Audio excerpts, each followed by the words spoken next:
Good evening. Welcome everyone to the January 15th, 2025 Plastow Planning Board meeting. Charlie, can you call roll, please? Sure. Richard Anthony, Here. Karen Robinson. Here. Lori Millette.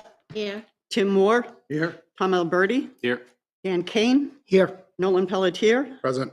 Bill Coy is excused. Excused. And Jay DeRoche. Here. All right. Next on the agenda, we have some minutes for review. Taking a look, I do have one on page 13. Page 15. 13. 13. Oh, actually, sorry, 14. It looks like we're indicating that a vote was taken for Z25-8. I believe that was continued. So I reviewed the 2508. yeah, Z2508. It was continued Make to that the change. 15th. You're right, it was. Right. And again, that's at the 2-hour, 29-minute mark. That's where we had discussion and continued. I also have one. It says that I'm excused and I was at the meeting. Which page was that?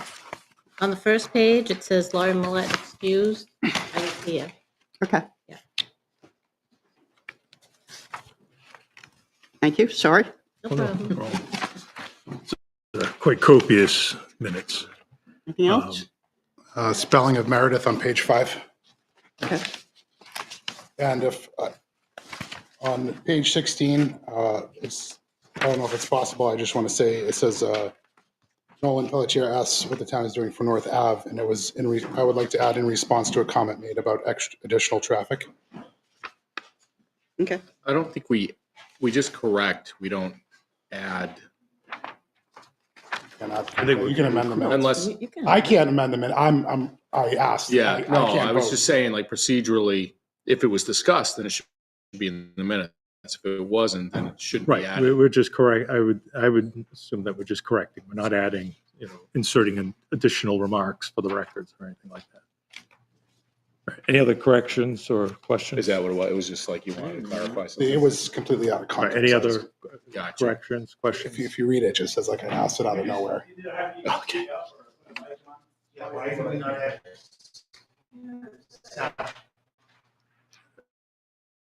Well, I don't think we're mic'd for sound today. We're not. They can't hear us. I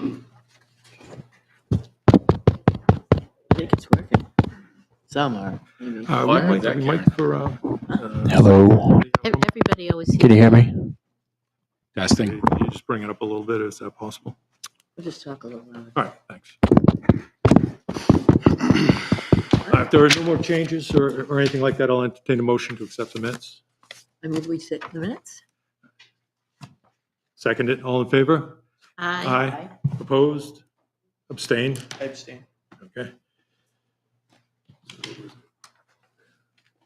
501, 401? All right. All right. All right, on to the public hearings. So the first public hearing tonight will be continued from December 18th, 2024. Z2504. Let's see. Proposed Plastow zoning amendment, Z25-4. Are you in favor of the adoption of the amendment number 4 as proposed by the Plastow Planning Board to the Plastow zoning ordinance, Article 5, establishment of districts and district regulations to read as follows. 220-32, district objectives and land use control. The following table set forth the objectives of each of the districts hereby established and the provisions of the regulations that apply respectively in each district. Any use designated as a permitted use in a particular district may be commenced in such a district pursuant to Section 220-33 of this article. Any permitted use designated as a special exception in a particular district may be commenced in such district pursuant to Article 20, Section 220-138 of the ordinance. Any use designated as permitted through a conditional use permit in any district may be commenced in such district pursuant to the requirements of Article 12, 220-80 of the ordinance. regulations for lots, classifications of lots, dimension requirements, accessory uses, and application of district regulations found in Article 5, Sections 220-32 to 220-45, inclusive of the ordinance. The raising of legal crop keeping garden regulations covered by the ordinance. 220-33, permitted uses. Permitted uses are those expressly defined uses within the ordinance that are allowed by right, providing the standards established by the ordinance, provided the established by the ordinance are met. 220-43, temporary structures and uses.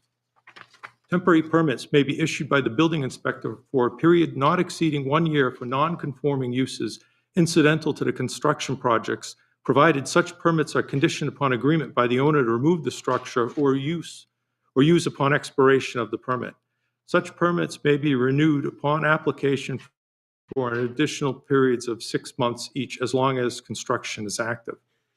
Temporary structures and uses not incidental to construction projects shall be limited to 180 consecutive days and 180 total days in any calendar year. The building inspector is authorized to issue permits for temporary structures and uses in conformance with the town of Plastow's building permitted policies and procedures. Temporary structures and uses that are erected and used no more than 16 days in one calendar year shall not be subject to the ordinance. Manufactured housing as defined in section RSA 674 during reconstruction of a dwelling unit destroyed by casualty. Except for manufactured housing, temporary structures may be permitted to be located with a minimum 10-foot side or rear yard. Only uses listed as a permitted use in Article 5 of the ordinance are permitted as a temporary structure and use, except for events and other temporary uses permitted by the Board of Selectmen. 220-32C, C2 Commercial 2 as follows. B, uses, permitted uses. 9, child daycare agency. 9.6, adult daycare program or services. 220-32D, BC Village Center as follows. Uses, permitted uses. 7.1, agriculture. 12, child daycare agency. 13, adult daycare program or services. 220-32G ICR, integrated commercial residential as follows. 2, permitted commercial/industrial uses. S, child daycare agency. T, adult daycare program or services. All right. Deleted as duplicative with Article 9.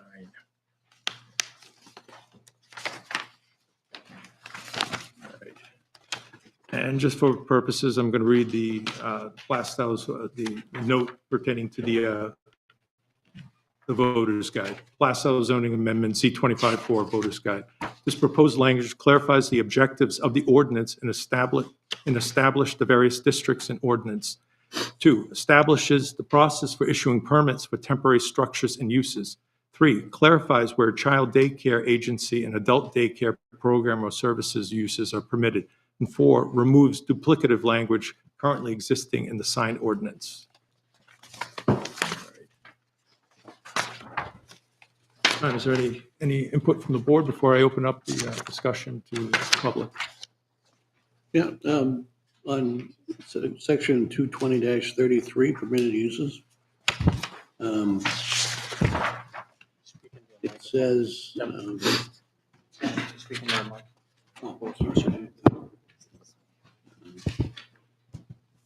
that okay now? Yeah, so 220-33 permitted uses. So, yeah, 220-33 permitted uses.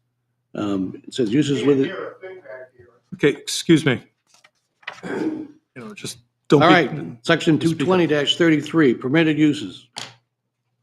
Permitted uses are those expressly defined uses within the ordinance that are allowed, in parentheses, by right, providing the standards established by the ordinance this chapter are met. I think permitted uses, we have by right permitted uses. We also have permitted uses by special exception and conditional use permit. So my suggestion would be to just strike out the by right.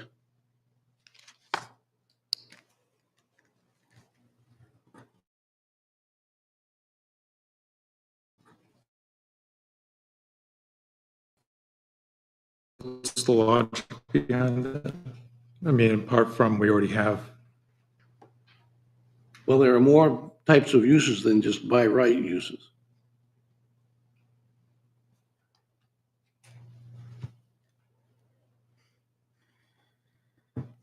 okay,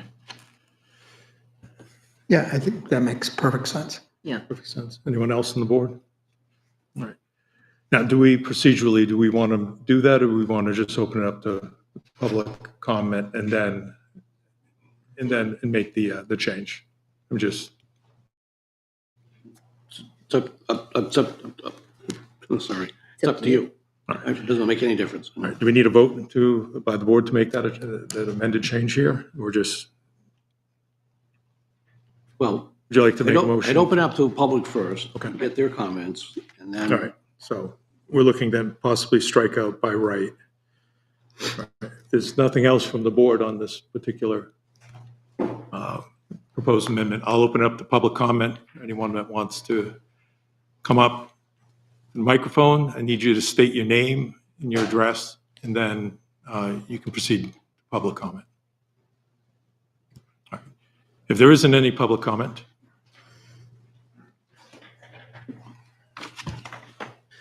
Ryan LeBrecq, 174 Main Street.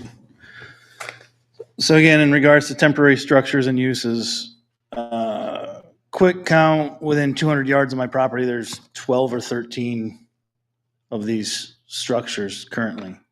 There's hundreds of them in town.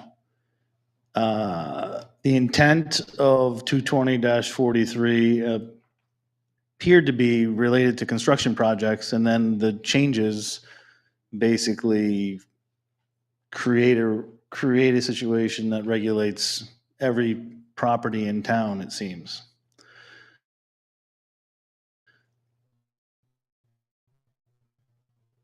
By limiting these to hours, days, in some case a few weeks, depending on how much help you have to put up. And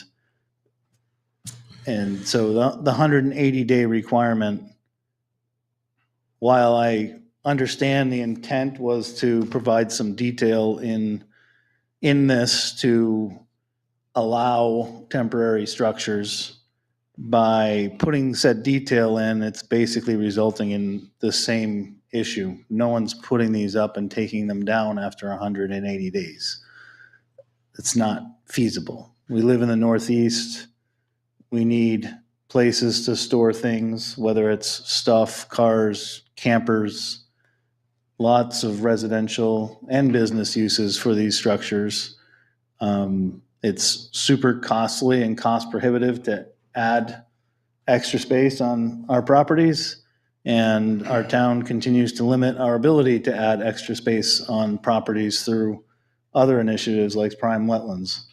So these temporary structures are critical for many people in town, and so I'd like to suggest that the 180-day requirement be removed. And I also don't believe that we should have to have, I think we should define it as not needing a permit. A building permit should not be required to put a tent up. Next year, if this passes, what's next? We're gonna go after camping tents too, and we need a building permit to put up a tent to sleep in our backyard as well. I mean, it's just getting, the regulations getting, I understand currently, technically, through the zoning that I guess these aren't legal now, or they're interpreted on a case-by-case basis, depending if building officials have feuds with people. You know, the building official, because of the ambiguity in the regulation, can decide to do things that he's not going to do across the board, he or she is not going to do across the board. But stating this very clearly sets a situation up where anyone can make a complaint, and then, you know, these things are complaint driven, and then things are being forced to be taken down.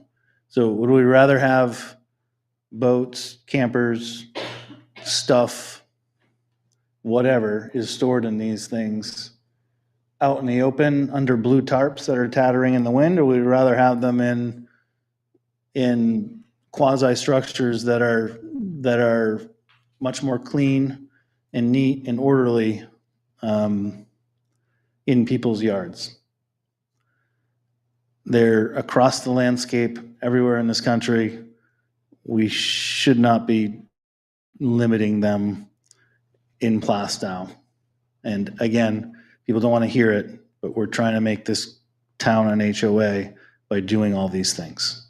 So I suggest removing the 180-day requirement and just saying that they are allowed not incidental construction projects. And for construction projects, you can limit them to 6 months, or you can have a building permit for a construction project. I think the construction project's a different situation. But it shouldn't be, this shouldn't pertain to every property in town. And also, regardless of those changes, if the 180-day requirement is removed, if not, anything existing should be grandfathered. It's unfair to change rules and then people have spent thousands of dollars on some of these structures. Specifically, while I understand it was technically from an ambiguity perspective, illegal, it's now specifically illegal, and too bad, so sad, deal with it, take it down. So anything existing, if this goes forward, there should be a clause in here that says that it's grandfathered. If not, I think that the 180-day requirement should be removed, either completely or just put to 365 days. And in my opinion, building permits should not be required for a tent. Thank you.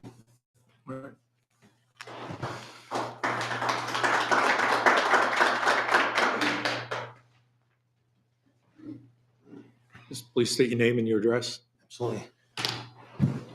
Robert Zukas, 108 Sweet Hill Road.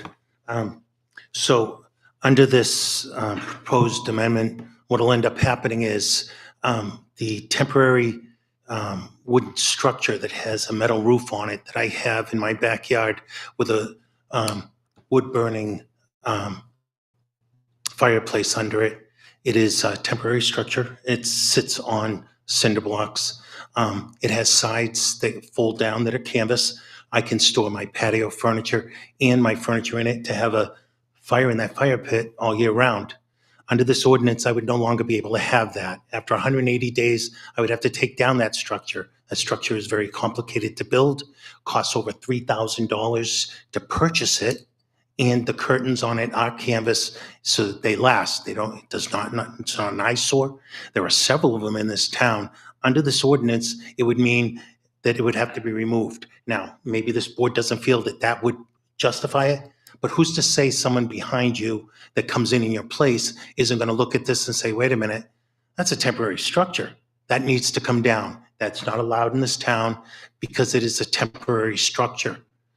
It doesn't need a permit to put that little screen house up. I call it a screen house, but it's really not. It's a seasonal place so that I can utilize my backyard all year round. This ordinance would then make it so that I couldn't do that anymore. I would like to see 180 days removed, and I would like to put up a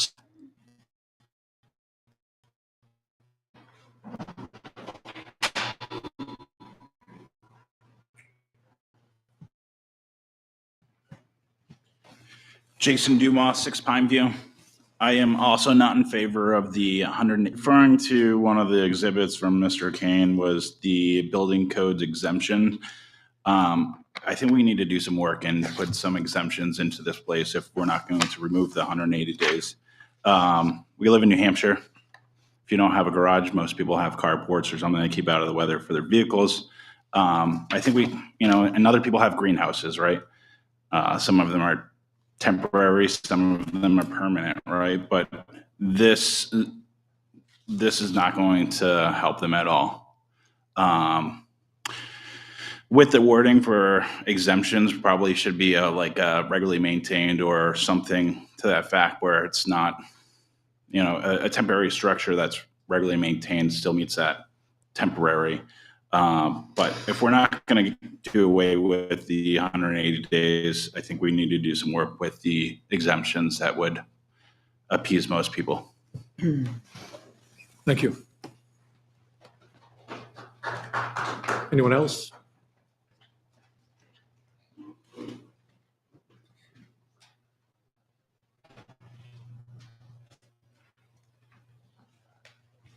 How you doing? My name is Richard Sear, 12 Meadowview Drive.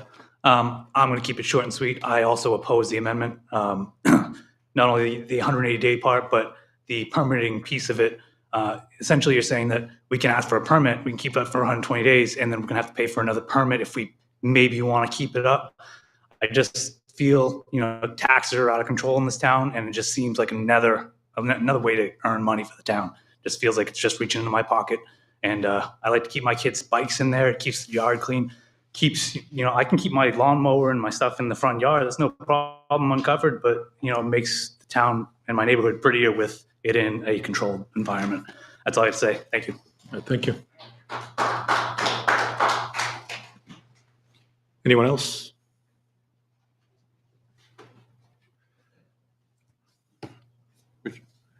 Yeah, we need to, I think we need to do some more work on this as well. I mean, I think the intent of this was for cases where you really needed to put some temporary structure up to, I don't know, do what or whatever. But the cases where you're describing, it's cases where it's not temporary. The thing is there, used for use year round. So it wouldn't be a temporary structure time-wise that I can see. So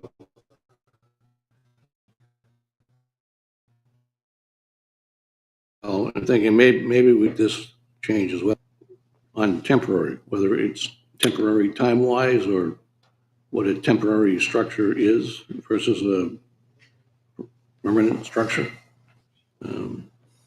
Yeah, I agree with Tim in the sense that, I don't think the board's looking to restrict what we do in town to the degree that affects individual homeowners and taxpayers. But the first part of it that specifies, construction units as well as a temporary structure for someone who has a loss with their home, that's pretty standard, pretty straightforward. The fact that the intent was to sort of clarify our current zoning, which in theory or in reality essentially makes all these uses against our current zoning. Again, I don't think we're looking to penalize anybody. So it seems like it would be a worthwhile discussion to say, let's rethink this aspect. Look at it from the perspective of the uses that are agreeable and as someone mentioned, not so restrictive, right? And look at carports and things that are better than a tarp and things like that, and sort of specify and clarify exactly how those uses can be essentially allowed with some restrictions, because there's going to be situations where people may abuse the system and put up structures that really shouldn't be on people's properties and impact. I mean, right now, it's temporary structures. I mean, if you have one of these ports under existing zoning right now, if Yeah. let's say, It's not permitted, it's not permitted, right? but blanket not permitted. There's no gray area. Yeah, so in theory, our code enforcement could go out and basically enforce that these are all taken down. And I think the intent to Tim's point was to help clarify the zoning so that it doesn't necessarily Everything down. Yeah, so we're not impact. looking, I guess, to be a homeowners association. We're in essence saying that these types of structures do serve a purpose. They're important. But right now, someone could object to, I don't like yours, and we're not going to enforce something right now, or, Yeah, under the current zoning, under the current definition of structure, none of these are permitted if they don't otherwise have a permit. If they have a permit, then it's not, it's the unpermitted structures, because this definition is, current definition of structure is, I think, well, let me get to that one Okay, second. all So the idea here was just to define what's temporary. It's not to pick on, it was to create a use, not to, To that point, I do think it's like right now, I mean, you have the current definition of yes. Yeah. what a structure is, and just so that people understand what it is that, we're trying to contextualize, because right now. This is as what it's- we were trying to fix. Yes. So structure, under the current ordinance, is anything assembled or constructed, the use of which requires location on or in the ground or an attachment to an object located on or in the ground. This includes structures assembled or constructed of plastic, fabric, and/or canvas, covered frame structures, structures for agricultural uses, structures installed on skids, blocks or permanent foundations, and all sheds and storage facilities. All structures shall require a building permit. Further clarification follows. A, fences and single-mast flagpoles shall not be considered structures. B, stone walls, when used to define property boundaries, shall not be considered structures. C, freestanding signs should be considered structures but are exempt from setback requirements. That's the current now, is the structure. Is it possible to, say that, I mean, there's obviously a need for a temporary structure that's not, let's say, a residential building or something like that. Yeah, But is it, is it reasonable to say that, if you wanted a temporary structure, that a permit for 365 days as opposed to 180? I mean, anything more than 365 is kind of begs the question, is it really temporary? Yeah, removable is maybe a better word for Yeah. what we're speaking about. well, and the challenge too is you really got a building code here too that defines temporary structures. And, we're following the New Hampshire Building Code, which includes the International Residential Code. It's why when I sent that memo, I said, we looked at all of that. And that defines a temporary structure as 180 days. So the challenge for me is not the zoning necessarily. It's what to do in the building code to define, what we require permits for and not. It's hard for us to say, okay, this is permittable and that's not. That's really a building code issue. We just can't be more restrictive, but we could be more accommodating, right? We can be, is typically if you're marrying something to a New Hampshire RSA or statute, you can be more restrictive, not less. I mean, the idea here was to create the notion of a temporary structure, is not to go pick apart things on, this had no intention to deal with anything that's currently on anyone's property. It was a simple definition of temporary structure because all that's permitted is anything related to construction, to a construction project, or if you've had a casualty.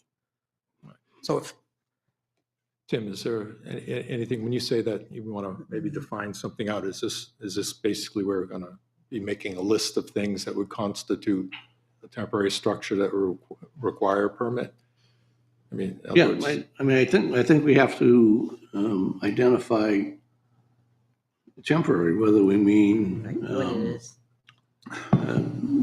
something like a tent would obviously, I don't know if we call it a structure, but it's obviously temporary. It goes up in the summer, comes down in the fall. Well, There's the place, other kinds of temporary, in the case that was just mentioned, you had some kind of, fire or flood in your house, so you had to To put something up. tear the house, so you couldn't occupy the house. So on your lot, you could put a temporary structure. Maybe it's a a tiny home with a sink and a bathroom, or a mobile home or something. And so that's temporary time-wise. And so I think the time period was really more the intent here rather than the type. But I think we can work on this some more to define temporary structures and timelines. Don't you think really the challenge is why don't we go back and play with structure? Because I don't think it's the time limit here that's the issue. I think it's the definition of structure. It's extremely broad. And, you know, that's coming up in Z25 too, is, you know, we still got that. I don't know if playing with the time here does anything. I don't think, I agree. Time isn't the No, that wasn't the reason. issue. I want to give Mr. Below the opportunity to speak. Name and address. Thank you. Peter Below, 82 Sweet Hill Road. So after listening to the debate here, which I actually didn't come here to discuss this particular issue, it sounds pretty clear that you guys aren't ready to really take this forward. You can't make significant changes at public hearing. And it sounds like, you know, Tim has some good points, Mr. Kane has some good points, and you guys got to reconcile them. I'd suggest you take this to next year and do it right. And you'll probably hear me say that several more times tonight. But this isn't ready to rock and roll. Thank you.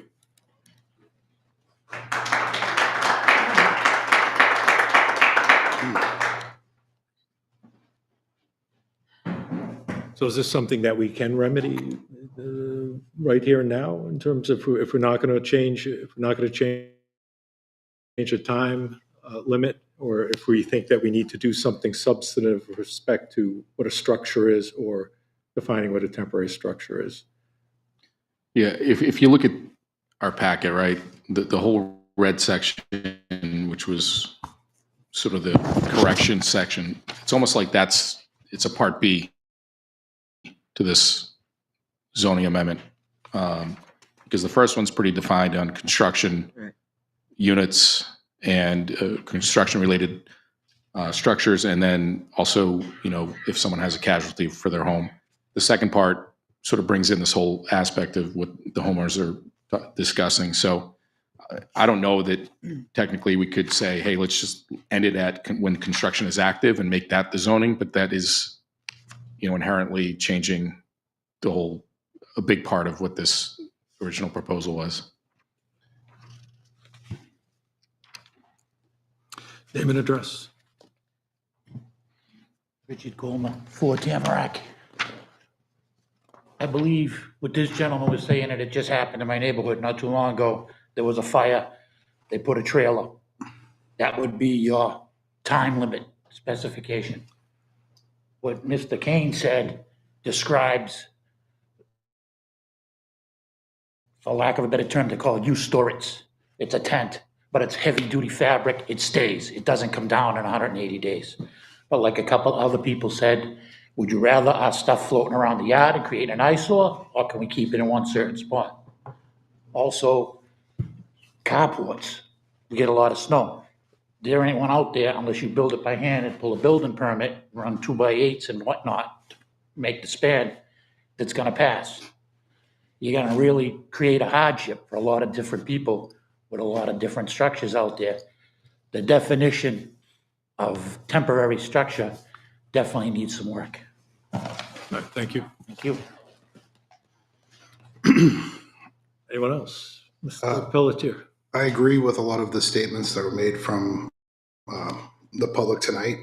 I cannot put a motion forward, but if the board would entertain it, I think if we strike shall be limited to 180 consecutive days and 180 days total in any calendar year, and replace it with shall be permitted as long as they are well maintained or something along those lines. I think that their purpose, that I've seen them all around town, a lot of times they're keeping yards neat, but I have seen other temporary structures that are in disarray. And I could see how if you live next to a house with a temporary structure that's in disarray, that could be an eyesore or bring down your property value. And I think by adding that line item, that would address that issue.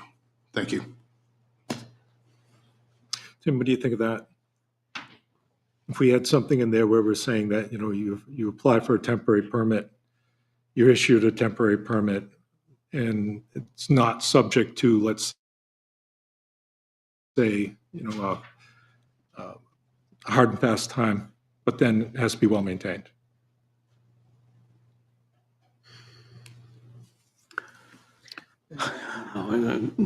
I think if we try to do something on the fly tonight, we're going to solve one problem and create another. Yeah.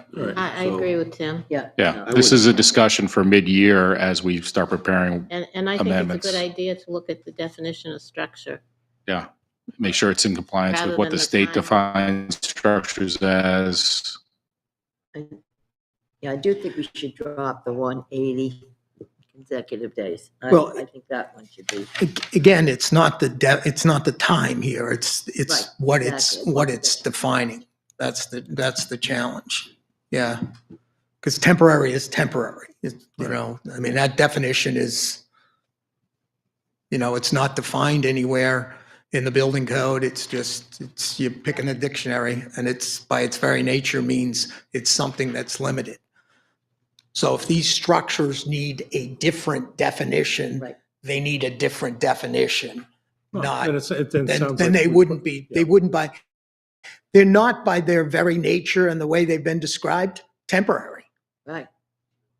It's not temporary to begin with. I mean, we're taking an apple and a banana and kind of trying to make it together. It's not that. It's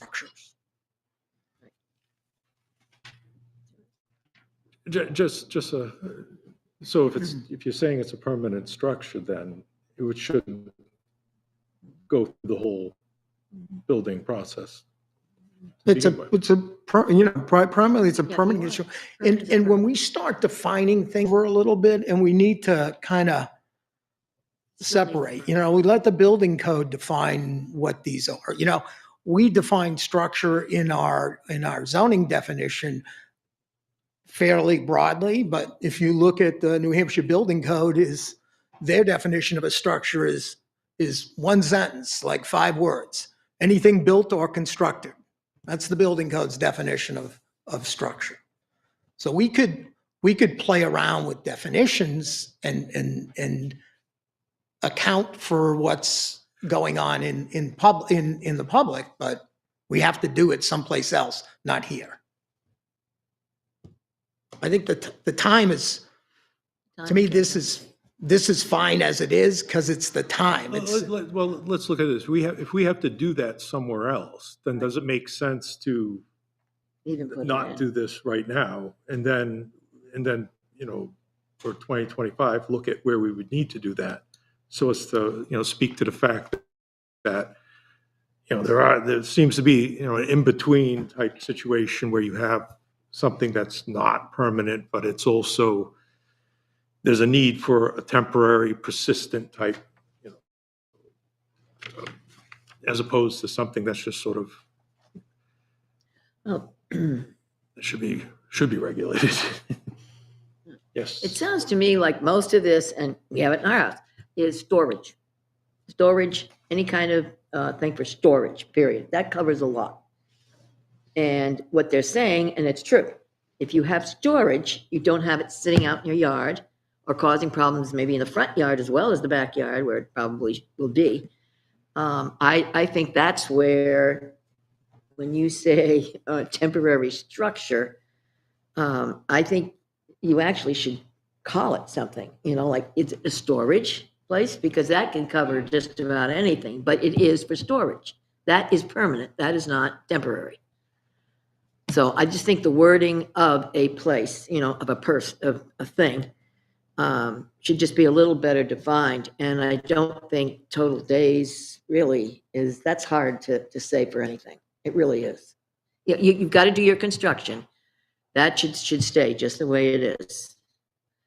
But this temporary structure, to me, that is mostly storage, is what people have said. But you have to list that, things that you think is temporary storage. I think Dan had good intentions to try to Right, clarify our language, which was ambiguous. right. It was. And in essence, says that all these uses are not allowed. But I also agree that this discussion that we're having tonight is probably best served mid-year ahead of a zoning so that we do it right and that we limit the impact to the proper structures or structures that the town agrees are quote unquote allowable, and then also gives some ammunition, or not ammunition, but some power to people who are aggrieved because there is a temporary structure on someone's property that's impacting, their well-being and property values and so on. So I'm not a voting member tonight, but it would be my recommendation to table this and do it right. Is there any additional discussion on Jay input? Just listening to the discussion, it sounds like there's too many variables up in the air that I would say table it and, work with the building department and the building inspector and the town hauling code. Because as of right now, Right. we're just, you're at the I don't feel- mercy, you're at the mercy of just sort of a capricious interpretation. I don't feel comfortable voting to put this on the ballot because I feel like there's too many open questions at this point. Any other, Jim? Yeah, but I think, I don't think we want to table all of Z25-4. No. So my recommendation would be to amend it and strike paragraph 22-43, which is the temporary structures and uses. Exactly. The other paragraphs, I think are all right, so. Yep. Is it too large a change to do 220-43 as just the part up until, as long as construction is active, and then leave the second part out, 220, and make that 220-43B for next year, which addresses the structures that, Well, I mean, we've been living with the temporary structures as it is, for a while. So, another year, I don't think we'll. So All right, you want to make a motion to that effect, Tim? That we I'll make keep a the- motion, we amend, or I'll make a motion, we post Z25-4 to the warrant with the condition that we change the by right, eliminate the by right phrase in section 220-33, and we delete section 220-43. Right. Do I have a second? I'll second it. All right. Any discussion on it? Mr. Pelletier? I think by pushing it off, it creates another issue because it's already been stated that technically, even if we don't pass this, all their concerns are still on the table because as it stands now, those are structures. So technically, they'd still be in violation of zoning. I think The status quo right now. yes. Okay. I think that my amendment would at least handle that for now. And then if it needs to be readdressed, you could take care of it later. That's my opinion on that. Because I think they have legitimate concerns. And I think if we put it aside and we eliminate that, their concerns are still, you technically are still in violation with I'm not mistaken here. They are in violation of the zoning with temporary structures because they're not defined. If they're not permitted, yes. Yes. Yeah, if they're not permanent. All right, so we have motion on the table right now to make those edits to this ordinance. Any other discussion before we vote? There's one more. do we allow public comment during a motion? We're in the middle of a motion right now, so. Right. All in favor? Aye. Opposed? Abstain? So motion carries.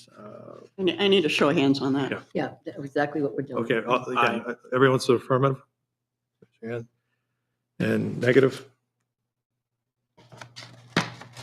Can you read where the article will now read? Yeah, you might as well. Certainly. Right. Proposed Plastow zoning amendment Z25-4. Are you in favor of the adoption of the amendment number 4 as proposed by the Plastow Planning Board to the Plastow zoning ordinance Article 5, establishment of districts and district regulations to read as follows. 220-32 district objectives and land use control.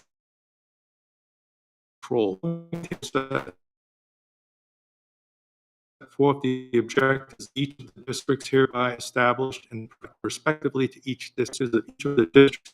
The respective use in a particular district may be commenced in such district pursuant to section 220-33 of this chapter of this article. Sorry. Any permitted use designated as a special exception in a particular district may be commenced in such district pursuant to Article 20, Section 220-138 of the ordinance. Any use designated as permitted through a conditional use permit, any 12-220-80 of the ordinance. Regulation of lots, classifications of lots, dimension requirements, accessory uses, and application of district regulations are found in Article 5, Section 220-32 to 220-45, inclusive of the ordinance. The raising of legal crops, keeping of the gardens, and using of land proportioned in all districts and are not regulated by the ordinance. 220-33, permitted uses. Permitted uses are those expressly defined by uses within the ordinance that are allowed, providing the standards established by the ordinance are met. And 220-43, temporary structures and use. Strike it all. Right, so it's the addendum is what we're in red that we're striking out. Okay. But, So it continues on the next page. excuse me? The Yeah. proposal continues on to the next page. Yes. So 220-32C, C2, commercial 2, as follows. B, uses, permitted uses. 9, child daycare agency. 9.6, adult day uses. 220-32D, BC Village Center as follows. B, uses, permitted uses. 7.1, agriculture. 12, child daycare agency. 13, adult daycare program or services. 220-32G, ICR, integrated commercial residential as follows. 2, permitted commercial/industrial uses. S, child daycare agency. T, adult daycare program or services. Following is delete as duplicative from Article 9. All right, so that's the amended Yep. article that's being, So is the voter guide going to have to? Yeah, the voter's guide will have to change. And it's reworded differently. I think the voter the read voters guide will need. the I establishes process for issuing permits for temporary structure and uses. Just Establish the process for issuing permits. That's for not actually on temporary the warrant. This would just have to be edited, correct? You know, for. yeah, no, it's Yes. All right, not a vote. So then, you know, the amended article, now we vote if we're going to if we close the hearing, then we would be voting it to warrant. Is there any additional public comment with respect to the amended article that's in front of us now? You didn't read section 20-43. We're not going to, it's eliminated. Took the whole thing That out. was, that was out. It's eliminated. Thank you. Is there any public comment on the amended article in front of us now? Thank you. All right. All right. So any comment from the board before we close the public hearing and then vote to post the warrant or not? Describe the structure better. All right, if there's no more comment, then I'm going to close the public hearing on Z2504 at 7:02. All right. On Z24, the amended Z2504, posted to warrant. I'll move to post the amended zoning amendment Z25-4 to the warrant as being recommended by the planning board. I'll second it. Oh, I'm sorry. Seconded by Lori. All right, all in favor? Aye. Opposed? Abstained? All right, carries 5-0-0. All right.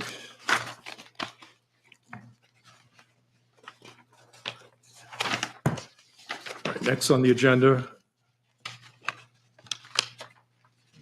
continued from December 18th, 2024, Natural Resources Protection Amendment 220-118.3.d, Wetlands Buffers and Setback Table, Z2508. Yes. Proposed Plastow zoning amendment Z25-8. Are you in favor of the adoption of the amendment number 8 as proposed by the Plastow Planning Board to the Plastow zoning ordinance, Article 4, Natural Resources Protection, Section 220-18.3-d, Wetland Buffers and Setbacks Table by amending the prime wetlands buffers as follows. Limited use buffer, 50 feet. Parking and structure setback, 100 feet. Wastewater system setback, 100 feet. I'll read the Plastow zoning amendment Z25 voters guide. At the December 7th, 2023 public hearing regarding prime wetlands, several abutters pointed out the large impact the proposal would have on abutters. In response to those abutter concerns, the planning board is recommending the proposed buffer size for the limited buffer use to be reduced to 50 feet, the parking and structure setback be reduced to 100 feet, and the proposed buffer size for wastewater system setback be reduced to 100 feet. All right. And Mr. Chairman, I'm going to recuse myself because I'm in a butter. very well. So I'll open the public hearing, the Z25-8. Any comments or discussion from the board? What's currently written in our zoning has these buffers in place at a higher level. Is that correct? That is correct. So limited use buffer, as it currently reads in our zoning, is at what, Tim? 100 feet, I think. So this in essence would reduce it from 100 to 50. Is that correct? That's correct. And then what were the other two? 125. 125 down to 100. Okay. All right.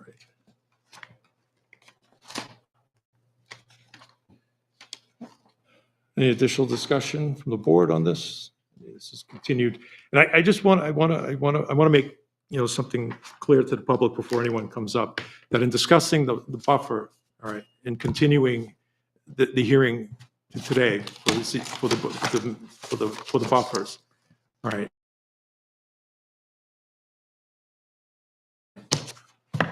That's obviously related to the map. All right. No December 4th, substantive change has been done to the prime wetland map. All right. In that particular, so in that sense, the board will probably be taking action subsequent to this public hearing, right, on whether or not to adopt the map. So for purposes of discussion on the buffers, context, Only the prime buffers. wetlands in general, because this is already an existing ordinance that's currently on Plastow zoning.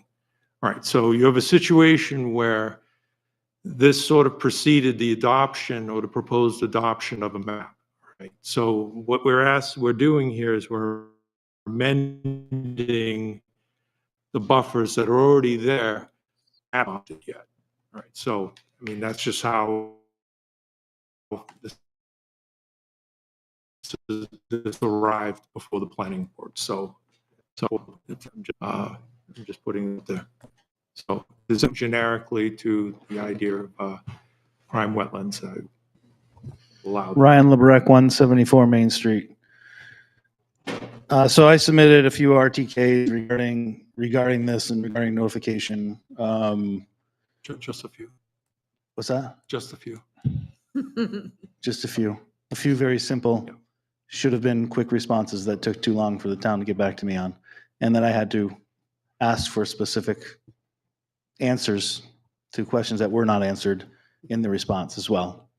So the first issue I have here is, like you said, the map is separate from the buffers. We're talking about the buffers.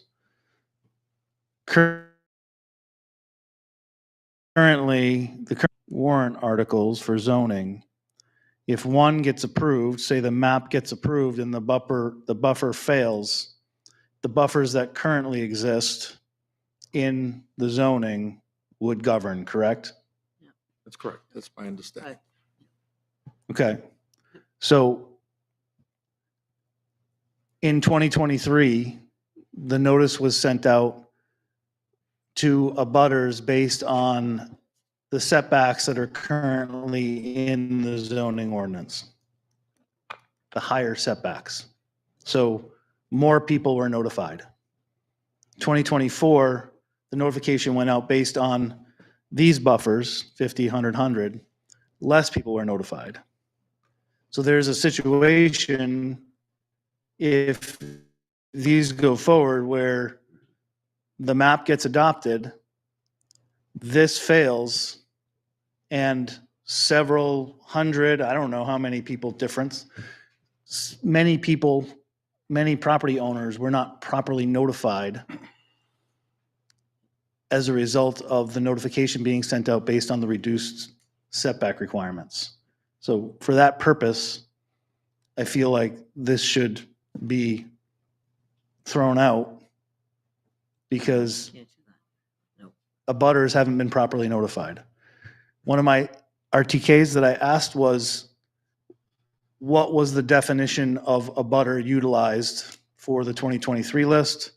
What was the definition of abutter utilized for the 2024 list? That was initially ignored. And then when I pressed, the chair of the Conservation Committee said that the 2023 list was based off the 150-foot setback. The 2024 list was based off the 100-foot setback. So it very clearly shows that in the scenario where the map is adopted and the buffer is not, that there are many property owners that were not properly notified. So from a legal perspective, that notification needs to be proper if this is going to move forward. And that did not happen. I asked for the 2024 list. I was provided with two lists combined, so I conveniently sat there and counted 800 names, 800 properties on a spreadsheet, and then went to the notifications, and there were less than 400 notifications. So I was like, okay, wait a second here. It must be two lists here. So then I cross-referenced, realized there were two lists. Would have been nice if I was told there were two lists to begin with, but neither here nor there. 75 people on the reduced list never got their notification. The other peculiar thing is on the certified mail. Can I ask you a question? You say that Yes. 75 people on the reduced list didn't get their notification. What do you mean by that?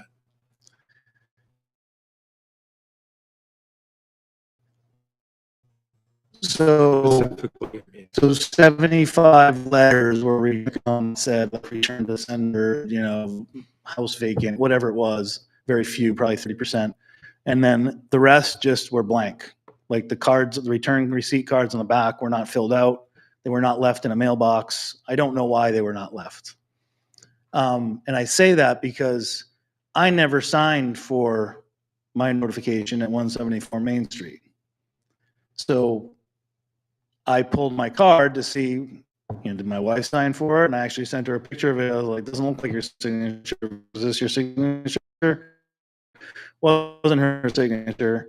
It said agent. So some of these were signed by the postal. Then when those 60 or 70 came back, in my opinion, the Conservation Committee need to understand why they came back and not just, as the chair said in December 4th, shaking them up like, these people don't even care to come get their notices. Well, they probably didn't even know they had a notice. It never came to them. Nothing was left at their house.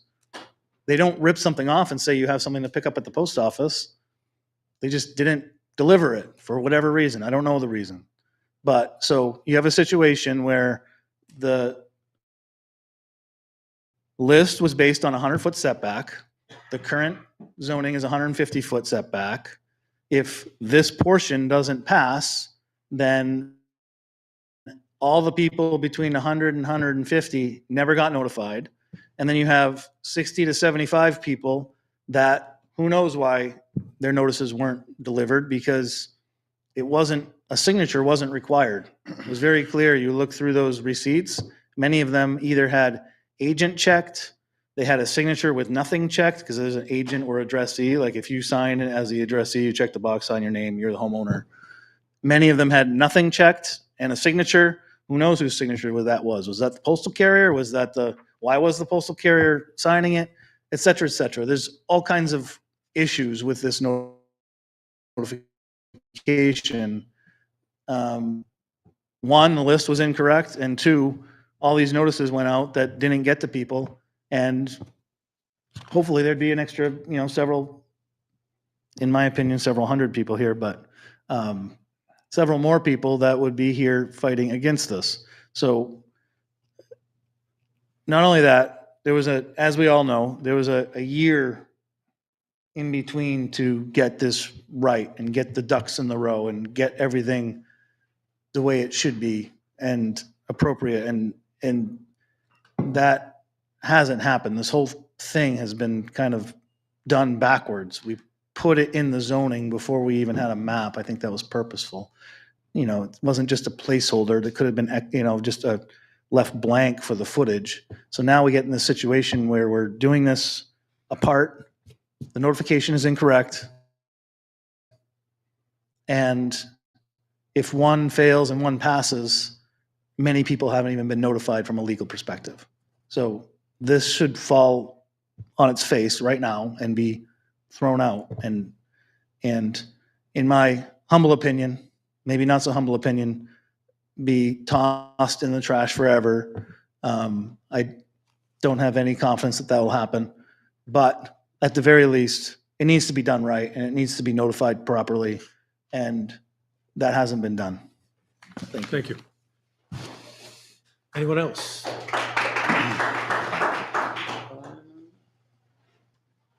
Richard, Yes. Jay would like to say something. Oh, come up, Jay. Okay. Oh, two Jays, right? We have that feeling. Jay Dumas, 6 Pine View. Is that factual, the notification? I don't necessarily. There were a couple things before you respond, Tim, that was said with respect to notifications. I mean, I think the standard in terms of, sending out certified mail, it's you send out the certified mail and the registered address that you're sending it to. I don't know. Well, specifically to the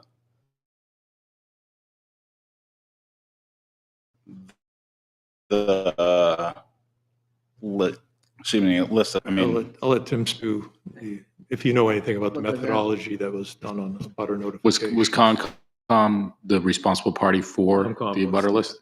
For the butters list. Yes. One thing. And wouldn't it have been based on the current zoning, We use based on the current buffers? We use the same program to generate the abutter list. In 23, we used 150 feet. In 24, we used 100 feet. All right, so in essence, we're conditioning. I mean, we're conditioning this on this amendment passing.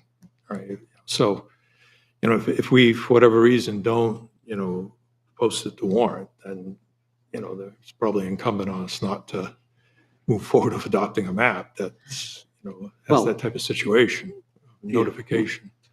What I would recommend is we put the zoning forward.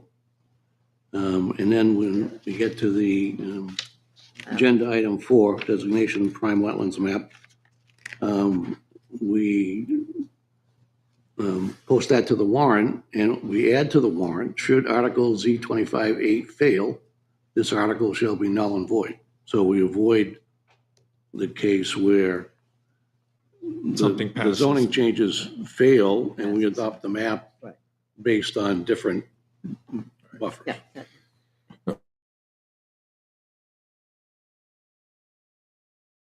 Fair enough. That makes sense.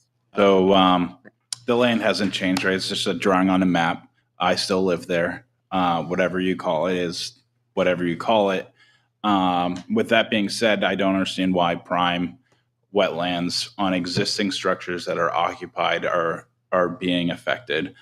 In my opinion, the standard wetland setbacks that we already have should apply to the occupied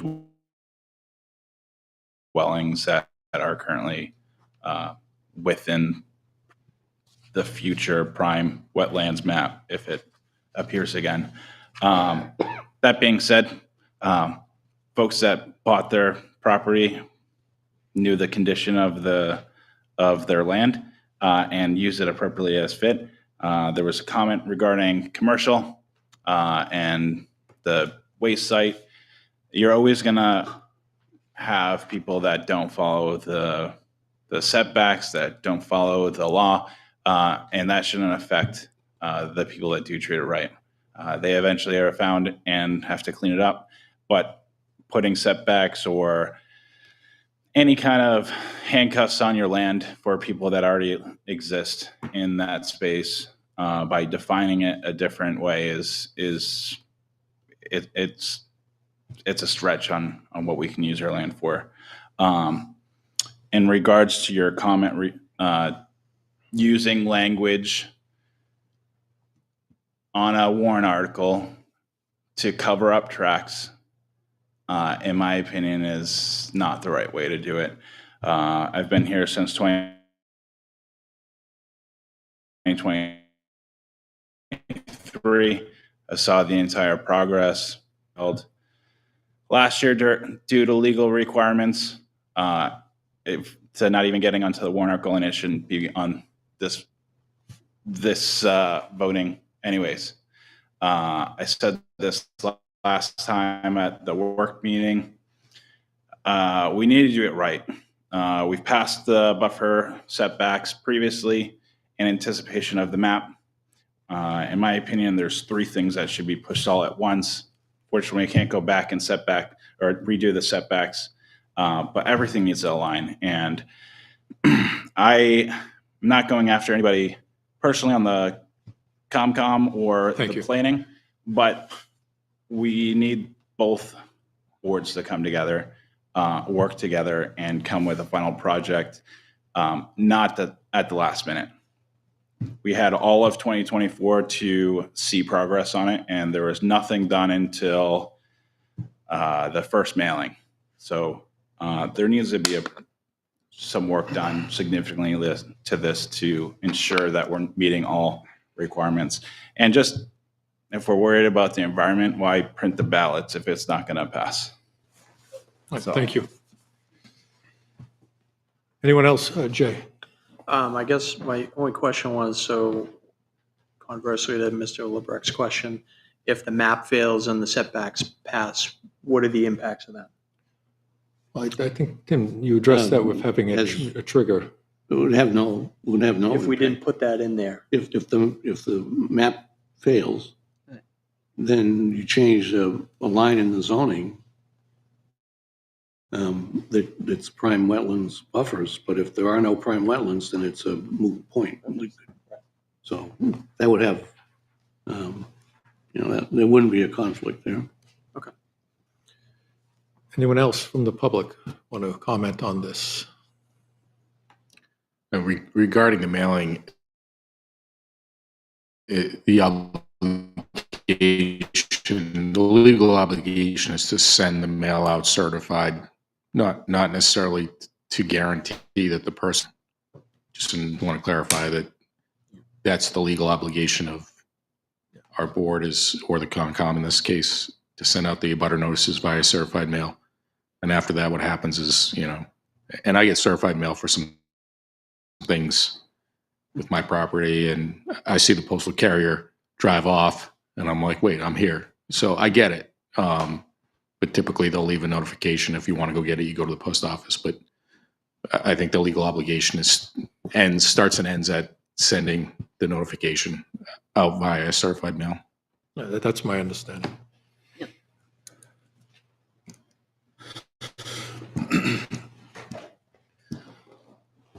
As was discussed last special session, whatever it was called, these should have been combined if they were going to move forward. They shouldn't be separate, and there shouldn't be verbal jujitsu to try and fix it. It should be go back to the drawing board, fix it right.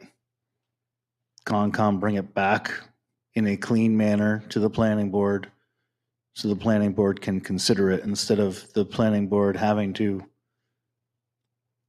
jump through and try to, whatever, as someone said, for lack of better terms, cover tracks, fix things on the fly, whatever you want to call it. It's not the right way to move forward with something, especially something that's going to greatly affect people's ability to utilize their properties. And I don't know. So I have a fundamental issue with the fact that this planning board can bring forward, and the Concom can bring forward, something as restrictive as this that pertains to current property owners. And I'm not privy to that, but if something were to go forward, it should have a premise that current property owners are grandfathered. It's no different than you change a code. Building codes change. It doesn't mean that all of a sudden my house built in 1833 violates building code. Yeah, it violates the current building code, but it was built properly when it was built.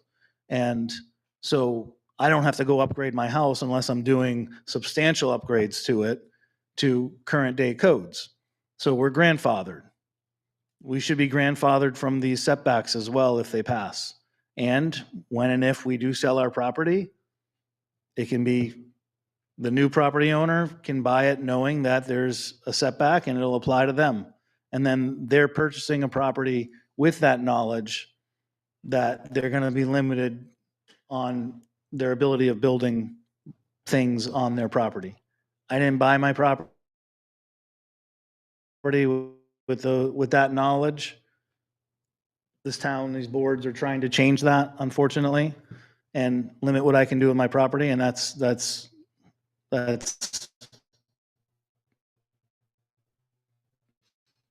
should not even be something that can be done. There should be every existing property owner should be graded up. That should be added, and if it's going to come back, should come back in that form. Thank you. Anything new? Oh, yes. Okay. Just in your response, I'm assuming that you're referring to how the post office delivers mail. The legal requirement is to notify abutters of any changes that are going to occur. That was not the case here, right? So there's 50 feet worth of abutters that weren't notified for the 2024 changes. That is the difference of what he was referring to. I was speaking specifically to when a certified mail is issued out. What happens afterwards. Yeah, we can't control that, and I understand. Yeah. I just want to make sure that. Sure. No, I was only speaking to the specific aspect of the question about whether or not people got them because the postal carrier did or did not, properly give it to them. So that's the only aspect that I was speaking to. So, Sure. and I think that's what the discussion we're having here is that that if this moves forward, it'll be conditioned on the fact that the map passes, so that you don't have a situation where the map happens and then you have people that weren't notified. I think that is the problem, right? So we're trying to cover up or do as he says, verbal judo or written judo on a land restriction of people that didn't have a voice. So I'm actually in it until next year because those individuals, those taxpaying citizens, did not get their chance to voice their opinion. Last year, there was more people at the wetlands discussion than the deliberative session. Again, this year. However, it was close, and I'm assuming more people would have been here during the December 4th meeting if they were notified from the existing 2023 notification. All I'm saying, right, whether you pass it or not in the future, hopefully, the people need to be notified. They have to have that chance, right, to voice their opinion, to argue their opinion, to have the board see it their way. If you don't notify them, then they don't have that chance. You're restricting people's rights by even discussing the map. Now, I understand that we're not discussing the map currently, but the buffers and the map go, hand in hand, which is why it should have been pushed together, not separately. I mean, would you agree that the abutters should have been notified off the existing setbacks? Well, you're asking my opinion. I'm asking your opinion. Yeah, no, I mean, I think, the board's rationale for amending it was, the argument was that people thought. Well, I'm not talking about amending, I'm talking about notification. Let me finish. All right, and when discussing Z25-8, our rationale was that the wetland buffers were too onerous. All right, and so that this amendment, in essence, reflects, which is separate from whatever the Conservation Commission was doing. Right, because we're addressing the zoning aspect of it. And so our rationale was to reduce the buffers because, we were sensitive to the argument that, perhaps they were too intrusive. All right, so this represented a compromise. All right, so what's coming from the Conservation Commission before us, later, agenda item number 4. And, we're addressing the zoning aspect of it, and the reason. Now, the Conservation Commission, and I guess if you're saying they're anticipating what we were doing, the notification would be based on this amendment that we have, to the setbacks. So I think it's, in terms of notification, we want to avoid a situation where if something fails, then, a group of people weren't notified. But based on the fact that this were to pass. Well, I'm not asking how it's written. I'm asking your opinion, which you haven't given, right? Do you think that the abutters should have been notified? On the original? No, I mean, because we're discussing. No, I because think that's not how it's written right now. It's not written. If this fails, it will be. Well, that's because that's okay, the wait, way wait, we're wait. going to do business, then it should have been rectified before. Okay. I'm giving you the preview that, if we amend this, to take that into account, that would be what the remedy to address what you're saying. Right. And That is a cover-up. All right. How is that not a cover-up? It's not a cover-up. It most certainly is. Telling you out loud what we're doing, so it's not a cover-up.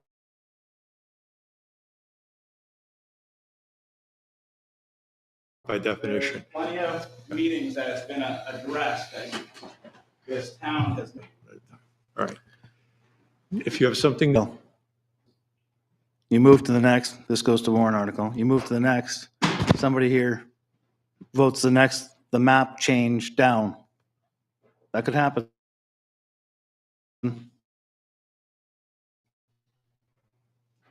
Then this goes, abutters have not been notified.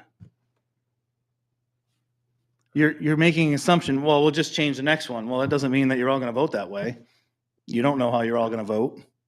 So if you vote this now and then go do that, procedurally, they're not going to go together. Procedurally, what we're saying is that we would be proposing an amendment. We would have to vote on the amendment. All right. So, But you're voting on this one now. This one's now, you're going to vote on it. Well, we haven't done that yet. This is the public hearing part of it. I understand. All right. So, That's what comes afterwards. This whole thing's been bastardized, and I ask that the board recognize, I think the board does recognize that.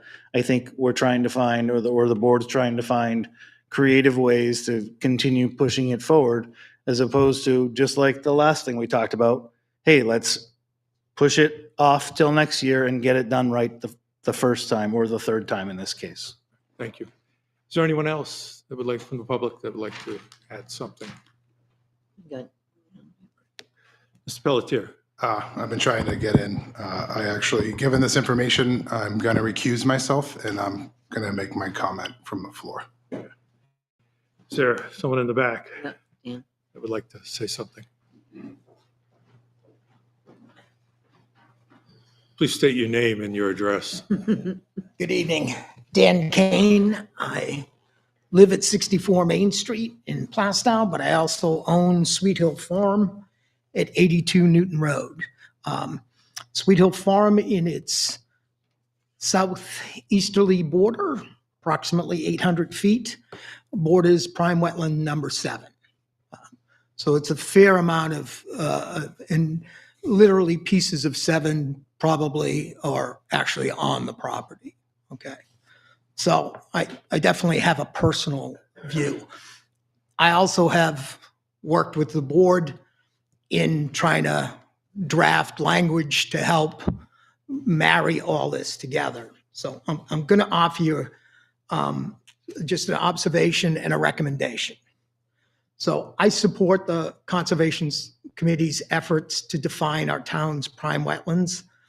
But I believe the heightened sense of awareness that New Hampshire DES exercises in overseeing activity within wetlands, wetland buffers generally, and prime wetlands in particular, it becomes unnecessary to expand the buffers from what we have now. The 75 to 50 on limited use, the 75-foot on parking and structure setback, and 75-foot on wastewater systems. I believe what we have now works. I believe the New Hampshire DES provides sufficient oversight to protect prime wetlands. And I believe fundamentally we need to define what prime wetlands are in this town. You know, they deserve the identification, they Can I deserve the ask you a question? designation. Yes. Just so you're saying, in essence, your proposal is to just align all the buffers the same. With wetland buffers for areas over 3,000 square feet, yes. Okay. Yeah. Yeah. So prime wetlands and the wetland buffers over 3,000 square feet would be 75 feet. And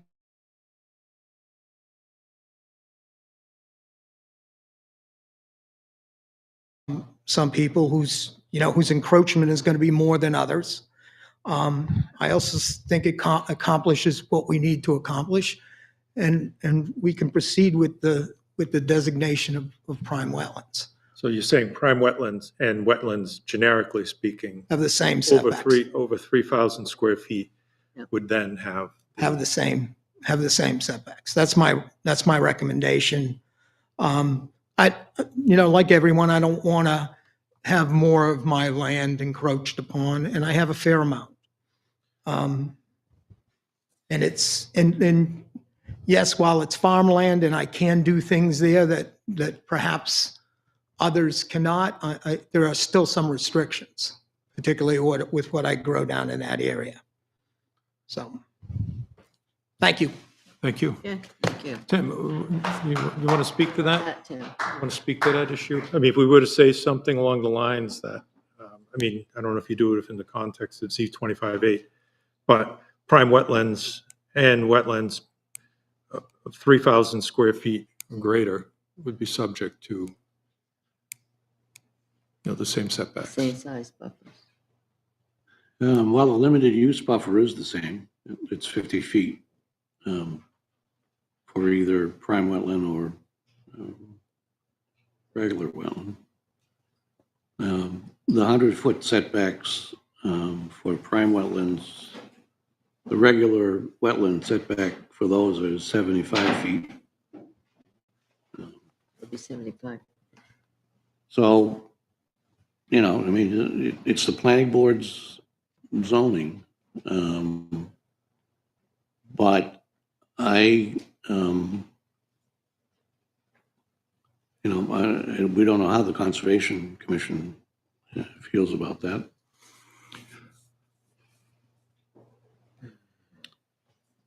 But I guess my personal opinion is I'd rather have something that stands a chance of passing than something that probably will fail.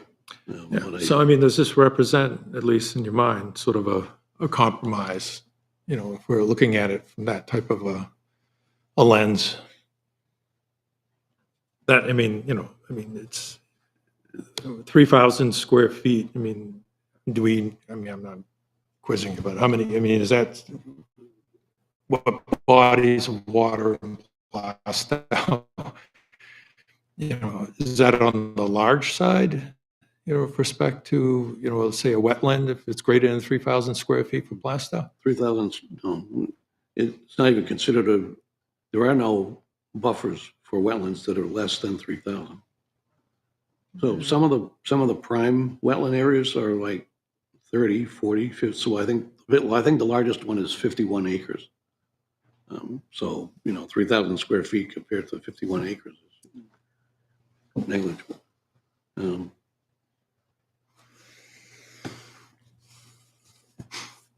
Richard, Other members of I the think board? Nolan wanted to say something. Ms. Pelletier. Nolan Pelletier, 24 North Avenue. I do want to speak to the notification. I did have some concerns with that because technically right now I am not in a butter, but I was in a butter previously. And I think by definition, I would still be in a butter. So I don't think that proper notification was given out even based on that. That's why I stepped away. So I don't know what actual was used, because if this doesn't pass, then it would fall to the default setbacks that are in zoning, which would mean that I would be technically affected, and same with the amount of people that were not notified. So I don't know whether disconnect is with that issue. And that's pretty much it. Thank you. Is anyone else from the public who wants to say anything?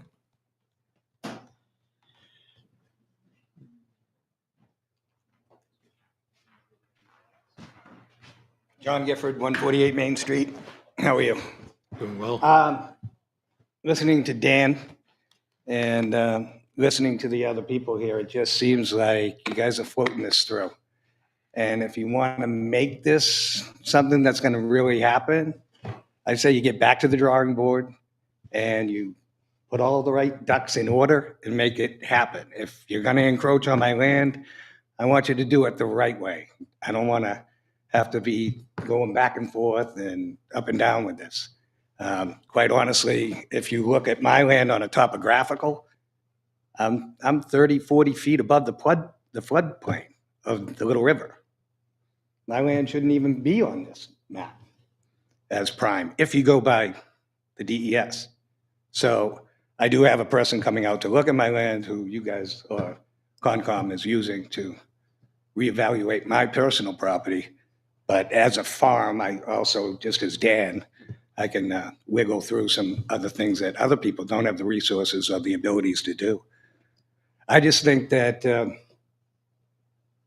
I guess, without all the proper notification that hasn't gone out, and the mere fact that you're just kind of putting a Band-Aid on things instead of getting everything straightened out so you go forward in the right direction, I would table it for another year. My personal opinion. Have a great day. Thank you.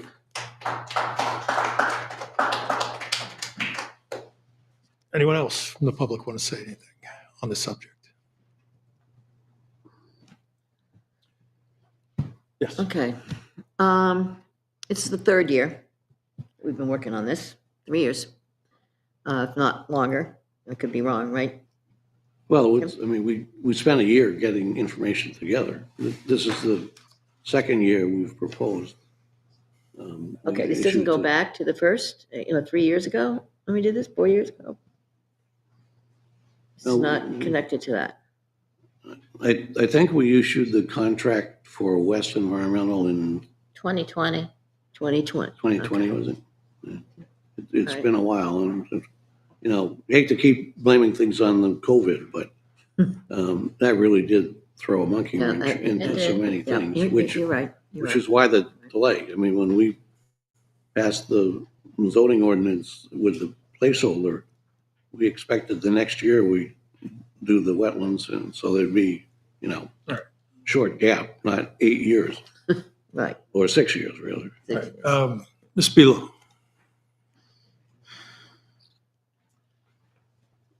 Peter Belo, still at 82 Sweet Hill Road, assuming my house is still there.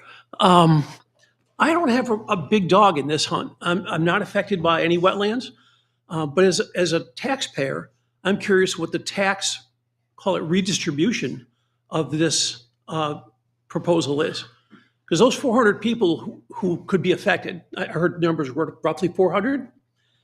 Those people, if this passes, the first thing they ought to be doing is marching in and asking for tax abatements. I agree. And if they do that, the rest of our taxes are going to have to go up based on that. So what are the tax implications? How much more will I have to pay? Is that a rhetorical question? No. Okay. I would have thought that Conservation Commission or the Planning Board would have asked the assessors to analyze that. You know, numbers count. Right. Anything else is opinion. So nobody did that. We did that. Pardon me? We did that. Well, That's why I was And talking the 3 answer years ago. was, Yeah. they would have to do case-by-case basis, and the amount of rebate would be negligible. So you don't have a number, and it wasn't The done. number. Okay. He answered your question, actually. He did. I mean, it was, we were told that I believe it was going to be handled on a case-by-case basis. So anyone that feels that they are affected in such a way, So it wasn't done on a case-by-case basis, so we don't know what the number is. no, the individual has to go to the assessor, and the assessor will assess their situation on a case-by-case basis. I don't believe that would have been required. I mean, ultimately, for an official number and a change on the tax cards, absolutely. But you can always analyze, you can always ask for an analysis of the implications of a proposed zoning amendment like this. All right, thank you. Anyone else? All right. So, Tim, I think, you know, maybe we formulate an amendment in a way that we, you know, at least tie the passage of the buffers or whatever to the passage of the map. And Can we then, combine the two or not? I think maybe No. that's another question. No? no, we can't combine the two.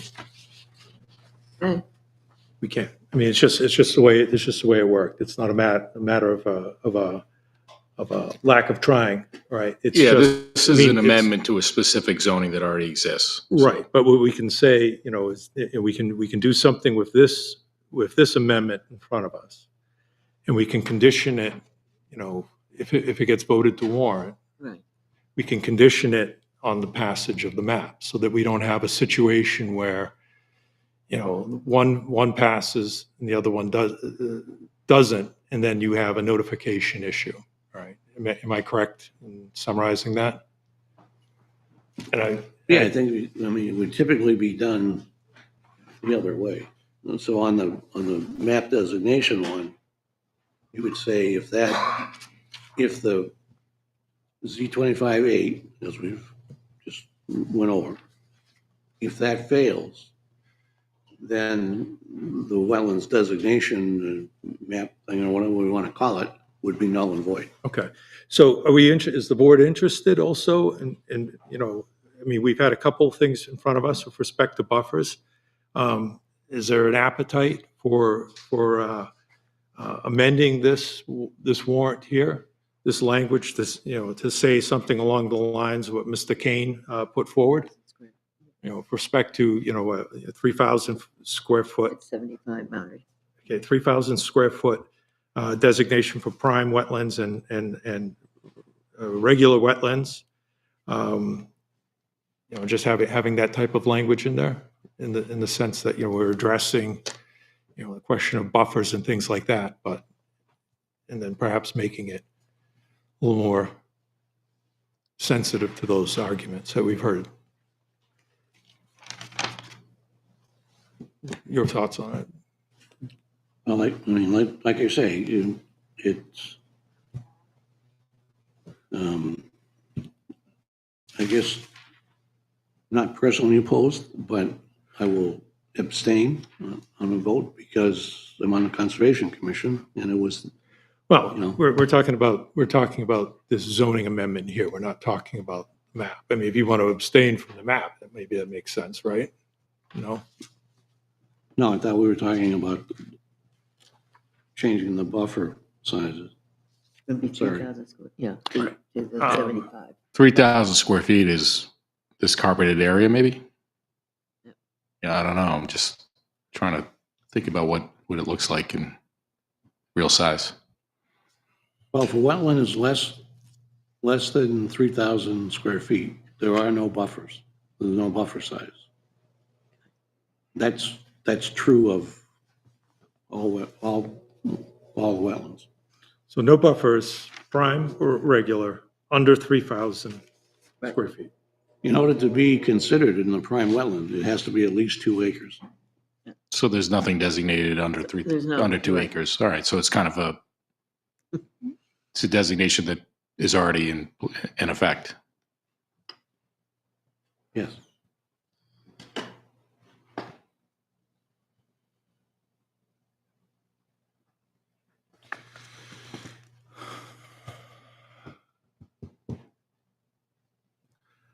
All right, we want to formulate an amendment?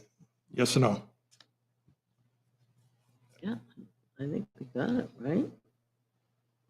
I think we should leave it the way it is. Leave it as it is? What about the caveat language that Tim had suggested?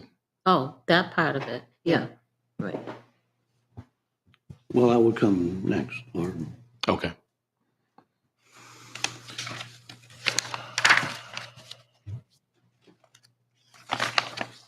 All right, I'm going to need a little help in formulating, we'll take a shot at it here with respect to Mr. Kane's formulation. All right, so if you can help me with the language, I'd appreciate it. Wait, is the board moving forward with the suggestion by Mr. Kane or not? Well, it'll be proposed amendment, and if it gets voted down, then we move forward with the original language that we have here, and then we would subsequently caveat it on agenda 4 that, the stipulation that if something, has failed to be adopted, then. But isn't Mr. Kane's suggestion already covered because of the fact that anything under 2 acres has no buffers anyways, so it's almost a moot point? And I apologize, I only caught the tail end of that, so if I missed something, speaking out of. no, I mean, I think Mr. Kane should speak for himself, but I think his suggestion was we reduce the 100-foot buffers as 75. currently written to 75. Right.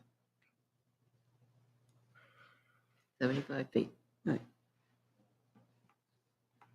And that's what the regular wetland buffers already are? Yes, So there would be no difference between a prime wetland and a regular wetland except for the map? that's right.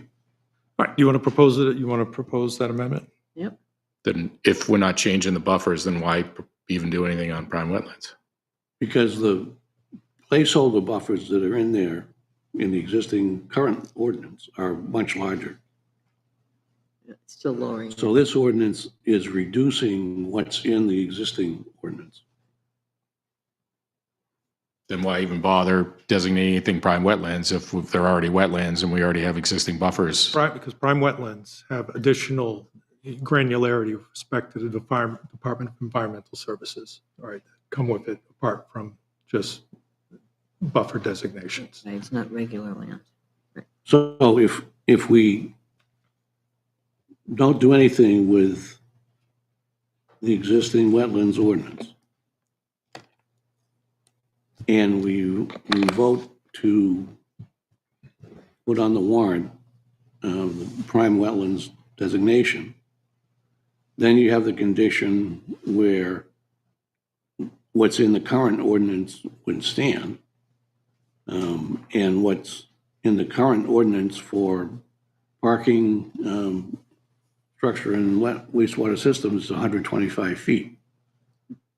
So then, as someone has pointed out, then we're in a case where we've sent butter notices to people within 100 feet of the designated prime wetland. And the ordinance has 125 feet. So you have a delta of 25 feet where some abutters would not have been notified, which is. So that's an argument for not. So that's the making argument adjustment. for not leaving the current ordinance as is. I think it should be changed. Yep.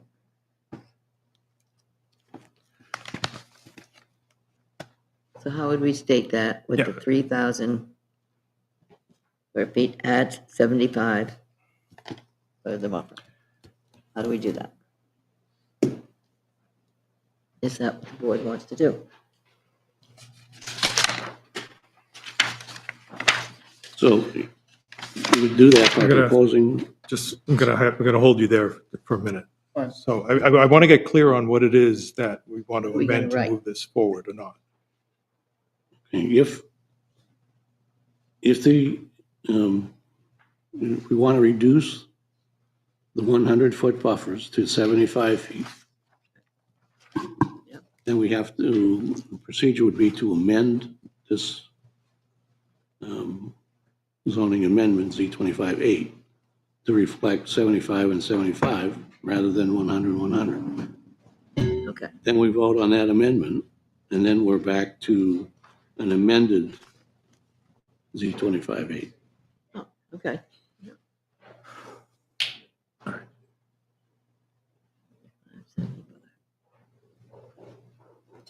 So just one more time, 75 feet for the parking structure setback and wastewater system setback. Is that going to be impactful on any notification, or is that, are we in the same situation where you were notified based on 50, 100, 100, right? So, is there an argument for not, is there an argument for not amending it because of notification issues? Or, and we just tie it to the passage or the adoption of the map? It's good now. So no problem with the notification because we're making it smaller. We made it small. Say. All right, so again, just for summary, what are we looking to reduce here? Just the parking structures setback and wastewater system setback to 75 feet? Is that what we're talking about? That's what we're. Yep. So, yeah. All right, I make a motion, let me see. All right, are you in favor of the adoption of the amendment number 8 as proposed by Plastow Planning Board to the Plastow zoning ordinance, Article 4, Natural Resource Protection, Section 220-18.3-D, Wetland Buffer Setback Table by the amending the prime wetland buffers as follows. Limited use buffer, 50 feet. Parking and structure setback, 75 feet. Wastewater system setback, 75 feet. Do I have a second? Second it. All in favor? Aye. Aye. Opposed? No. All right, 2. Two. And you're abstaining? Abstain, so. Substitute too. So 2, 1, 2. All right, so the motion doesn't pass. Nope. All right, so, all right. All right, so I'm going to open up for any public hearing before I close the hearing. Do you have anything new that you want to add?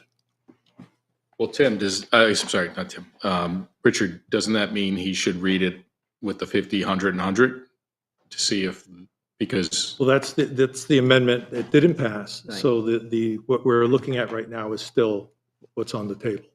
you just read it as 50, 75, 75. That was the proposed And it didn't amendment, the one that we Yeah, have. so now and it didn't you would pass. reread it as 50, 100, 100, correct? Right where it was. Yes. With it not passing, the amendment before us is 50 feet for limited use buffer, parking structure setback 100 feet, and wastewater system setback 100 feet. All right. And now we're voting to place it on the warrant, right? Yes, once we close the public hearing.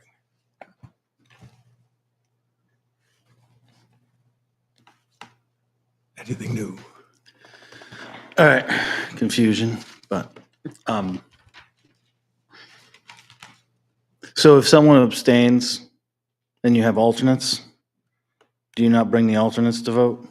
No. No. No, they have to be absent. Alternates Okay, only just a come in question I one. have. I'm not familiar with this stuff. I am from a voting perspective, I'm from the board. So we're still in a situation where we haven't properly notified, potentially. No, I mean, that'll be dealt with if we tie it together to, Right, Obviate we're the need. currently in that situation. Unless that passes.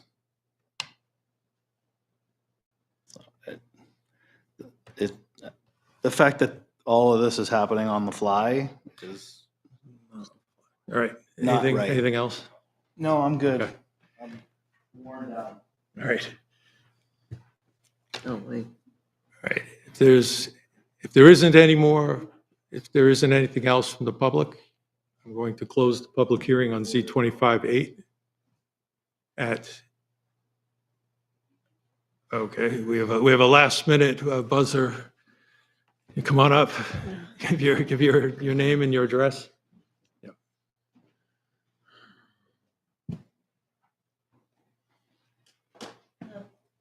Hello. My name is Ann Muir. The property I'm with is 45 Crane Crossing Road. Is that your residence? 45 Crane Crossing? Thank you. Is that your residence? No, it's not my residence. What is that address then? It's a property own. Okay. Are you a resident of Plastow? Are you a Is that a resident of problem? Plastow? No, I'm just asking, are you a resident of Plastow? No, Okay. but is that a problem? Well, I mean, after 40 years, 45 years, I I mean, well, I'll let I you feel speak. like one. I'll let you speak, but just for the purposes of, zoning and such, you're Ouch. you're not a resident. Oh. No, but feel free. No one returns my tax money, so, All right. okay. Okay, so this is just a matter of meeting. So a lot of us, most of us, really work hard to get here, be here. It's important to us.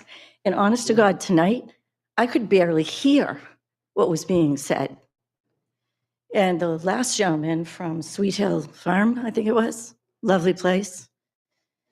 I wasn't sure how that affected me one way or another, but it seemed to be important. The matter of the mailings is extremely important. And as I said, do I need an interpreter after these meetings to understand what's going on for a place that is part of my heart for most of my life? Anyway, that's why I wanted to come up and speak. It wasn't, it's really the thing that's really important to all of us, our properties. None of us doesn't want to take care of our properties. We love them. So I guess that's it. But if I come to another meeting, I sure wouldn't mind, one, being able to hear everyone clearly. Two, have some kind of summary after the meeting so I understand what's happened.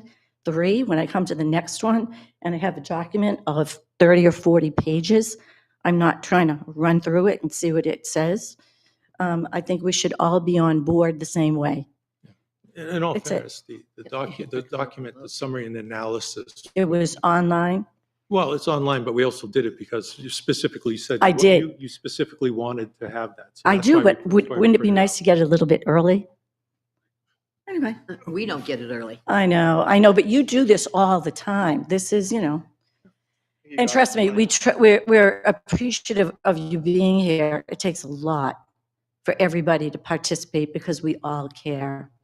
But this, I'm going to leave here tonight, drive an hour back. I'm exhausted coming up and back and just wondering what's going to change that I don't know about. And we all know we don't even have newspapers anymore that reports anything. So I'm dependent on coming here and listening, and everyone here is basically very caring. But I'd really like to understand, I'm an extremely intelligent person, and I think we are all on the same page. That's it. Thank you for your time. Thank you. Is Tim coming back? Yeah. All right. Step over. All right, so I think is there anyone else from the public, last call, that would like to speak on this issue?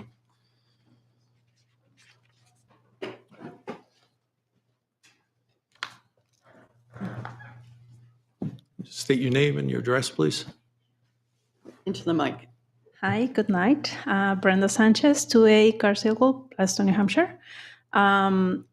This is my very first time being here, so I don't know how it works. It's a conversation. Okay.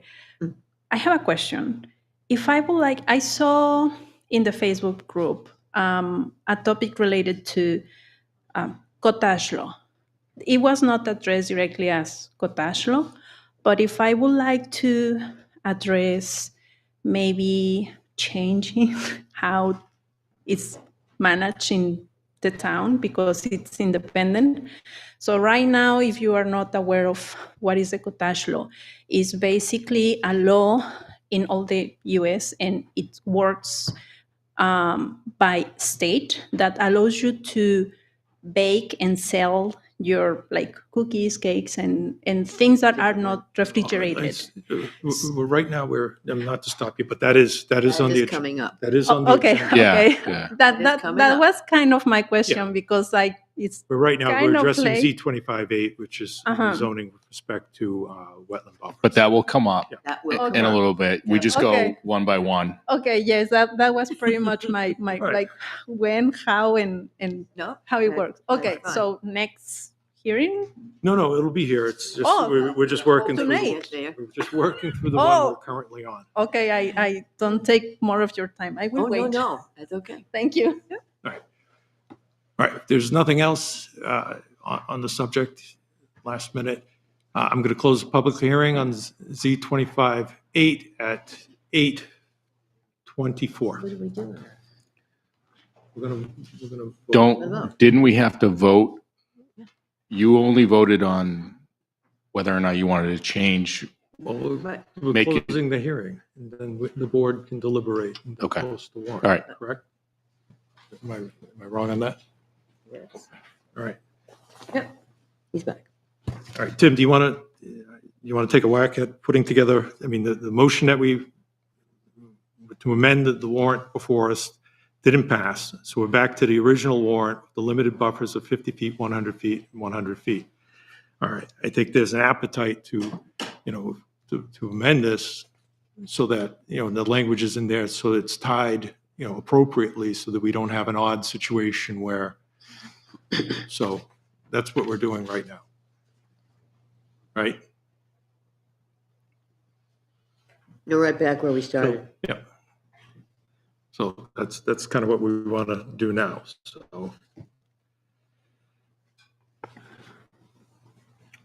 So you want to add the language to this article that if the other wetlands article and the designation article fails, then this change is null and void? Is that? I think that's what we want to do, correct? So if the other wetland designations fail, do you want to give it a name? That seems, I mean, I can do that. Was your recommended caveat to be tied with the map Yeah, the prime wetlands amendment? map as Yeah. authorized under Okay. RSA On the 40. Versus this one? Okay. On the map amendment, I would say if If this doesn't Z25A fails, then the map one is null and void. Right. So, So- I mean, we've done that pairing a lot of times. Yeah. All right, so for purposes of Wait a minute, Z25A, Richard.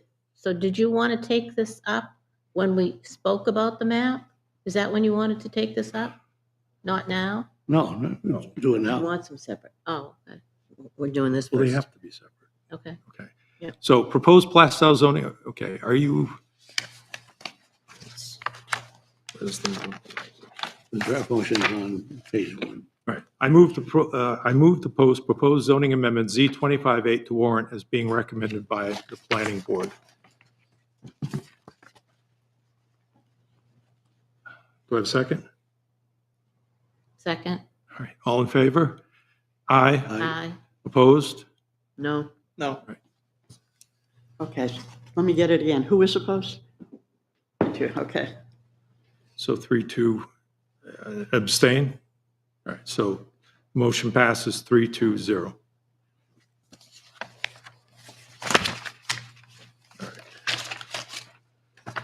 All right, we're going to revisit that, or at least on agenda item number 4. All right.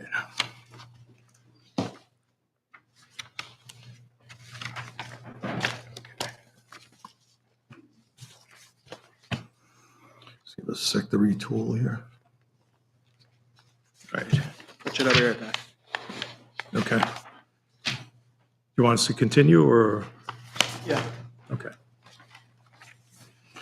All right, I'm going to open the public hearing for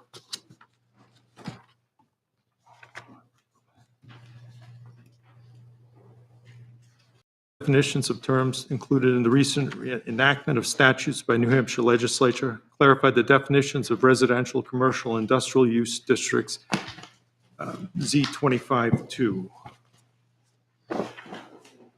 Proposed Plastow zoning amendment Z25-2. Are you in favor of the adoption of the amendment number 2 as proposed by the Plastow Planning Board to the Plastow zoning ordinance to 220-2?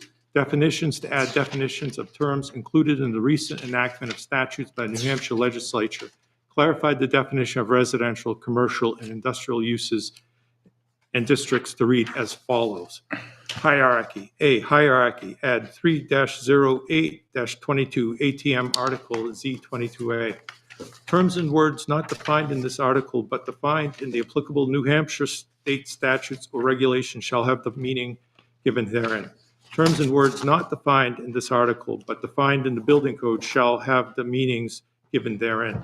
3, terms and words not defined in this article, the New Hampshire state statutes or regulations or in the building code shall have the meanings understood in common usage and as defined in standard American dictionaries. B, unless the context otherwise requires, the following definition shall be used in the interpretation and construction of this chapter. Words used in the present tense include the future, the singular number shall include the plural, in the plural, the singular. The word used shall include arranged, designed, constructed, altered, converted, rented, leased, or intended to be used, and occupied. The word shall is mandatory, and the word may is permissive. C, defined, capitalized. Terms contained within this article apply to the entire ordinance regardless if the terms have been capitalized or not within any given article.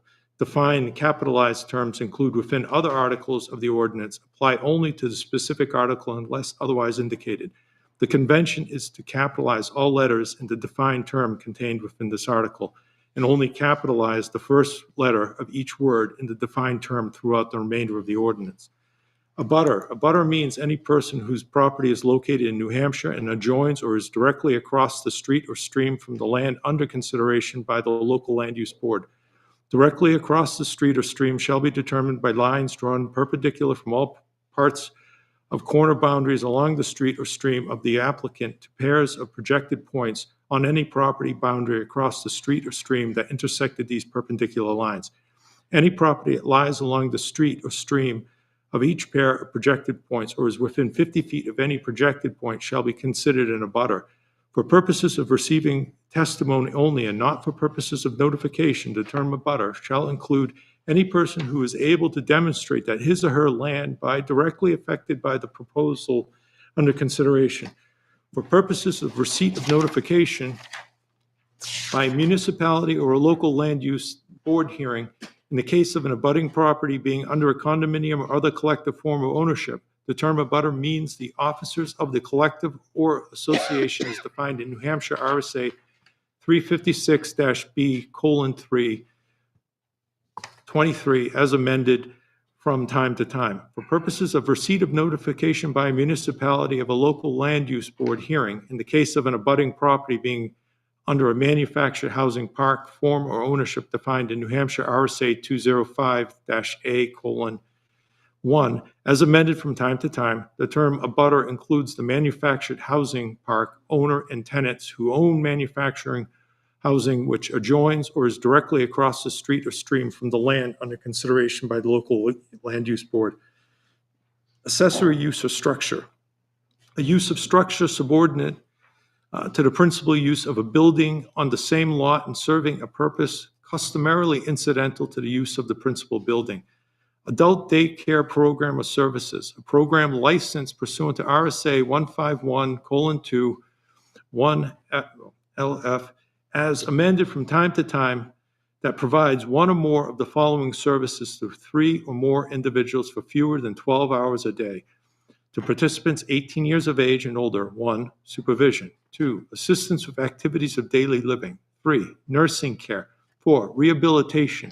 5, recreational, social, cognitive, and physical stimulation. And 6, nutrition.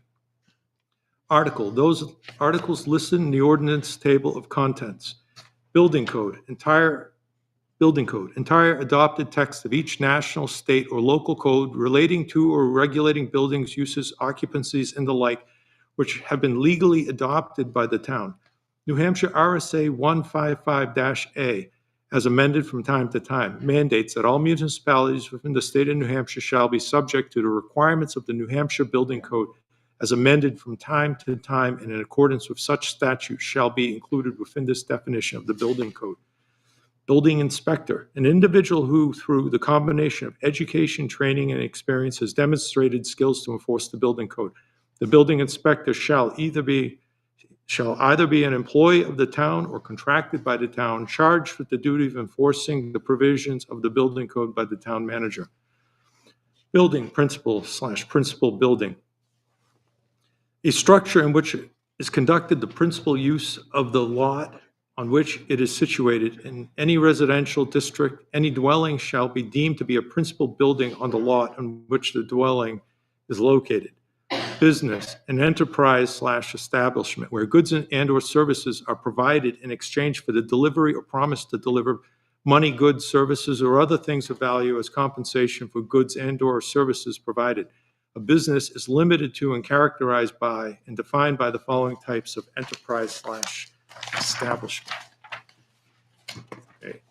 B, retail business, a business enterprise where goods and/or services are sold or rented directly on the premises to the ultimate consumer. Examples of a retail business are enterprises such as, but not limited to, books, stationery or news store, drugstore, dry goods or variety store, jewelry store, florist, gift or antique shop, hardware store, convenience store/market, or wearing apparel store. General service or repair shops such as, but not limited to, jewelry, clocks, radios, and television appliances, bicycle repair, and services of a similar nature. Amended 3-10-2020 ATM by Art Z20-1. F, professional office, a room or cluster of rooms where an individual or a group practice takes place, which is characterized by licensing in any particular study or science, such as human medicine, including ancillary services such as lab, radiology, etc., dentistry, law, and engineering. G, trade businesses, a business enterprise which holds necessary state and local license. It should be but it reads he. Which holds the necessary state and local licenses to provide trade services directly to the ultimate consumer. For example, would be landscapers, construction contractors, electricians, plumbers, and HVAC contractors. In any residential district, a trade business does not include the exterior storage of materials or equipment other than the vehicles licensed for travel on a public highway. Change of use. Change of use is marked by an alteration, modification, transformation, or substitution to either structural elements or the type of activity on an existing developed lot. A change of use of a lot shall also be deemed to occur whenever there is a change from one permitted use as listed in Article 5, 220-32A to 220-32K inclusive to another permitted use as listed in the said articles. If there are multiple principal uses of a lot, a change shall be deemed to occur whenever the mixture of types of a permitted use changes, or whenever the proportion of space devoted to an individual permitted use changes to become a more intense or significantly different. In the case of non-residential use and multifamily use lots, a new site plan shall be reviewed and/or approved before the permits and/or a certificate of occupancy can be issued, allowing such change of use to take place and signaling its compliance with an applicable town ordinance. Child daycare agency. Those operations as licensed by the state of New Hampshire and defined by RSA 170-E:2, Roman numeral 4, as amended from time to time, include those agencies defined in RSA 170-E:2, Roman numeral 4, C through I, inclusive as amended from time to time. Child daycare. Good grief. All right. I'll read some of it. Let me just finish this page. Child daycare agency for purposes of the ordinance does not include family daycare home and family group daycare home as defined in RSA 170-E:2, Roman numeral 4, A and B, as amended from time to time. Code enforcement officer, an individual who, through the combination of education, training, and experience, has the demonstrated skills to enforce the various codes and ordinances of the town.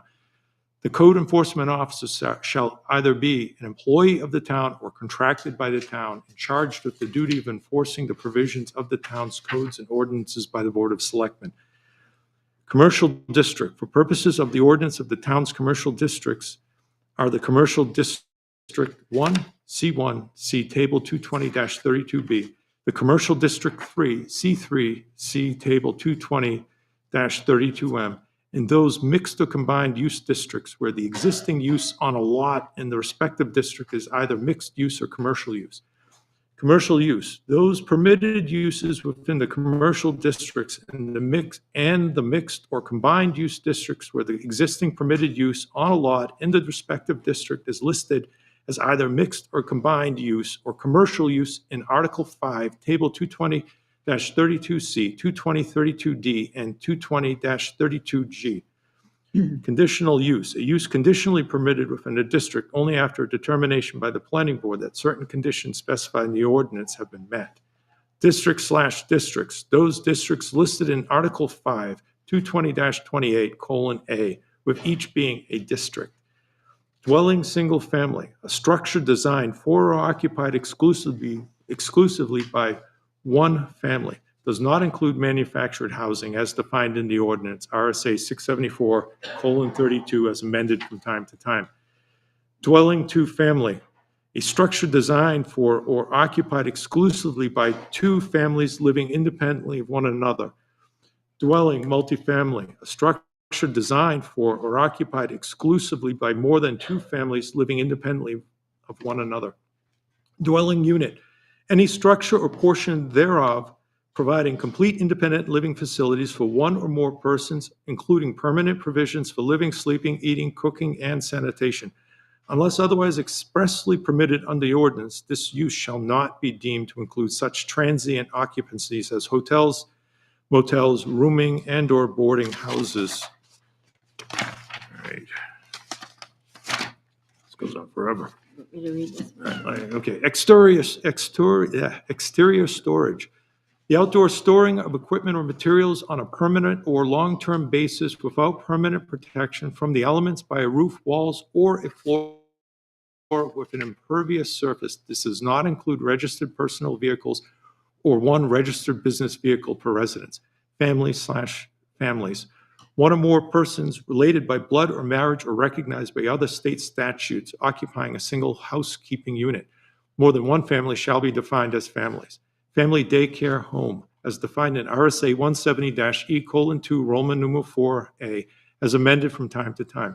Family group daycare home, as defined in RSA 170-E:2, Roman numeral 4B, as amended from time to time. Industrial districts. For purposes of the ordinance, the town's industrial districts are the Industrial District 1, IND 1, see Table 220-32A, and Industrial District 2, IND 2, see Table 220-32K. Industrial use, those permitted uses within the industrial districts. Local land use board. For purposes of the ordinance and in accordance with RSA 673:1, as amended from time to time, the town's local land use board shall be the planning board, the zoning board of adjustment, and the building inspector. To the extent established by the local legislative body, local land use boards shall also include the Agricultural Commission, the Building Code Board of Appeals, the Historic District Commission, the Housing Commission, and the Heritage Commission. Lot. A defined parcel of land occupied or intended to be occupied by a principal building or group of such buildings and the accessory uses or structures or utilized for a principal use and uses accessory or incidental to the operation thereof, together with such open spaces as required by the ordinance. This definition includes the term site, site, parcel, and parcels as those terms are used in the ordinance unless otherwise indicated.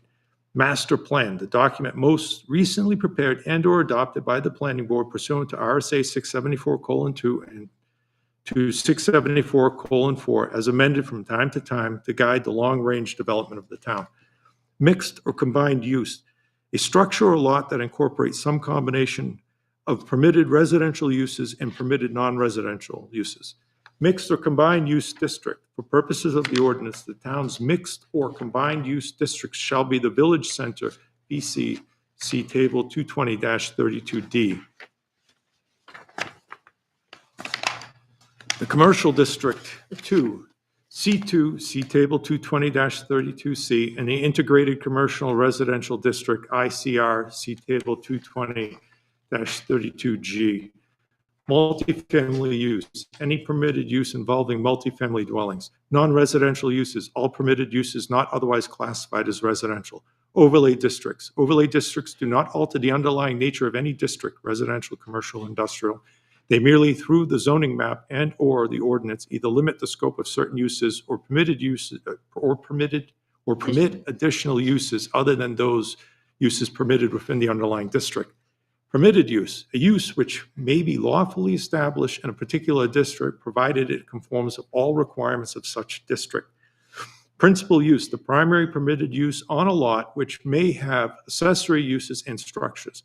For lots with multiple permitted uses, the principal use shall be that use which occupies the larger area of all the permitted uses on the lot. Residential districts. For purposes of the ordinance, the town's residential districts shall be the low-density residential district, LDR, see Table 220-32F, the medium-density residential district, MDR, see Table 220-32E, the recreational and conservation districts 1 and 2, RC1 and RC2, see Tables 220-32H and 220-32J. In those mixed or combined use districts where the existing use on a lot in the respective district is entirely residential.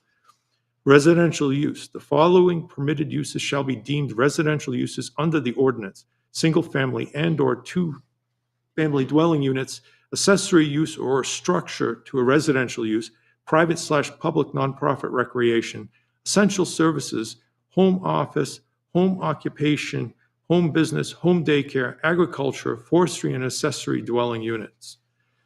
Site/sites, see lot. Special exception, a use specifically permitted within a district only after determination by the Board of Adjustment that certain conditions specified in the ordinance have been met.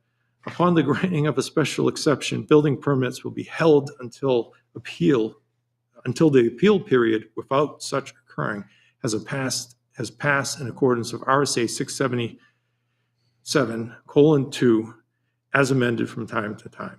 Structure, anything assembled or constructed, the use of which requires the location on or in the ground or an attachment to an object located on or in the ground. This includes structures assembled or constructed of plastic, fabric, and/or canvas-covered frame structures, structures for agricultural use, structures installed on skids, blocks, or permanent foundations, and all sheds and storage facilities. Includes the term building as that term is used in the ordinance unless otherwise indicated. Subdivision and/or site plan, each as defined in the town's subdivision site plan review regulations. Subdivision site plan review regulations, those regulations contained in chapters 230 and 235 of the Code of the Town of Plastow is amended from time to time. Temporary structures and uses. Temporary structures include tents, fabrics, shelters, portable shelters, construction trailers during permitted constructions, similar structures. Variance, legal permission to depart from the requirements of the ordinance granted by the Board of Adjustment. Building permits to be issued as a result of an approved variance shall be held until the period for filing a motion for rehearing has passed without such occurring in accordance with RSA 677:2 as amended from time to time. Zone or zones, see district/districts. Zoning map. The official zoning map of the town of Plastow is generated by a Geographic Information System, GIS, as amended from time to time. Zoning officer. An individual who, through the combination of education, training, and experience, has the demonstrated skills to enforce the ordinance. The zoning officer shall be an employee of the town or contracted by the town and charged with the duty of enforcing the provisions of the ordinance by the Board of Selectmen.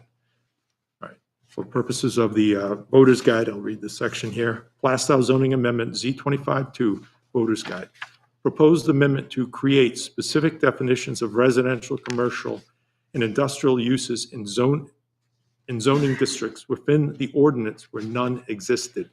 It also incorporates recent changes enacted by the New Hampshire legislature, i.e. abutters, family daycare, home, family group daycare, home, etc.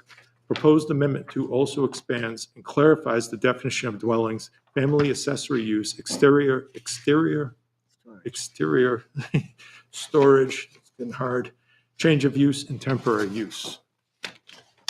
All right. All right, with that said. Want someone else to talk? Yes, please. We'll take comments from the board before I open it up to public discussion. I have a few. Okay. About 4 or 5 pages in, I guess. Okay. Trade business, remember, it's letter G, trade business. In red, we propose to add landscapers and construction contractors. I think we should either delete those or say landscaper office and construction contractor office, because the problem that we had is for landscapers, they started storing too much equipment. It wasn't the external storage. It wasn't like they were, storing sand and gravel and whatever. But there was, trucks kind of overwhelmed the area. So we specifically did not include those when we came up with this list of trade business. So like I say, I think we should either take those 2 out or add, make it landscaper office or construction contractor office. And then just the second sentence there, just to read better, it says the current trade business does not include the exterior storage. I think it reads better to say the trade business does not allow the exterior storage. How about does not permit? Yeah, Does not does permit. not permit.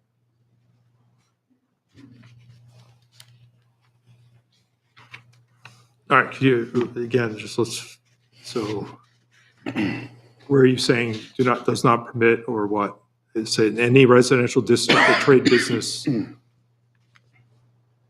it can, It's under, it does not include, it would be, does not permit.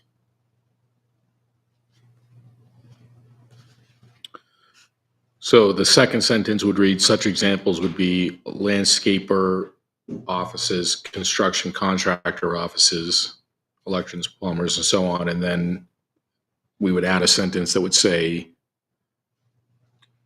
these No, uses do Oh, not this is under permit trade outside storage businesses, of correct? materials. yeah.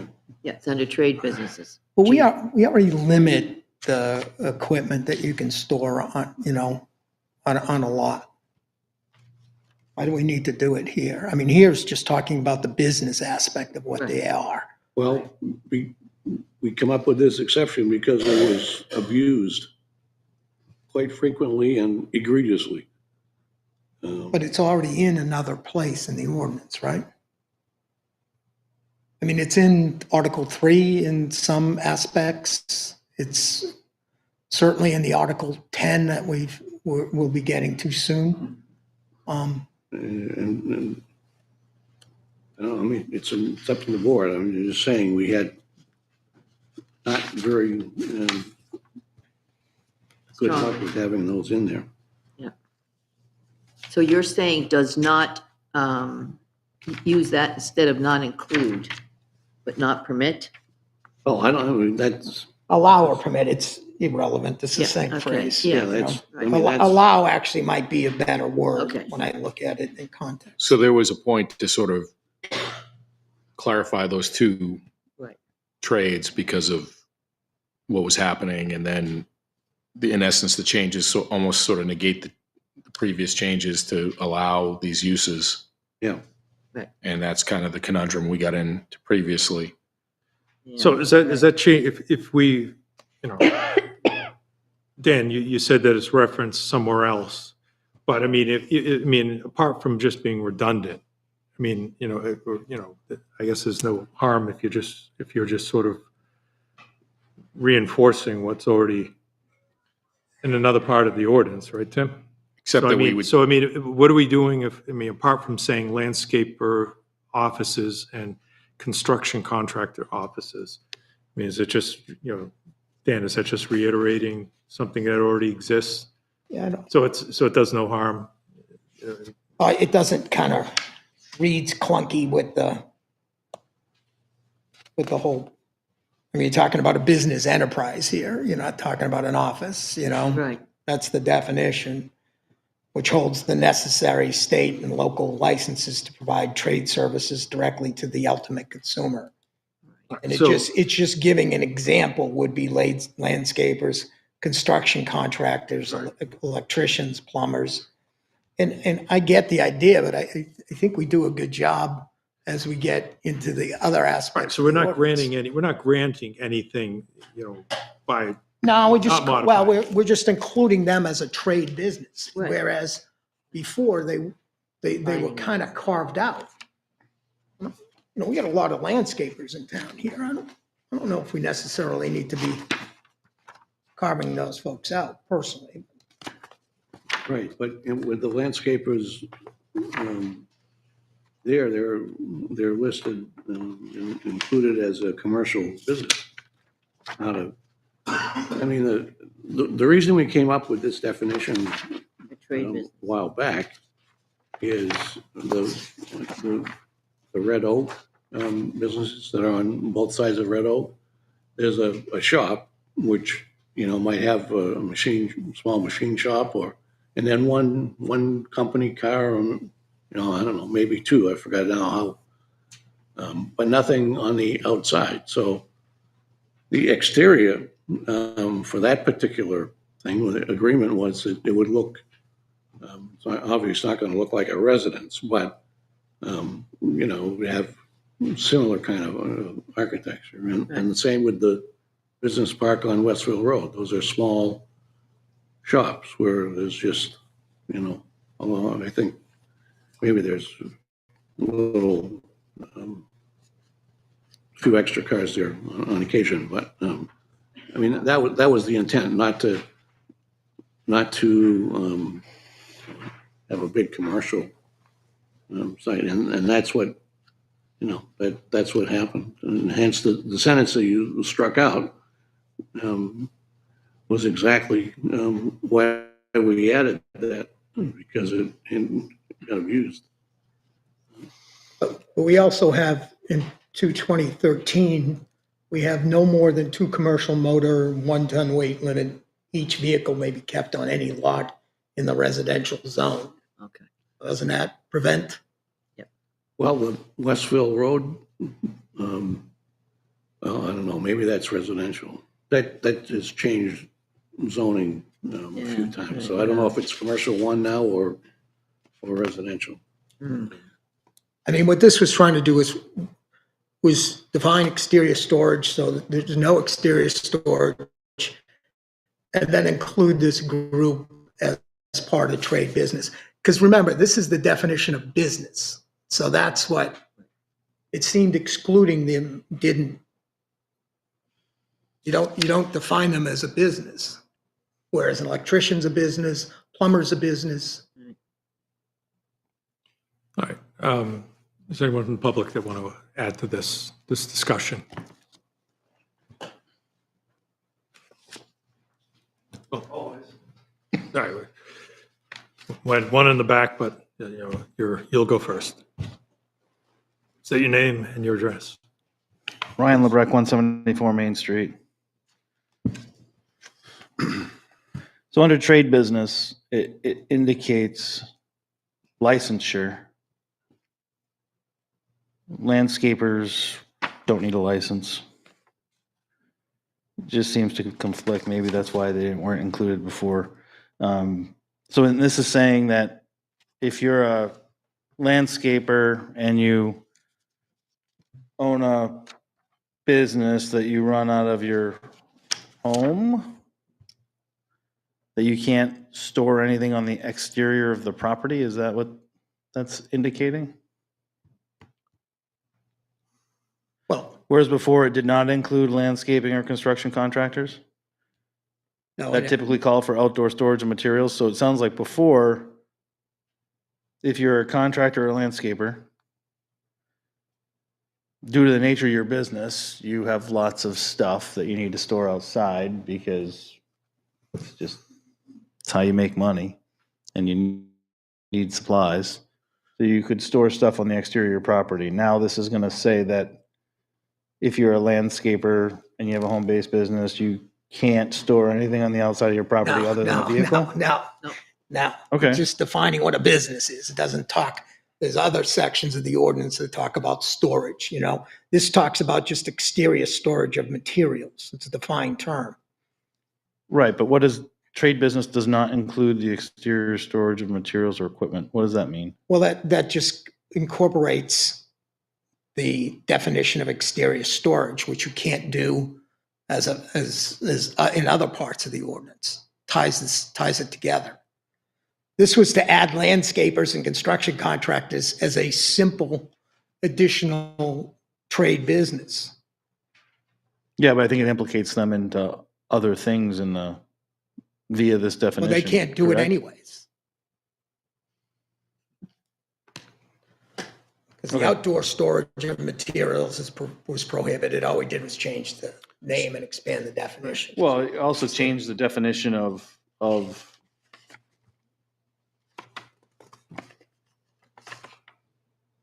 Did anybody order any pizza?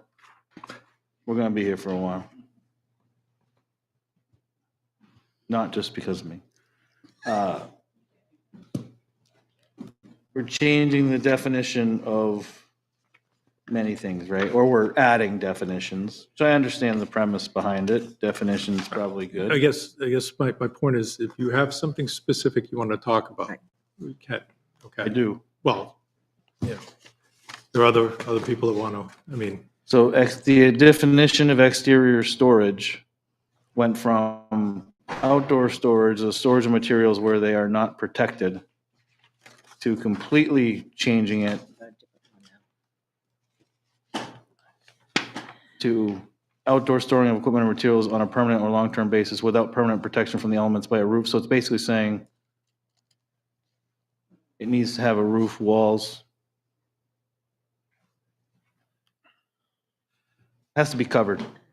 Needs to have a temporary structure. Correct. We've come Correct. short. We can That- add that's- that. Exactly. That you can't have year round. We can zip that one in if you want. What's that? I said we can zip that one in, but outdoor storage, I said the storage of materials where they are not protected from the elements by a roof, walls, or floor, which means they must be protected. No, before it was defining stuff stored on your lawn, and now it's defining, it's How do you- basically through the definitions saying that you can no longer have stuff stored on your lawn unless it's inside, right? So I know the on a- definition on a itself isn't permanent- changing On things, a but permanent or a long-term basis. But, you know, right, but it's, it's those words changing. mean there, what they mean. It's permanent or long-term, doesn't. And again, sometimes, you know, I think on these zoning. How do you enforce that permanent and long-term basis? Like, I guess we're hey, not. that talking- How do you most files enforce been there anything? forever. Let me just clarify. We're not talking about enforcement. These are definitions that we're Well, talking about. You know. I think the So the definition issue- lead so the- to, So the issue at hand is this particular zoning ordinance. So I if you have understand that. questions about the definitions, you know, Definition. as opposed to yes. something that's a little more far The afield. definition in this case, by definition, is leading to restriction, in my opinion. Because before, it just said, it defined what outdoor storage was. Now it's saying that exterior storage means this, and this, and it's got to be inside, it's got to be this and that. So it's further restricting things. So we're defining terms. So if there's, you know, if you, Making things worse. okay, do you have anything particular with And I'm not a respect to a defined contractor or a term? landscaper or anything for my day-to-day, but I have issue with that. Okay. Is A there- lot of is people in there- this town make their living, support their family, and pay their taxes based on all of this stuff. I'm going so. to stop you. Yes, I have And I'm going to more. invite, and I'm going to The other one invite is- someone else up front. That's fine, I'll come back with the rest. Well, of no, my I mean, map. it's, if you have something specific, I mean, but if, I mean, if we're No, I gonna, do. I have well, let me, other questions. let me finish. But if we're going to debate whether or not, you know, we should be defining terms, and we're going to say we're not going to define terms, and if you define a term, you're limiting somebody. I mean, a particular term could do that, but the act of defining, we're not going to throw out the act of, you know, defining things. So if you want to talk about a specific definition, we can. But if you want to ideologically speak about defining I want stuff, to talk about a we're not going butter, to do that. and I have a question about what was the definition of a butter before? We added a whole paragraph about a butter. That's required by statute. That was passed on September 1st. So the state changed the definition of a butter. All this does is Okay, match that definition. It okay. expanded the definition of a butter. So food for thought. Do you have another? Was the prime wetlands a butter list based on the expanded definition in September that is now law? This isn't current. That's why, Said- this is he why said- we're adding it. The answer to that question is yes. Wait, what, no crosstalk, please. Tim, can you speak to that, Yes, it was please? according to the latest definition. All right. So we're just merely codifying, you know, our zoning State is, did change it. I would argue by this definition, it wasn't.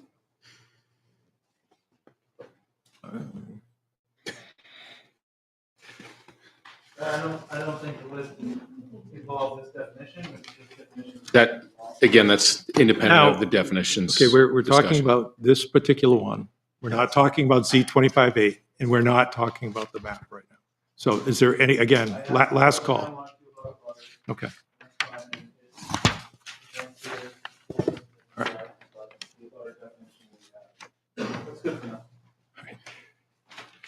Mr. DeRoche. Just about a butter, it talks about being changed by state law. So rather than have page or text, can't we just reference the RSA and say a butter as defined by New Hampshire RSA, blah, blah, blah, rather than have it spelled out there. I mean, Because we're spelling it out and it's already defined somewhere at the state level. the problem is you force people, it's easier for people who live in this town, I think, to just go look at the zoning ordinance rather than go hunt through the RSAs. Yep. That's the only reason, and there's a little bit of convention in here because things I did define by just referring to the RSAs. So there's a little bit of inconsistency, but I agree with you. And as a general comment, text for text's sake doesn't. But to me, it was just important enough on this singular one. It'd be easier to read. To put it in. Agree, yeah. No, it's just from a hearing perspective. Mr. Bealow. But that way, if you have it defined, say, we could add an additional appendix to the town code that doesn't require a vote of. That's not a bad idea. Yeah. Right? You could have an appendix and say, see the appendix at the bottom of this. Yeah. A lot of towns actually put all their definitions in an appendix. Right. So it's not in the body of the ordinance. Okay. Mr. Bealow. Thank you. Peter Bealow, 82 Sweet Hill Road. I'm going to stay on the trade business definition. I actually generally like the changes. We've had the zoning board of adjustment here in Plastow. It's had a number of cases where the whole definition of contractor yard, okay, which is exterior storage, has come into play. And I think this definition helps. It's better than what we had before. However, that said, I would suggest you add under examples would be examples include but are not limited to landscapers, construction contractors, et cetera, et cetera. Yeah. Just add are not limited to. Yep. What are we adding? Okay, could you just reiterate that one more time? I'm seeing double right now. What are we So adding? you would say such examples would include but not be limited to. Exactly. Okay. And then landscapers, the whole trade. Yeah. I think that makes some What if sense. it's a stonemason? What if Yep, it's just, you can come up with a zillion of them. Yeah, no, but it makes sense. Such examples, what? Such examples, but not limited to. And to follow up on your point, Jay, is maybe that's an endeavor we work with in this coming year, is to move these things to an appendix. Is there anyone else from the public that'd like to speak to this? All right, anything else from the board? I think we have a couple proposals. Tim still has. Tim. Yeah. On the next page, commercial district, it mentions C1, C3, but I think it should also include C2 and ICR. So what I did here is I called those mixed and combined uses because that's what they are, even though they are overwhelmingly residential. I went through and counted all the properties. So what I did is just defined how they're being used, which would drive them into a district. I ran this by Attorney Cleary too. So if you go to mixed use, Tim, it gets the VC, which is also one, the ICR and the C2. Those are our mixed districts. And I live in C2. There's roughly 80 properties in C2, and roughly 10 to 12 of them are commercial properties. Same thing with the village center is larger, but kind of the same relative basis. So keeping it, Tim, is there, apart from just organizational,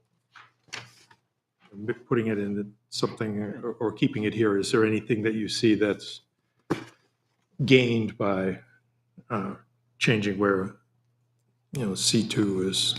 No, I'll agree with the current Right. language. Anything else? Conditional use. A use conditionally permitted within a district only after determination by the planning board. Says that certain conditions specified in the ordinance have been met. I think it would be better to say, after determination by the planning board has approved a conditional use permit, rather than just saying certain conditions. Specifying that a permit has actually been granted, correct? Yeah. All right, so read how you think it might. So a use conditionally permitted within a district only after the determination by the planning board that a conditional use permit has been approved. That certain conditions specified in the ordinance have been met and a conditional use permit.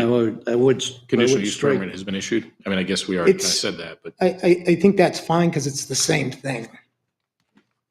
All right. So how do we different? It's just, So it's going to read, a use conditionally permitted within a district only after a determination by the planning board that a conditional use permit is met. has been issued. Been issued, all right. Conditional, what now? I just read it. That a conditional use permit is issued. Thank Correct. you. Has been issued, yep.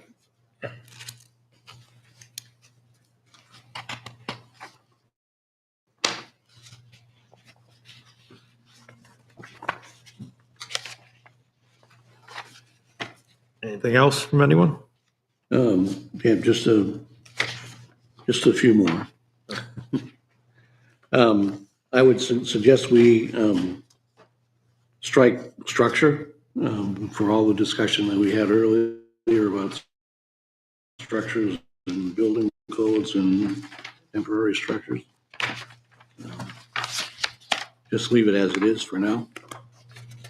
First, structure at the bottom. Would that include temporary structures and uses? I actually would strike temporary structures and uses. Yeah. Just get that out because we've fixed that. Structure's going to need some work. I mean, Yeah. Yeah. all we did here was just take out the requirement for a building permit. Yeah. Right. Which we leave the definition of structure. We just let it up to the building department to decide what they're going to issue as a building permit. All right. Um, Struggling where structure is. Oh, I'm sorry, yes, on the bottom of that page. It says Bottom of structure, that the very page. bottom. We Which don't have page? numbers on this page. The last one. Last one, after this, site and lots. Site lot. It's in black. Okay. Structure. Yeah.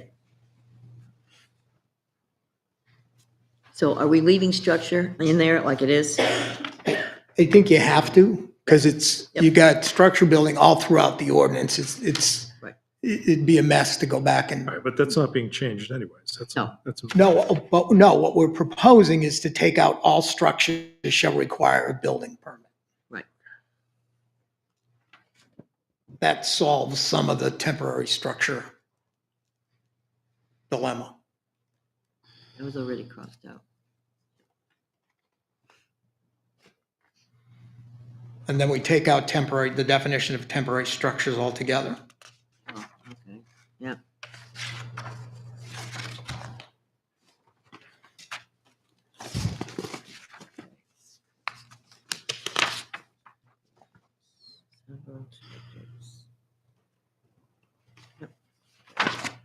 So if I wanted to build a house, I would need a building permit? No, you're driven by, the zoning ordinance doesn't, I know. I'm Okay. just being No, the facetious, bu- but the that's what building- it sounds like. yeah, no, but just think of it. Up for If- interpretation. So all the temporary structures or the tent structures that exist now in town, Right. you require. Yep. No, the building code drives what we need to do. Not necessarily, the zoning ordinance is how we use the land. The building code drives something you know, else. how we're going to build things, how we're going to construct things. Right, and this is really, it's a definition. This is mandating you need a, Well, when you go back to the building code, you know, like the town's permitting policies, it says, you know, everything that's required in the zoning order, we require a permit on. So it's kind of All right. Anything else? addresses. Anything else? We got one last one. Zoning officer. Yep. An individual who, through the combination of education, training, experience, has demonstrated skills to enforce the ordinance. Zoning officer shall either be an employee of the town or a contractor by the town, and charged with the duty of enforcing the provisions of this ordinance by the Board of Selectmen.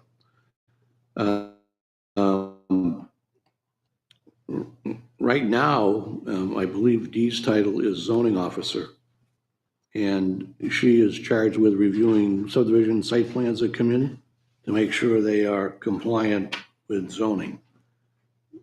She has nothing to do with enforcement. Her title's actually zoning official.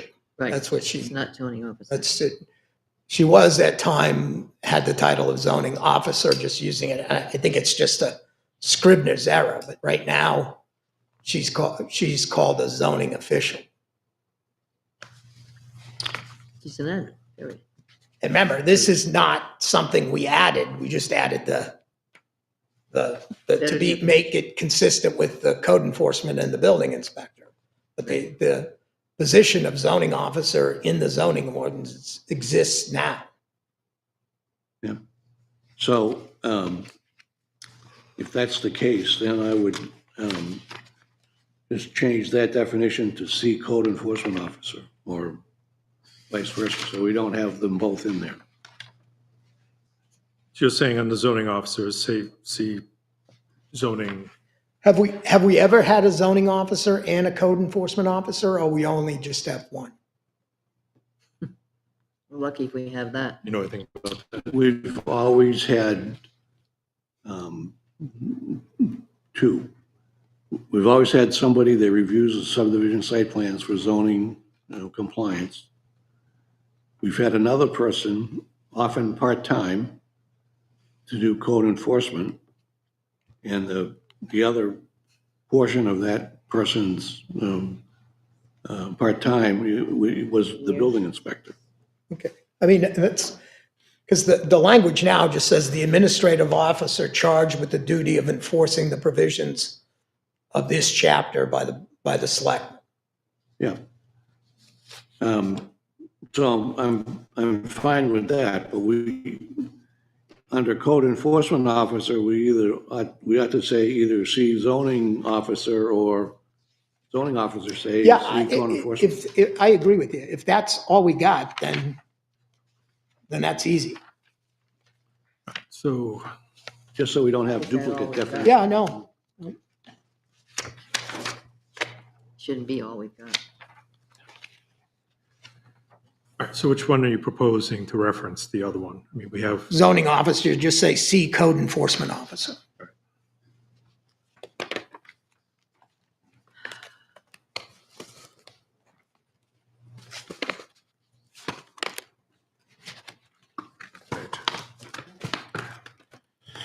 anything else? No, that's all for that one. So let's just sort of summarize, I suppose. So we go to G for, that's going to be like second page in, G for trade business. We don't have a problem with, talking about landscapers, construction contractors, calling it landscaper offices, and construction contractor offices. Those words don't work in that, so. Okay. Nope.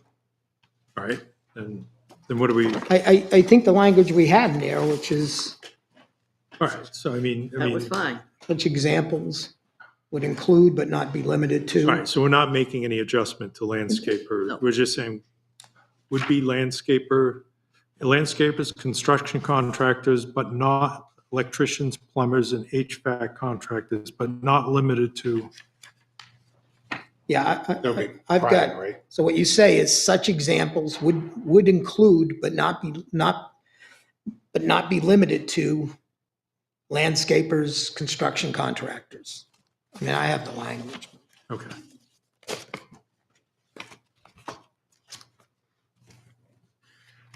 Right.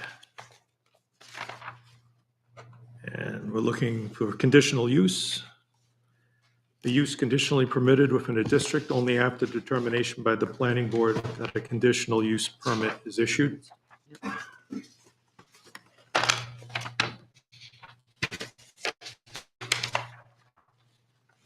And I think on the, all right, on the structure, we're leaving what's in black, but we're striking something out. Temporary structures, you're striking. Temporary structures.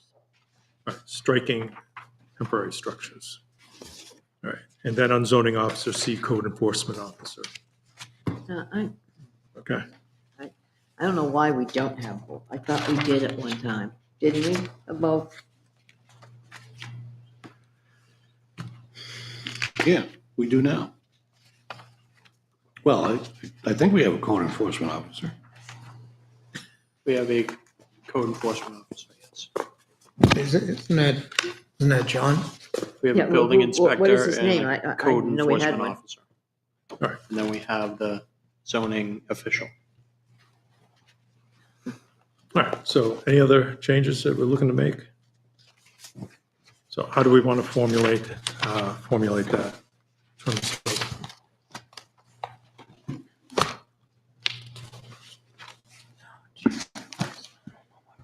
Well, I do, I think I do the same as before.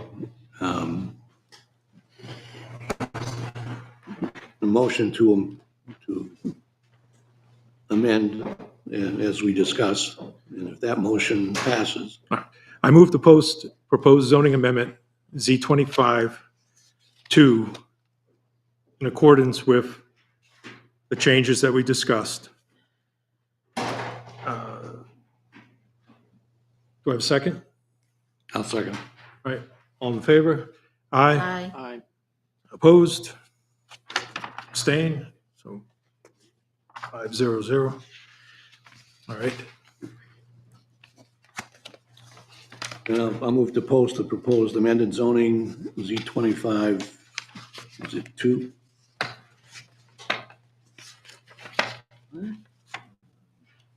Yeah, Z25 2, to the warrant as being recommended by the planning board. I second it. All in favor? Aye. Aye. Opposed? Abstain? All right. Motion's 500. All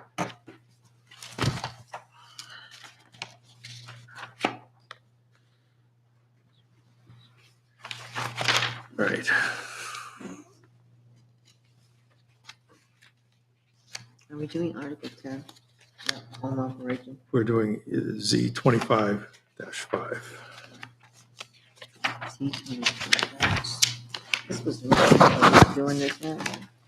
I don't know where we are. I have no idea.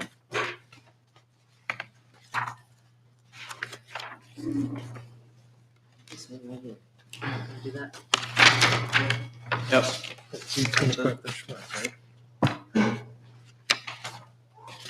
I'm just, It says 22066.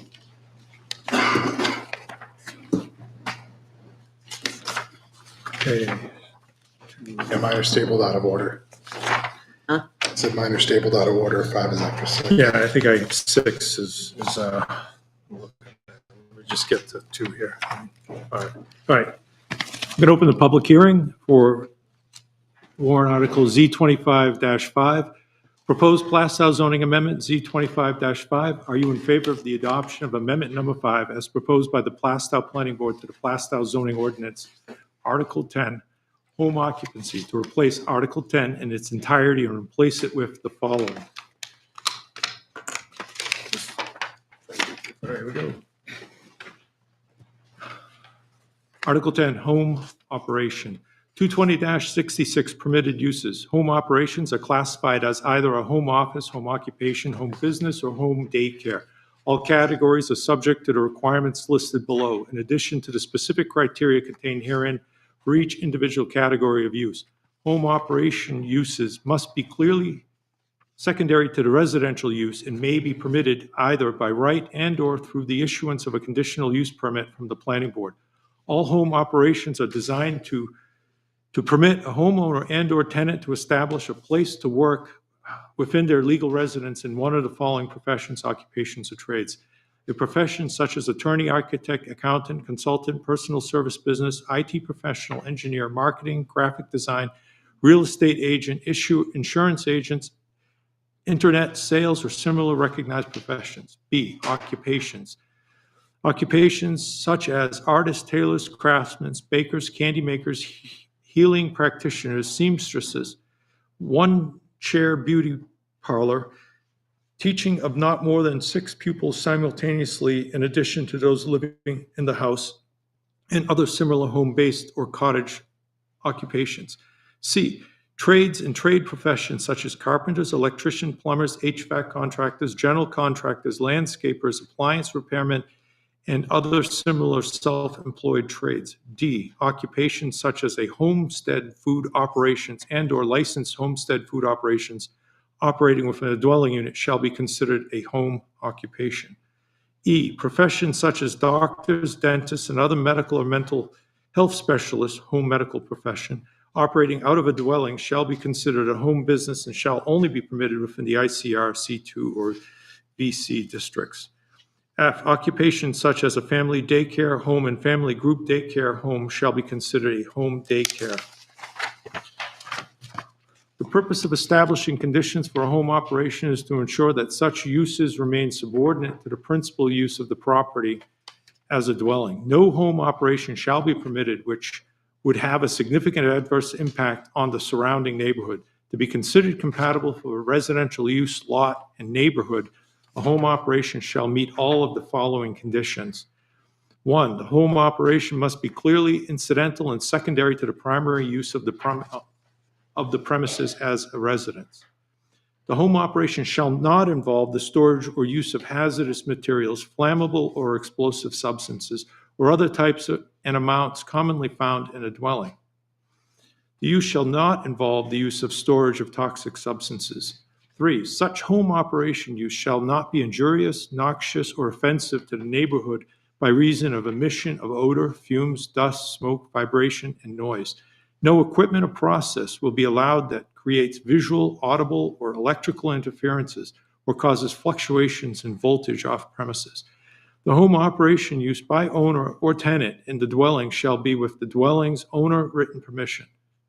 The dwelling must be established as a residential use prior to the home operation. 5, the home operation is conducted entirely within the dwelling unit and/or accessory structure and does not exceed 25% of the total habitable floor area of the dwelling unit and/or accessory structure. The home operation shall not alter the residential character and/or appearance of the dwelling unit or the residential use lot. For a home occupation, home business, and the home daycare, not more than one sign is to be displayed on the residential use lot and shall not exceed a size of 3 square feet. Signs will not be illuminated from within or by exterior spotlighting in any district that permits a home operation. The sign shall not advertise in such a way that would encourage customers or salespersons to come to the property without an appointment. 8, all home operations shall comply with all applicable requirements regarding federal, state, local licensing requirements governing their specific use. 9, all home operations shall comply with all applicable state and local building, life safety, fire, and health codes. For a business and a home daycare, sufficient off-street lighting for the employee and clients is to be provided. Any required deliveries can only be made by vehicles consistent with normal residential activities between the hours of 7 a.m. and 7 p.m., Monday through Friday. The outside parking of not more than 2 home operation vehicles, which includes cars, trucks, and/or trailers for each dwelling unit on the residential use lot, is permitted in all residential districts, provided the vehicles, 1, do not exceed 1.5-ton payload capacity, manufacturer's ratings. 2, are used as a means of transportation to and from the resident's place of business. 3, are not loaded with flammable, noxious, or dangerous materials.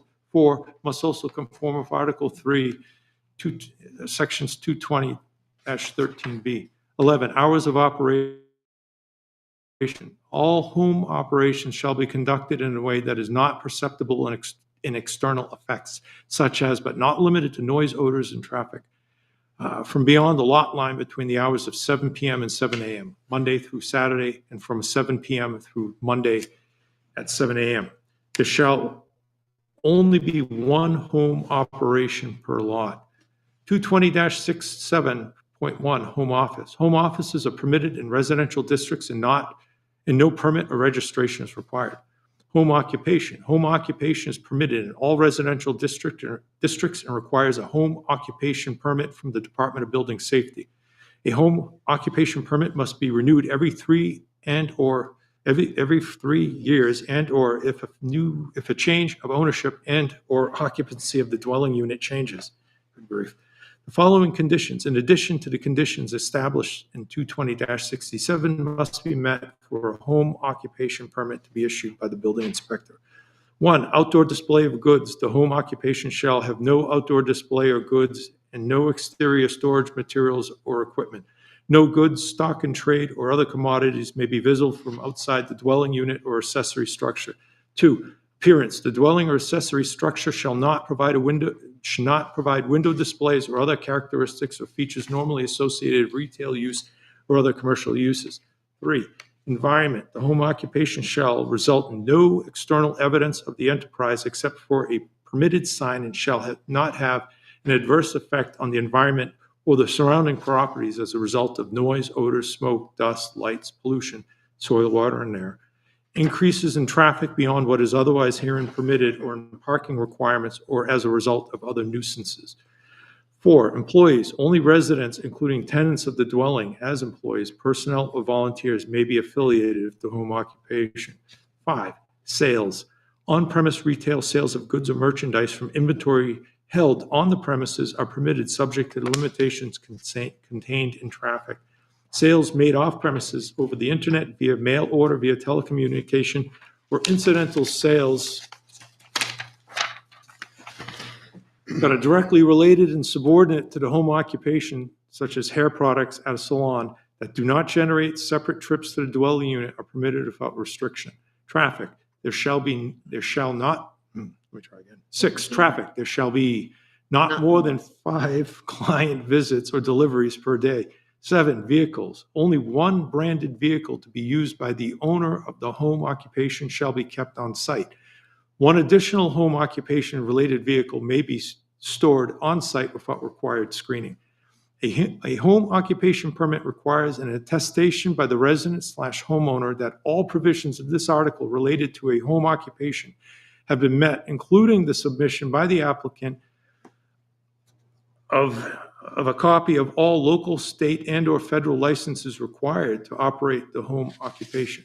No physical inspection of the lot and/or dwelling by the building inspector is required for a home occupation permit. 220-67.3, home business. Home business other than a home medical profession is permitted in all residential districts, subject to the issuance of a conditional use permit by the planning board and a home business occupancy permit by the building inspector.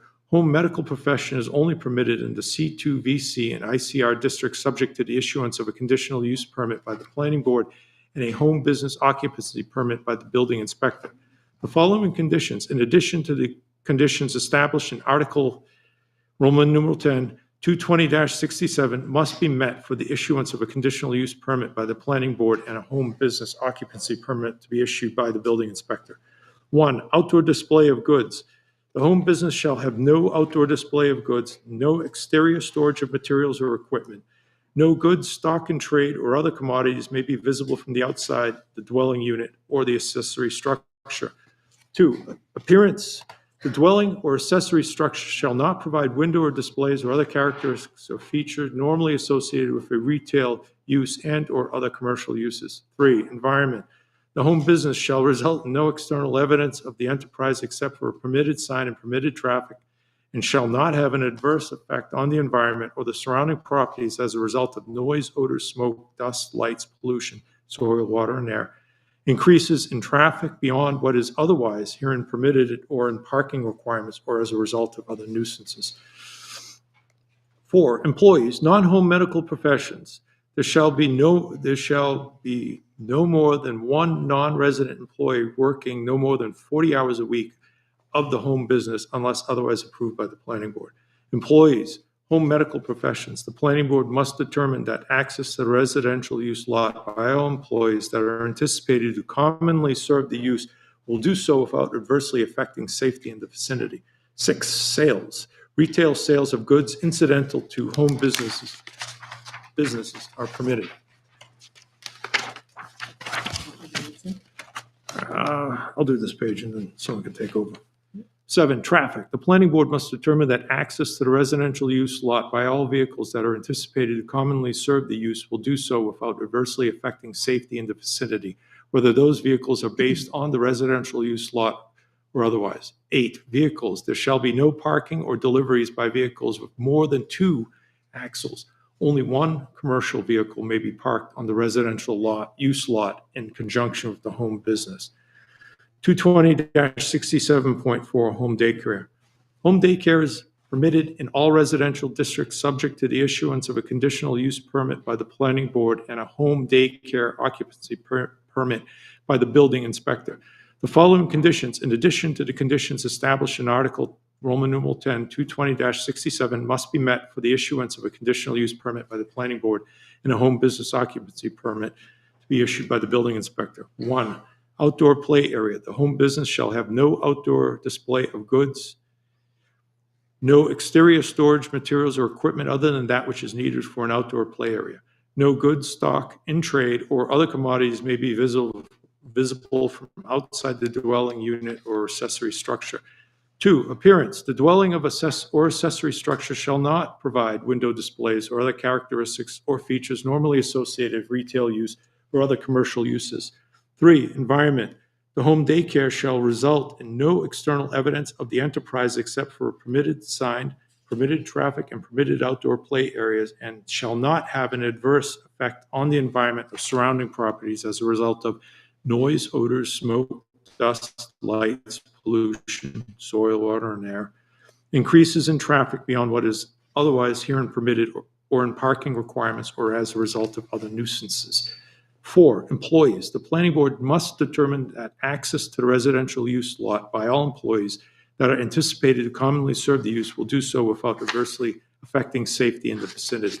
5, traffic. The planning board must determine that access to the residential use lot by all vehicles that are anticipated to commonly serve the use will do so without adversely affecting safety in the vicinity, whether those vehicles are based on the residential use lot or elsewhere. 6, vehicles. There shall be no parking of or deliveries by vehicles with more than 2 axles. 220-68, application for conditional use permit for a home business and/or a home daycare. A, conditional use permits granted under this article are intended to allow for a specific home occupation use by the current residents of the dwelling, and as such shall not be transferable to subsequent occupants. To apply for a conditional use permit, the proper forms must be filled out and returned to the planning board. The applicant is required to provide, in addition to the requirements required in Article Roman numeral 10, 220-67, the following. 1, sketch and/or drawing of the floor plan of the dwelling and/or accessory structure, clearly showing the dimensions of the habitable floor area and the area to be used for the home business and/or home industry, and plot plan of the lot showing provisions for off-street parking. Schedule of hours of operation. 2. 3, a copy of the deed. 4, a detailed description of the home business and/or home industry. We have duplicate, but I'm going to read it as 4 again. A copy of any applicable home business and/or home daycare license / permit or evidence that the applicable licenses / permits have been applied for. And then 5, an accurate list of abutters and mailing addresses on labels. B, before a conditional use permit is issued, a building inspection by the building inspector may be required by the planning board. If there are to be on-site transactions with the public at the proposed location or to ensure no hazardous materials are to be stored on the lot. C, the planning board shall determine if an unlisted profession, occupation, and/or trade is permitted or prohibited based on the similarity to the listed professions, occupations, and/or trades contained in 220-66, permitted use A through F, and the likely impacts of such unlisted profession, occupation, and/or trade on the surrounding neighborhood. 220-68.1, administration of permits. Application for a home business and home daycare occupancy permit shall be made to the Department of Building Safety on a form provided by the Department of Building Safety. Home business and home daycare occupancy permits shall be issued for a period of 3 years and may be renewed provided there is no violation of the provisions of the article. Requests for renewals shall be submitted to the Department of Building Safety accompanied by the applicable renewal fee prior to the expiration of the occupancy permit. 1, each home occupation, home business, and/or home daycare is permitted based on the criteria of the process stipulated in each section of this article. 2, any approvals issued herein shall automatically terminate when the applicant moves the home occupation, home business, and/or home daycare, closes the home occupation, home business, and/or home daycare, or no longer resides in the dwelling unit.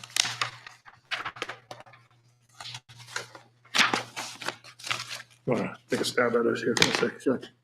3, prior to the commencement of home occupation, home business, and/or home daycare, the resident shall make application for a permit to the Department of Building Safety. The following criteria shall apply.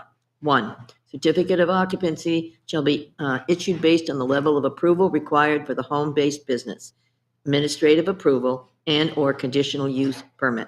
2, prior to the issuance of the certificate of occupancy, the code enforcement officer or the building inspector will inspect the site to ensure that any conditions required for operation of the applicable home operation has been met. 3, the owner shall submit to a code compliance inspection once every 3 years. In the event that an applicable home-based operation is found to no longer be in compliance with the original approval, the owner of the applicable home operation shall either seek additional approvals for the level of home operation and/or relocate the operation to a suitable location in the appropriate district for that use. 4, periodic inspections of a home business and/or home daycare premises may be required subsequent to the issuance of an occupancy permit in order to confirm compliance with the conditions of the original conditional use permit granted. If, in the opinion of the code enforcement officer, the business practices originally set forth and defined in the initial conditional use approval have changed, the planning board may revoke the conditional use permit in accordance with the provisions contained within RSA 676:4-A. Conditional use permit holders whose permits are revoked may make application to the planning board for a new conditional use permit based on the changed circumstances of the home, business, and/or home daycare. 220-68.1, existing home operation uses. The provisions of this article shall not apply to any lawfully existing home operation uses. For purposes of this article, the term lawfully existing means any lawful pre-existing conforming use and any pre-existing non-conforming use which predated the adoption of this article by the local legislative body. All other existing non-conforming uses not lawfully existing as defined above shall be required to make application for relief, permit, or approval as shall be required within 6 months from the date of the adoption of this article by the local legislative body. The following will be added to the definition contained within Article 2. Gross floor area. The total floor area designated for occupancy and use, including basement and other storage areas, provided, however, that stairways, elevator wells, restrooms, and lounge areas, common hallways, and building service areas shall not be included in the computation of such floor area. Habitable floor area shall be as defined in the space in a dwelling unit or accessory structure used for living, sleeping, eating, or cooking. Bathrooms, toilet rooms, closets, halls, storage, or utility spaces, and similar areas are not considered habitable floor areas. Home operation. Any use is permitted in Article 10, which is clearly incidental and subordinate to the principal residential use and does not change the character thereof. Only those permitted uses defined within Article 10 of the ordinance shall be considered a home operation.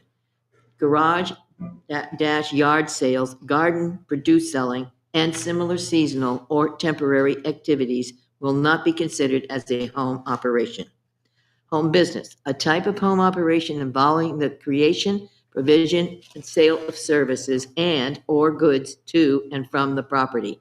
Types of home businesses may include the professions, occupations, or trades listed in Article 10, 220-66A through E.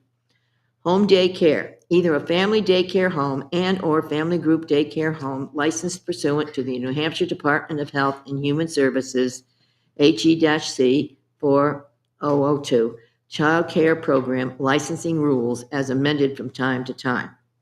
Home occupation, an accessory business type used, located, and conducted within a dwelling unit and/or its accessory structure so that the average neighbor under normal circumstances would not be aware of its existence. Types of home occupations may include the professions, occupations, or trades listed in Article 10, 220-66A through D. Agriculture and farming related activities as defined in New Hampshire RSA 21:34A as amended from time to time are not considered a home occupation. Licensed homestead food operations shall be considered under the ordinance a home occupation. Home office, a business that is operated solely within a dwelling unit by the residents with no additional employees. All home office operations shall be conducted by mail or electronic communication and involve no traffic or to or from the property by customers, clients, or deliveries, and no signage. So, home produce and products, everything of an agricultural nature grown or produced on the property of the resident of the dwelling. Also includes items produced entirely within a dwelling unit or accessory structure that are intended for sale. Homestead food operations defined in RSA 143-A:12-1LA as amended from time to time. Homestead food operation means a person who produces homestead food products, excluding potentially hazardous food, only in the home kitchen of that person's primary residence in New Hampshire, and only sells food from the homestead residence at the owner's farm stand or at farmers markets.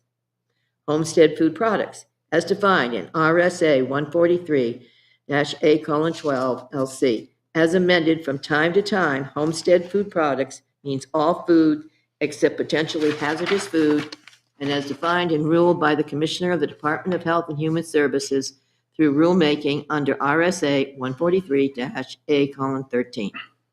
Licensed homestead food operations, as defined in RSA 143-A:12, as amended from time to time. Licensed homestead food operation means homestead food operations who wish to sell food products, excluding potentially hazardous food, to restaurants or other retail food establishments over the internet, by mail order, or to wholesalers, brokers, or other food distributors who will resell the homestead product shall be licensed under RSA 143-A:4.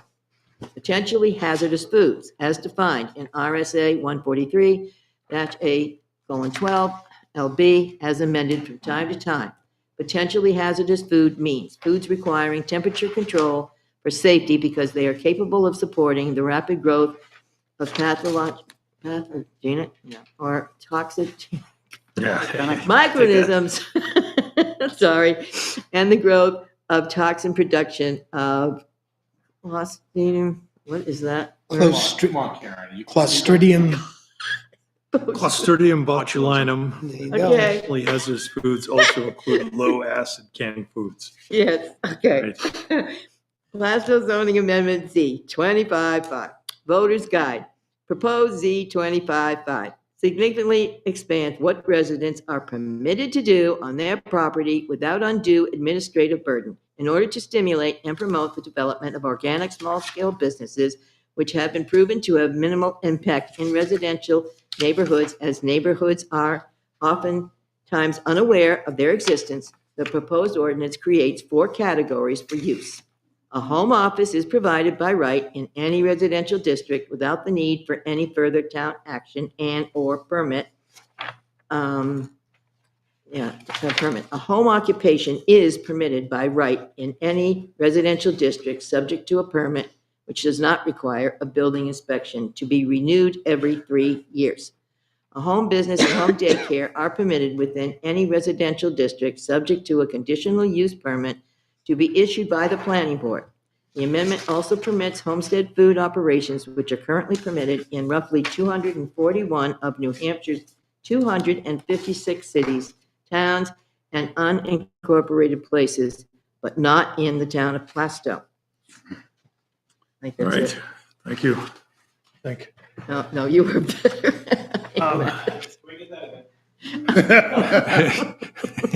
That maybe, I'll open it up to the board initially. Any questions, comments before I open it up to the public? I think Pelletier? I think this is actually one of my favorite things that has come out. And I think that it's just putting us on par with basically the rest of New Hampshire, especially with the homestead food as well. Because like it says here, there's 240 out of 256 cities, 241 are basically running by this. The RSA is in place by the state.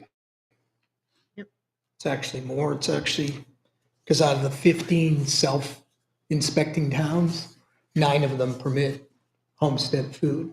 There's only 3 communities in the entire state that ban it altogether. Of which we have one. Mr. Alberti? So in a general sense, I'm always concerned about anything, a law, an ordinance, whatever it might be, that has one intention, and then you get the problematic things that come from that, which is an abuse and or unintended circumstance that comes from anything that we pass. So I think everybody should keep in mind that there are some loopholes or something. We say, oh, geez, right? So comes to mind on the first page under 220-66 permitted uses, section B is occupations such as artist, tailor, craftsman. And then, I kind of put a note here, diaper spa, right? Like, we know that was a big issue in Atkinson, and I know it was kind of funny, but this bases some things on, there was a section that talked about home health, some sort of healing. And so someone will qualify that as healing. And nobody wants to see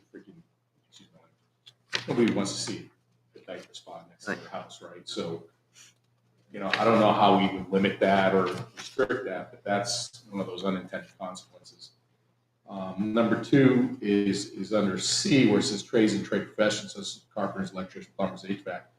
Do we specify that that's office operations only, right? Because again, someone could take the next step, which is what Tim was talking about earlier, which is trucks. And we know we have restrictions elsewhere in the ordinances, but if you don't restrict that in some sort of language, it could be construed as an allowable use under this. Section E is. Can I just, just, with respect to your, you mentioned like C of 220-66, but 220-67, conditions applicable for all home operations. Doesn't that speak to that? I mean, it's. Potentially, Actually not potentially, is it kind of directly? Yeah, and that's what I want to make sure, right? As we go through this, one section says you can do this, but you can't do it this way, right? Do we have our bases covered?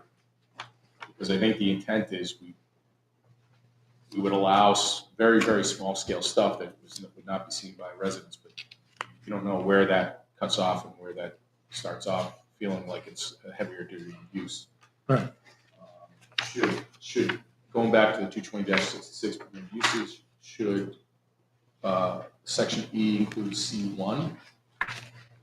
Are C1 allow professions such as doctors, dentists, or are we excluding that because it's not applicable? Well, we're really talking about home operation residential districts. Sure.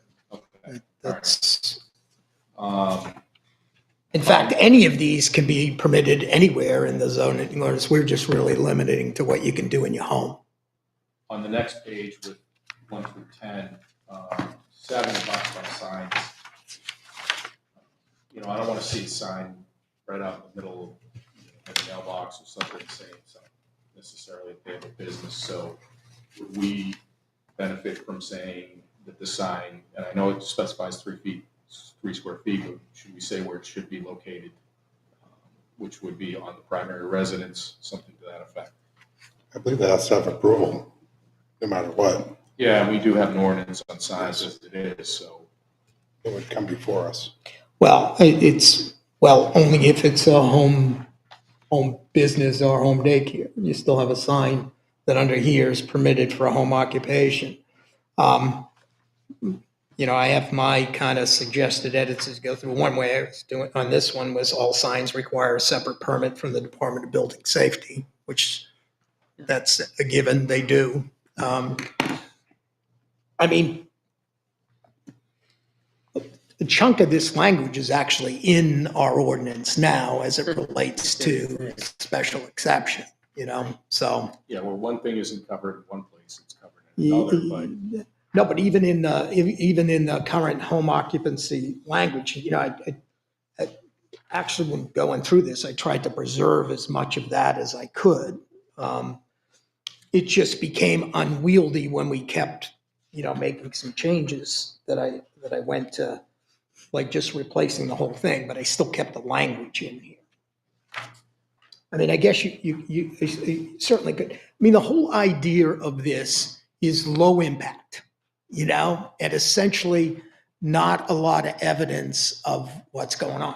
But let's face it, we have the home daycare, you know, that's mandated. Yep. And that's the most visible aspect of this particular ordinance. That would be the play yard outside. Well, the play yard, you're talking about, the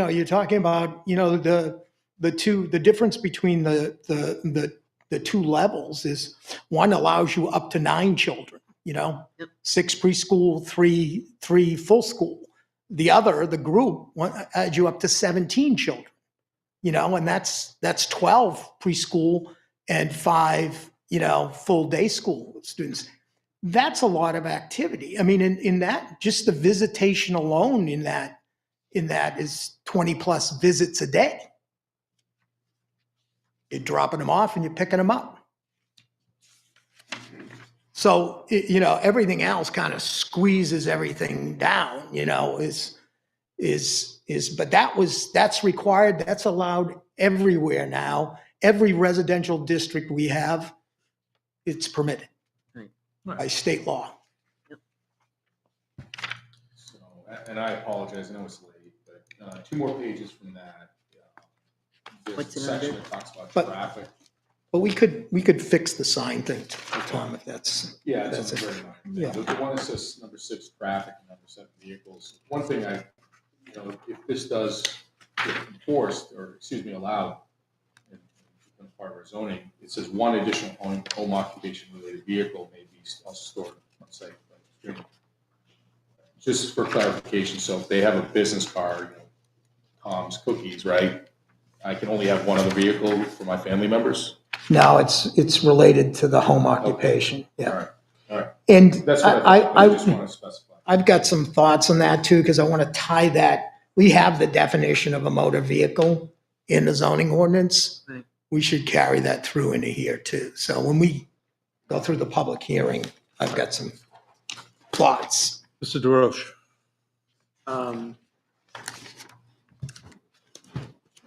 One of the things, and I don't want to belay this, but one of the things as a selectman is we have to come out and look at the health and safety of people. And I know our health officer had provided a statement And I just wanted to read that in for the benefit of the public and for everyone else, just to talk about the risks of home prepared foods.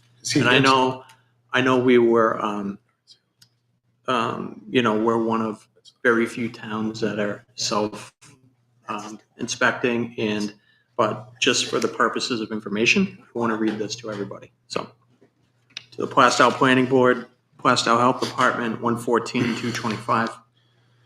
Public health risks of home prepared foods in home-based kitchens, commercial kitchens. Plastow Health Department prioritizes the health and safety of all of our residents by ensuring that food products offered for public consumption are safe, hygienically prepared, and meet all regulatory standards. In recent weeks, questions have arisen regarding the preparation and sale of home prepared food items and the possibility of permitting commercial kitchens in private residence. The following briefly outlines the associated health risks and reasons for maintaining our current regulations. Health risks of home prepared foods. 1, inadequate sanitation controls. Unlike licensed commercial kitchens, private homes may lack necessary sanitation measures such as commercial grade equipment, hand washing stations, and separate areas for food preparation and cleaning. Studies show that domestic kitchens are more prone to poor hygiene practices such as improper cleaning of cutting boards and utensils. Research indicates that inadequately cleaned cutting boards and knives can contribute to foodborne illness. And there are references in this letter. I'm not going to read all the references. Lack of food storage. Home kitchens often lack the capacity for proper temperature control and storage of perishable goods, including the risk of bacterial growth, foodborne illness. Common mistakes in households include improper food storage, inadequate cooking, or reheating temperatures, which can lead to food safety hazards. Cross-contamination risks. Household kitchens commonly share space and equipment with non-food items, pets, or personal activities, leading to an increased likelihood of cross-contamination. In home kitchens contain many cross-contamination routes, and improper cleaning can result in the transfer of harmful bacteria. Insufficient training in food safety. Certified food managers undergo extensive training on safe food handling, and a standard not typically required or practiced in private homes. A lack of adequate food safety knowledge can lead to improper practices during food storage and preparation, which can increase the risk of foodborne illness. Regulatory and safety considerations. Allowing commercial kitchens in residential homes would undermine the stringent oversight provided by existing health and safety regulations. Current food safety laws are designed to ensure routine inspections for certified health officials, enforce compliance and sanitation codes, including food storage, preparation, and waste disposal, guarantee the food handlers possess certification in food safety management to minimize health risk. Commercial food preparation in residential settings would create significant challenges in maintaining this standard and compromising public health. The World Health Organization emphasizes that unsafe food containing harmful bacteria, viruses, parasites, or chemical substances causes more than 200 diseases ranging from diarrhea to cancers.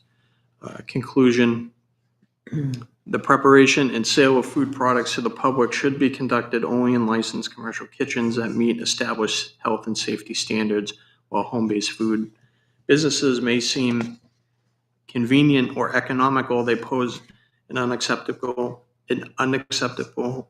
excuse me, it's getting late and I need a drink of water. They pose unacceptable risk to consumers. We urge all residents to purchase food from licensed establishments, support local business operating within regulatory guidelines. We also urge Plastow Planning Board to not allow commercial kitchens as permitted home occupancy. By adhering to these practices, we ensure a safe and healthy community for all. Thank you for your attention to this important matter. For more information or questions about food safety regulations, please contact Plastow Health Department. Sincerely, Patrick Kiley, Health Officer, Town of Plastow. On the letter, it has all the references for this. I just wanted to read that in the record for information for everybody. So, Thank you.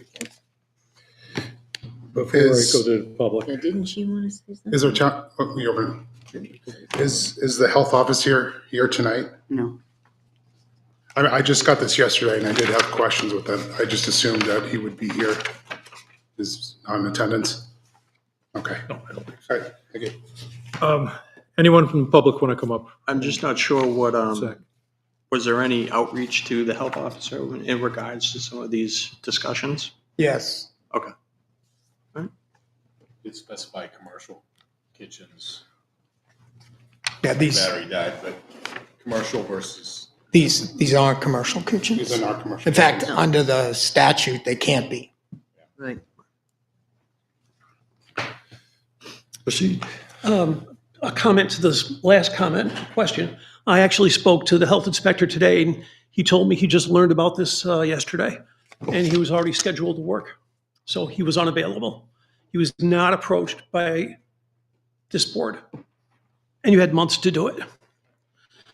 So I don't. That's I don't not think that's accurate. entirely We accurate. got an email from him. Yeah.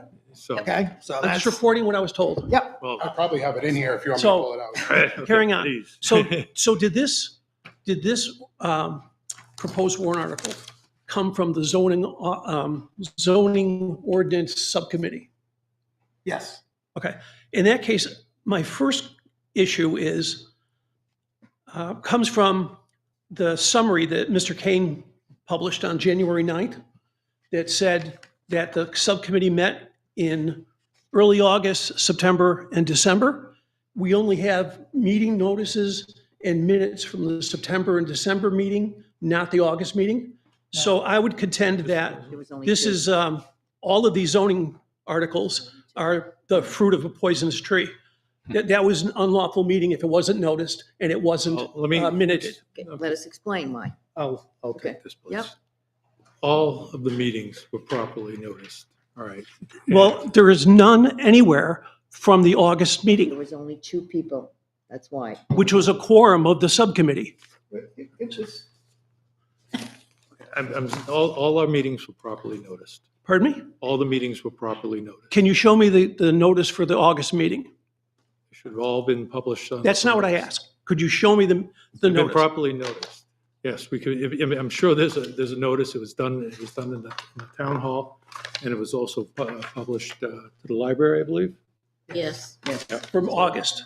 yes, I did it. And there were minutes produced as well? I believe minutes are produced as well. There's none evident on the website. Well, they And should have I been- actually had multiple people look. That means that somebody needs to upload them to the website. Got to start working. Well, on we'll let the lawyers sort it out, but I wanted to get this on record. Okay? One sec. The old gotcha. All right, let's, just to summarize, It's ridiculous. okay, just to summarize, all the meetings of all the subcommittees were properly noticed. Minutes were taken, all right, and work product was produced, and it was all provided to staff to upload. So if there's a ministerial question whether or not it's loaded to the website or not, that's something It's that, not our problem. that's something that can be followed up. But, so that's the answer to the question. Was it Okay. properly noticed? Yes, they were. Next Okay. question. Next question. What you read had a number of yellow highlights in it. Did those yellow highlights come from Mr. Kane's suggestions of January 14th for changes? The color yellow. No, you read the ordinance as it was. Well, what we have here is in black, but with yellow. Certain things are yellow highlighted. Okay. So he read what was posted. Okay, so it doesn't have your stuff from the No, 14th in mine it? was a late No. thing. Okay, I just want to make sure that was the case. It's really odd that certain words and sentences and paragraphs are highlighted in yellow and much of it isn't. I did it to have discussion to attract attention Yes. to that particular. All right. So the next question. What's wrong with that? Next question is,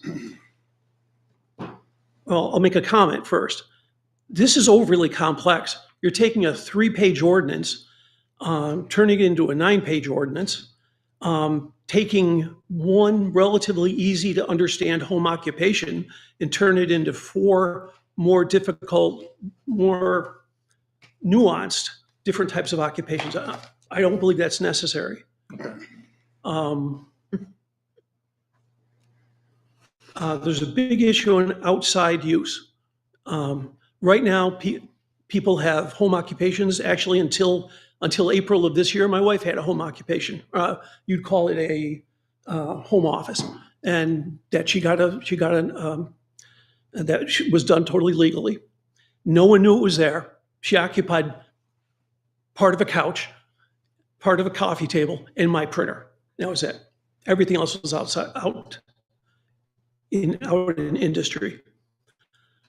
Yeah, I just don't think we need these nuances. And this whole idea of having outbuildings being used for activity put us all in commercial zone. As far as I know, you're the only person I know who willingly moved next to a commercial area. Most of us chose to be in a residential area because we don't want to be near paint shops, near garages. And there's a conflict saying, okay, you could have an outside outside outbuilding to use, but it shouldn't visually affect your neighbors. Well, just by definition, it does. The neighbors will see it. That's an issue. The whole issue of, and I'm less tied to this, frankly, but the whole issue of changing this from a special exception that the ZBA deals with, which ends up being about a third of the ZBA's business year on year, to moving it, some items being dealt with by the building inspector, some by the planning board, and it seems like the commercial kitchen thing goes to nobody. You know, it's just, if you want to move it from ZBA, fine, but I think one organization has to be responsible for adjudicating all of these items. Anything else? So bottom line is, this whole thing makes every residential lot, no matter how small, in a commercial property. And I think most people in Plastow would object to that. All right. Thank you. Is there anyone else from the public that would like to speak to this particular proposed amendment?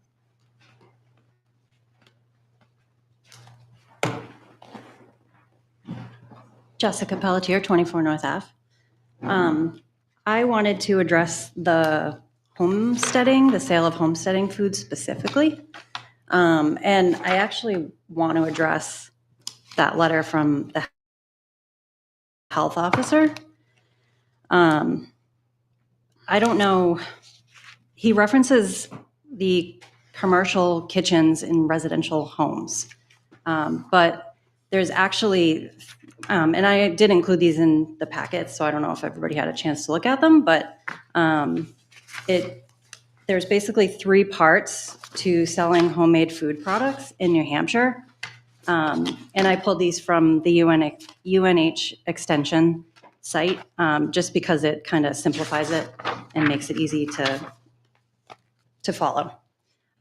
So part 1 is selling homemade food products without a license. And this is what the state of New Hampshire says that you can do from your property and what you can sell. And it specifically says you can sell foods that do not require time and temperature control for safety, which in the email or the letter from the health officer, he speaks to that. But under this provision for selling homemade foods, you're not allowed to sell time and temperature control safety foods unless you have a license. So as you can see, it's listed like breads, rolls, pies, spices and herbs, other baked goods. And then there's other provisions for selling foods like jams and acidic foods. But this is basically just allowing the sale of, simple things, breads, cookies, things of that nature. And then in part 2 is where you would need a license. So if you are going to sell the temperature controlled foods, or if you're selling, over $35,000 in gross sales a year, then you would need this type of license, the Class H homestead license. Actually, there is no longer any financial limit on sales. Oh, okay. You can sell as much as you want. Oh, okay. All right. So this isn't just some wholesale, you want to make whatever you want in your Right. residence. So it's actually there's granularity and nuance to it. It's fairly narrow. Yeah. And this is something, again, as you stated, Dan, that's basically the practice, across the state. 250 towns. All right, so, Um, yeah, I'm sorry to interrupt. No, Sorry. it's fine. I was going to point out, for cross-contamination, he mentions that there could be lots of cross-contaminations, and basically everything is addressed by the state of New Hampshire. So you need to label your food products, and on page 4 of part 1, it tells you how to label. So you have to include all this, and you have to list allergens. And the label, it says, must also state in at least 10-point font, so very specific, this product is exempt from New Hampshire licensing and inspection. So, I mean, it's pretty clear in what the state defines as homestead foods, and what you can sell and what you can't sell, or what you can sell, but you might need more licensing for that. And I just feel like the health officer is really reaching when he put all these things in this letter, because there are guidelines in place. If you want to do more things, then you just need to go through the proper channels and get the proper licensing. He's talking about doing commercial things in residential kitchens, and that's not what this RSA, or what you're looking at changing. If somebody wants to do commercial kitchens, that's different, and you'll have to do something different if that's what you want to do. This is just selling products outside your house, at a farm stand. I don't know if anybody's doing this in town now. But I drive a lot throughout New Hampshire, and we see farm stands everywhere. Usually people love farm stands. They love patronizing these small businesses, little farms, people growing things on their property, baking things. A lot of the times it's a lot healthier than things you'll find in the grocery store. So I think that, if these things are being followed, and you're doing the things that the state is saying, you have to have a dishwasher, you have to have a sink, you have to be able to sanitize, you have to label your things. You can make these things, but you can't make these things. So I think if that's being followed, I don't see the harm in that. And I also think that it's overreaching to say that adults can't make a decision for themselves. If they want to stop at a farm stand and buy a loaf of bread, then, why should somebody tell somebody else that they can't do that? Just recently, New Hampshire passed a law saying that lemonade stands are no longer illegal. Prior to that, they were illegal. Everybody loves a lemonade stand. You see the kids, it's exciting. The police stop, they get lemonade. Firefighters stop, they get lemonade. The health officer might stop and get lemonade. But that was illegal up until a couple of years ago. But as an adult, you can make the decision if you would like to purchase a glass of lemonade or a cookie from a kid. And I think that, adults making products to sell are probably going to be a little bit somewhat more sanitary than children. Just throwing that out there. I used to work with kids. They can be kind of gross. But I just think that there are things in place.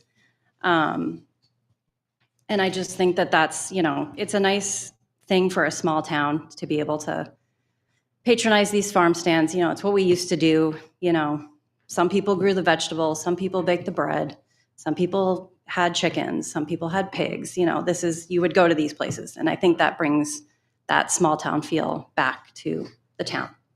And considering, we're one of 15, but also even further, one of 3 towns or cities in New Hampshire that don't allow this, I just think that's really unfortunate. Right, thank you. Thank you. Thank you very much. Thank you. Mr. Zukas. Yep. Still Robert Sukas at 108 Sweet Hill Road. So I read the letter. I appreciate Jay reading it. And I'm all with lemonade stands, stuff like that. I haven't heard anybody get sick from a lemonade, but I've heard a lot of recalls for stores having to pull stuff off their shelves because they left out an ingredient, things like that. We have no oversight. Most residential kitchens, I have a massive kitchen. It was made with commercial appliances. I don't have a hand wash sink. I have a bathroom nearby that I could wash my hands, but then you touch all kinds of stuff on the way. There is no oversight. If I want to cook meals and bring them to Old Home Day, I can't do that, okay? Because you don't know if I cooked those sausages, if I boiled them first, or if I didn't. You don't know what I brought. Nobody's overlooking if I put those sausages where they kept cold in a cooler for how long, right? Nobody knows how I prepared it, where I stored it, how long I stored it. There's no oversight. My kitchen, I'm not the only one that uses a kitchen. So if you're telling me you're preparing foods for farm stands, other businesses, you're selling it, I would hope that you have control over your kitchen. But if we're doing this in our kitchen and I have kids running around while my bread's baking or they're up there, I want to help roll the dough, who's to say that those kids aren't punching out the cookies for those sugar cookies and stuff? Did your kids wash your hands? There's no oversight. If you don't have a commercial, some kind of standards in place, there's no oversight. Nobody knows how those are prepared. I don't know if you washed your dishes in a hot dishwasher or if you used a stone, like the stoneware that you don't use soap on, right? Who knows what was cooked on that stone before? There are so many regulations, and I understand Plasto may be one of the few towns that doesn't allow it, but there's a reason, okay? And I haven't heard too many people in town get sick from anything in this town that was cooked by a resident or anything else, because when we do things, a lot of times we have to get permission from the health inspector to even use it. When I did functions in town here, I wasn't allowed to make, like we were serving corn chowder. We weren't allowed to make that at home. That had to be prepared in the commercial kitchen with a hand wash sink, so on and so forth. Nobody got sick from the milk not being done right, things not being at the right temperature. Everything is checked, and there's a reason for that. You start putting in an ordinance now where you let people start cooking in the kitchens, whatever they want. I want to make some jellies and take them to the farm stand. That's great. I got grapes on my property, but you don't know what else, how they were prepared, were the glasses sterilized properly? Were they not? Who knows? This is why we have these ordinances. And I believe that the health inspector had the best interest, the townspeople's best interest and safety in mind when they wrote the letter. And for us to think anything else or to try to disseminate what she was thinking and think she was overreaching, I feel that's kind of a stretch because there are reasons why we have these rules in place. That's all I just want to say. All right, thank you. Is there anyone else who'd like to speak? You first. Joanne Getchell. Oh, no, just sit down, name and address, please. Joanne Getchell, 313 Main Street. I'm new to this. This is the first time I was. Just a conversation. So I'm a little nervous. This proposal with the change in the zoning, is this going to be put up to voters in our warrant articles, or is? If we, whatever form it is, if it's voted by us to post to the ballot, yes. Okay, all right. The ballot. So my question is, if I think that a lot of people do these things in their houses and no one knows it. Right. why do we have to change the zoning? Why do we have to change it, residential, low density, I'm in low density. Why do I have to have something that says, oh, well, now you could have a daycare here, and now you could have a home business, when I really never knew if there was a home business because it's not noticeable. Okay, I think by changing the zoning, it will become noticeable to the neighbors. You're saying you could put up a sign, daycare, you're going to have kids running around, you're going to have cars coming in and out. And that's why we live in a small town in low density part of town. And by changing the zoning, I don't think it helps a lot of people, my opinion. Okay. Excellent. Thank you. Great job, thank you. That was a state.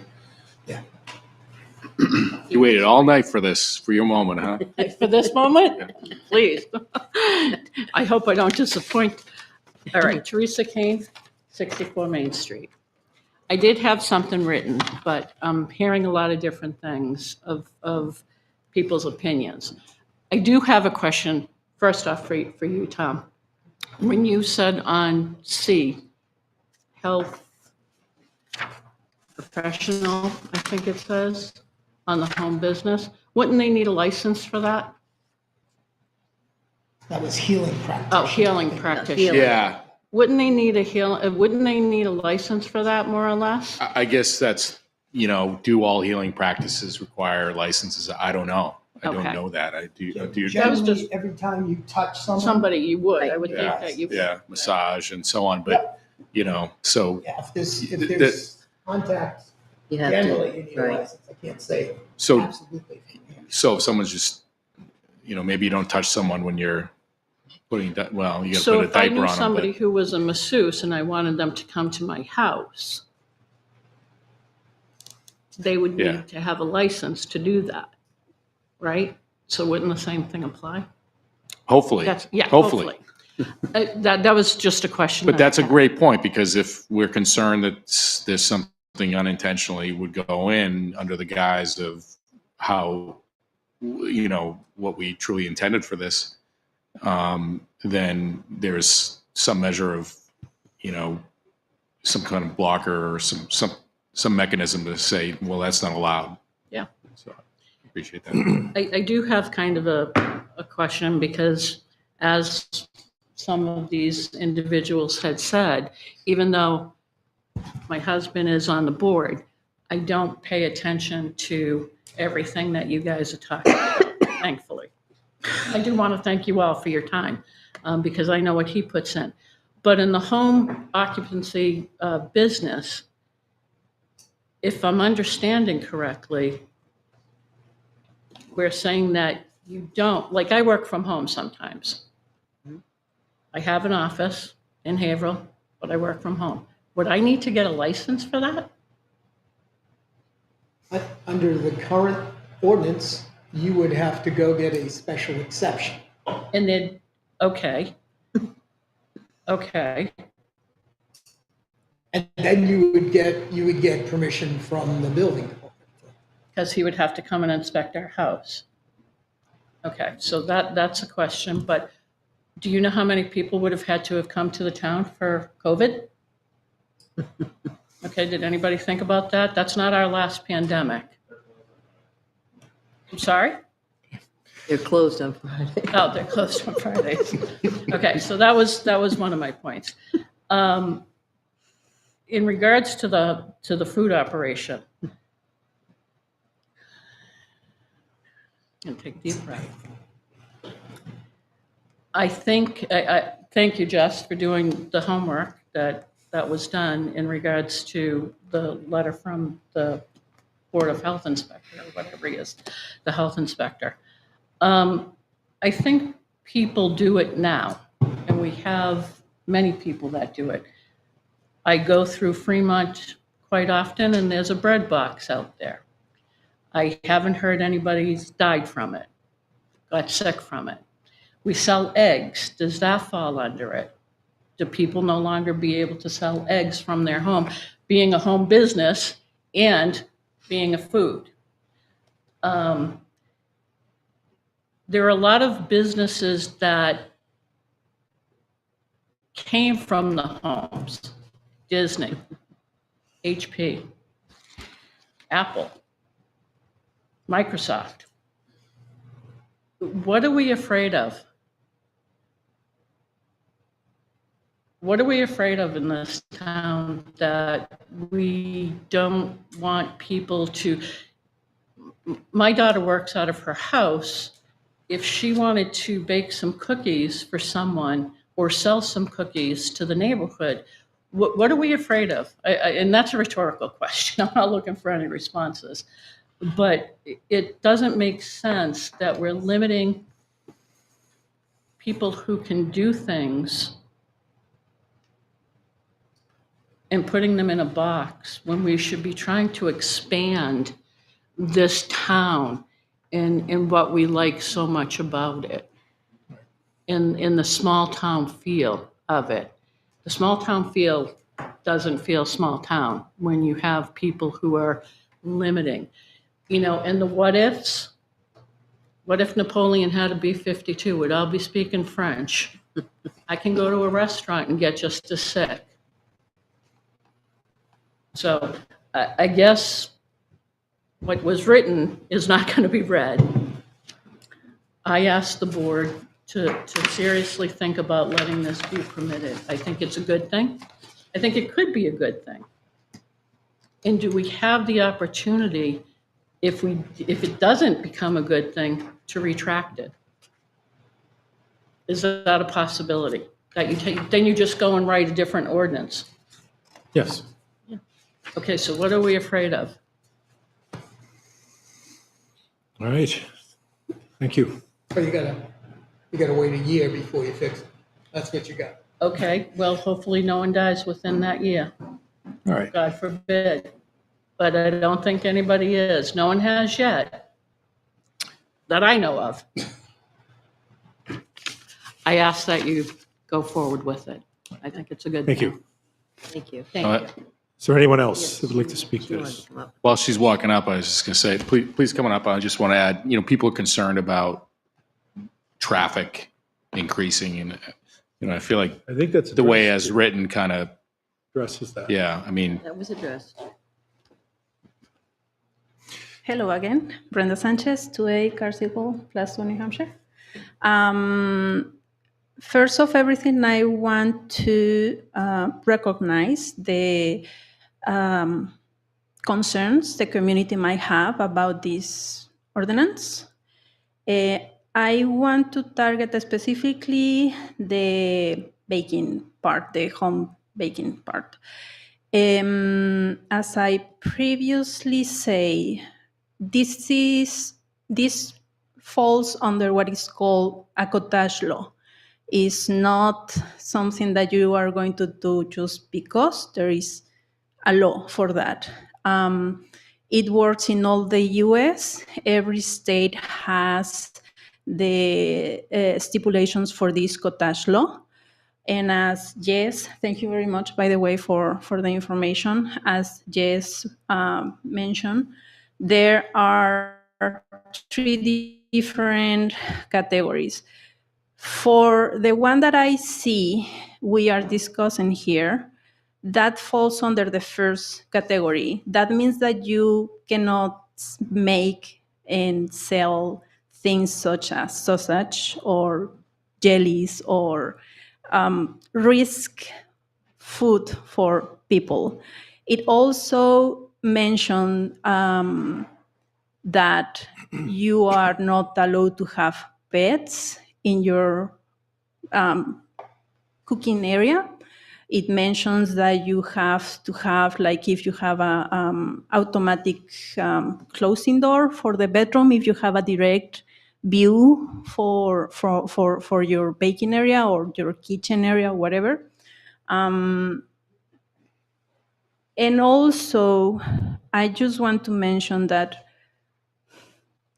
even if you work in a commercial kitchen, that doesn't mean they follow the rules. That doesn't mean, I understand that part, but that doesn't mean the people, it's going to be 100%. What I want to say is there will be risk, but also you have steps to follow. You have the ingredients. You have to put the name of the person, the address of the person, which, by the way, is kind of risky for a female that wants to sell things. You have to put your address over there. You have to put all the ingredients. You have to put the date where you make it. You have to put all the information. And the inspectors can actually go when you are in a market and review that you are aligned with that. And it has to have, like, this food was made in a non-commercial, not licensed kitchen. I don't remember the wordings.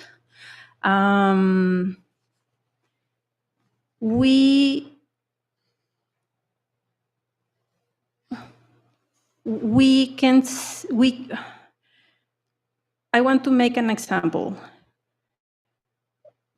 On the fold, when you go to the gourmets, sometimes they sell things over there, cookies, cupcakes, and they are made in a home, and you are not sick. So the chances, the percentage of the people that might get sick for home bake is not as high as the people that might get sick is not as high as the people that are fine with it. The idea of keeping track of maybe people getting sick within a year or 2 years, I think that it's awesome. And if it's not working, yeah, review it. I love that idea. For personal experience, I used to live in Raleigh, North Carolina, and over there we also have the cottage law. And when I came here, I was amazed. And right now I bake in a commercial kitchen in Chester. So I have to drive all the way to Chester to do cookies. And I don't do that like a full-time job. It's things that I do maybe once every 2 months or every month. So it's limiting. If we pass the cottage law, that also means that the amount of money the person is going to make it shouldn't be more than $35,000. So it's not going to be like they are baking every single day. All right. I'm going to ask you to sort of summarize your point, and so we can move. Sorry. Yes. Great points, by the way. Yeah, Just, exactly. yeah. Very It's good. it's getting late. Yeah, Right. I'm so sorry. Yes, to summarize, I think we should give it a try, and if it's not working, it's not working for safety reasons. Like, could always come back. But the concern that I hear is safety reasons. So, considering the safety reasons, just give it a Thank try. you. No, Thank you. Absolutely. Thank you. All right. Jason Dumas, 6 Pine View. So we can kind of clear up the homestead issue. If you don't want it or you're concerned, just don't buy it or eat it, and then we can move on. Looking at some wording on page 3, number 1, it says do not exceed 1.5 ton. I think we should change the wording to that. I think the simplest way is just to separate it by CDL requirements. So I think it's 25,999 pounds. Would probably. Yeah, I actually have an edit to that. Yeah, I saw your 6,000 pounds, but It's actually or 16,000. 60. Which is an F, 450. That's a good size. What? It probably just depends on what kind of trade business you're in, right? So if we just separate it from commercial or anything from a commercial type. I'm struggling with that as it gets bigger and bigger in a resident, I mean, people, you can drive one home. You can go buy one and drive it as your regular. Well, I mean, it's just easier. That's just my opinion. The second thing, it's still on page 3, I think. Hopefully that's the same page. There should be only one home operations per lot. Just looking at the types of businesses that you can have on your lot, I think that we should change that to 2 to take in account of, most houses have two adults in it. Which one is that? It's right underneath the half-ton, or 1.5 ton. What does it say? Just under. It's right underneath 11. Number 11. Okay. So home operations, and then the next paragraph line. Everybody there? Because I made some changes on that stuff. This is off the original one. Yeah, okay. This is 'Cause I under moved- hours of operation. It's right underneath hours of operations, right? It just says, Yep, it should be shall one only be home lot. one home operations per lot. I think we should change that, but change it to a mixture, right? So you can't have 2 trade, or maybe that's not even a good idea, but that way both providing adults or providing citizens can have their home operation, right? So you're not limiting, if I want to have a trade business and my spouse wants to have a homestead Are we saying that there's operation. one, this specifies one? This is right here. One home operation. Operation. Home operation. So Right underneath it says one lot. per lot, right? Per lot, yeah. So if I have a trade business and my spouse has a homestead, is that considered 1 or is that considered 2? That would actually end this, the way I wrote it, would be considered 2. So I think we should change that, right? So, I mean, we're all here to pay taxes, so any way we can give our citizens a way to pay taxes. I'm saying, okay. What else? What's that? I guess what else? No, that's all I had. Okay, so you're looking at, there shall only be one. Change that. We can discuss. Yep. But It's just my I'm just opinion. saying that I Just want to. Yep. change it from 1 to, probably have a maximum, and then just the vehicle weight. Where's the vehicle weight? Right above at the beginning of it, does not exceed 1 ton. I think you should just separate.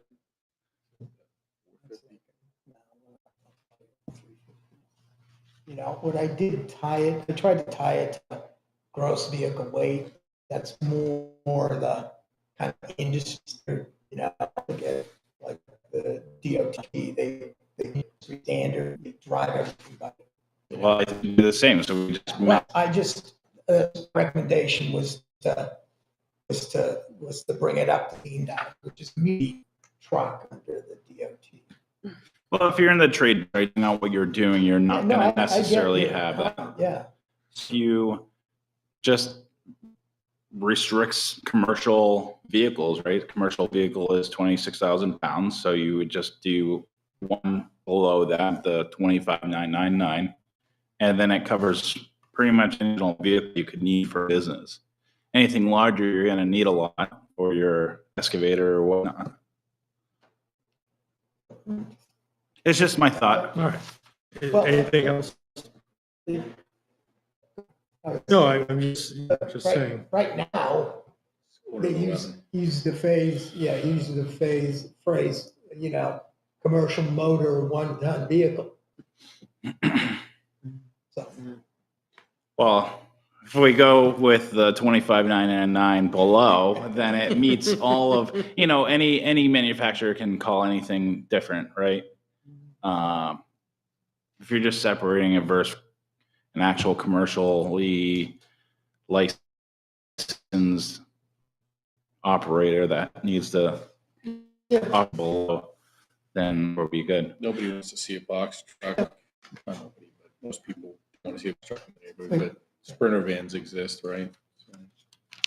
Well, it is what it is, but I think multiple home businesses Yes, is probably a good thing. Thank you. Yeah. Thank you. Thank you.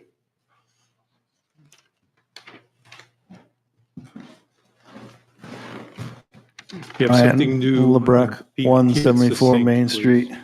What's that? No, you have something new and succinct. Okay, I'd appreciate it. Just saying. I'm always the same.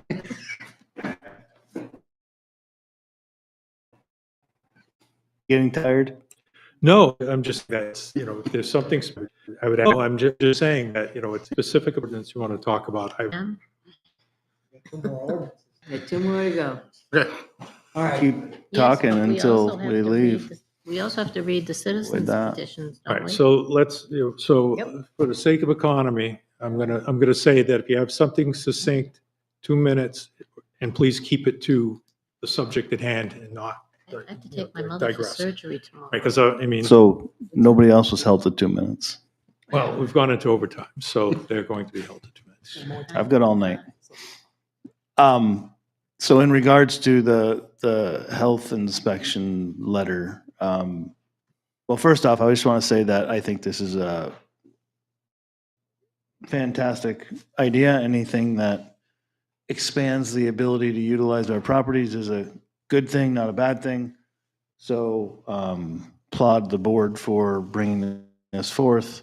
In regards to the health inspector's letter, in our society, we blindly accept that, corporations are providing safe stuff to us, and, Chipotle's salmonella poisoning all over Massachusetts and the country.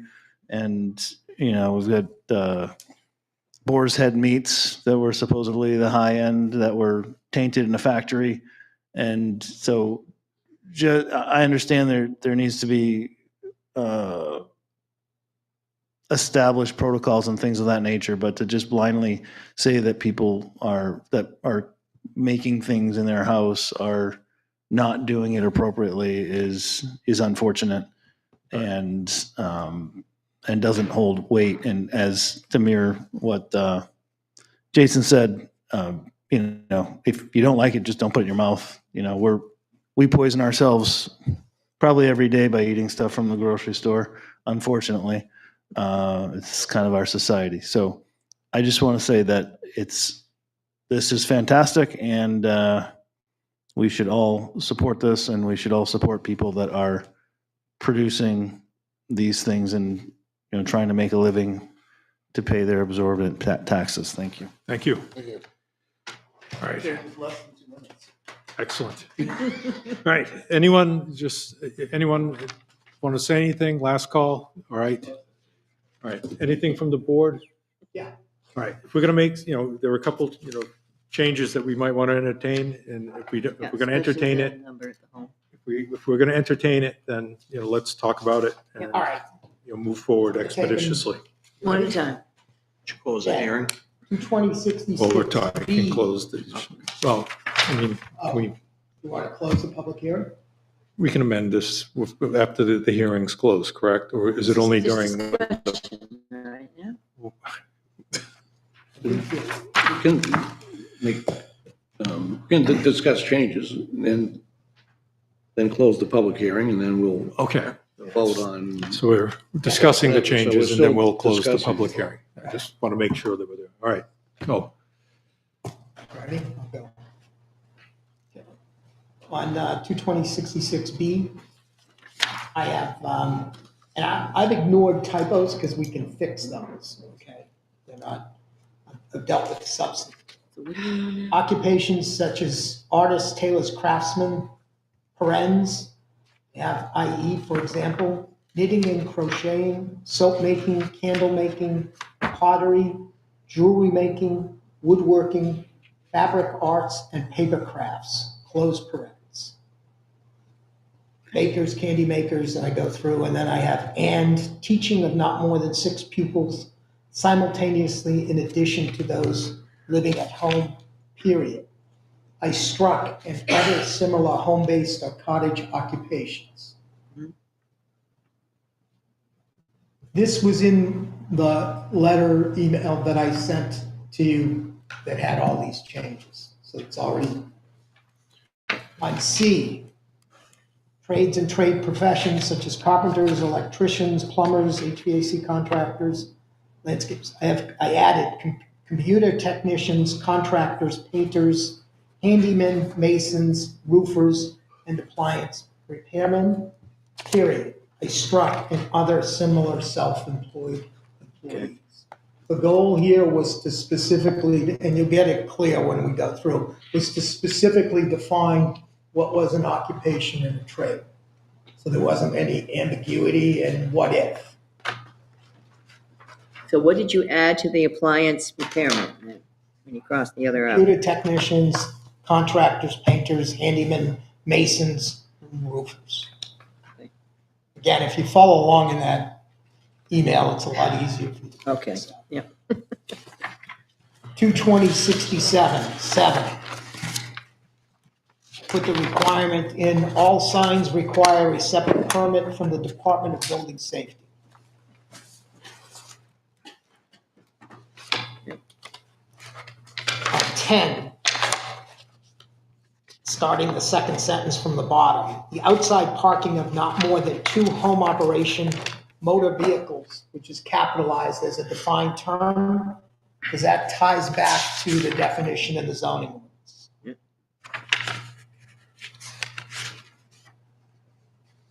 Still no more than 2. Yes. Yep. 10.1, which is dwelling unit on a residential lot is permitted in all residential districts, provided the vehicles I have do not exceed a gross vehicle weight, GVW, of 16,000 pounds. And 4, number 4, I have must also confirm with Article 3, 22013B and 22013C. They both relate.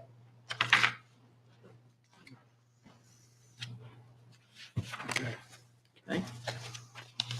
Before we get above 22067.1, I have this phrase: only those professions, occupations, and trades expressly permitted in 22066A through F, parens, the permitted group, shall qualify as a home operation. The intent here is that if we didn't define it, it's not permitted.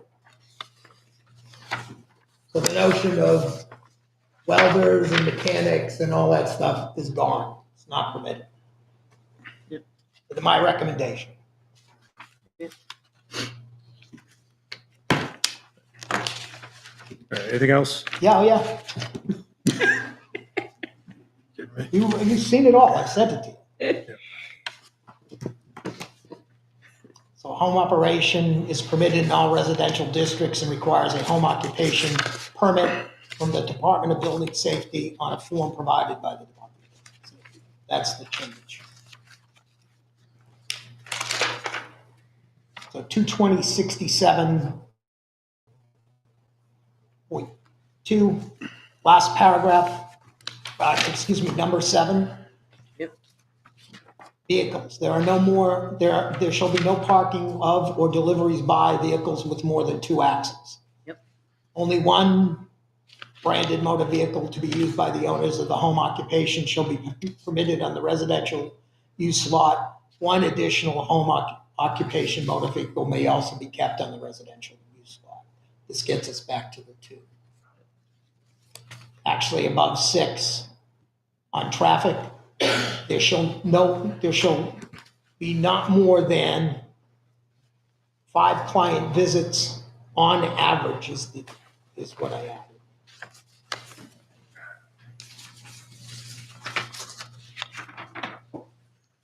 That last paragraph, that second sentence, that's changed it to: any required licenses must be validly in existence at the time of the issuance of the home occupation permit.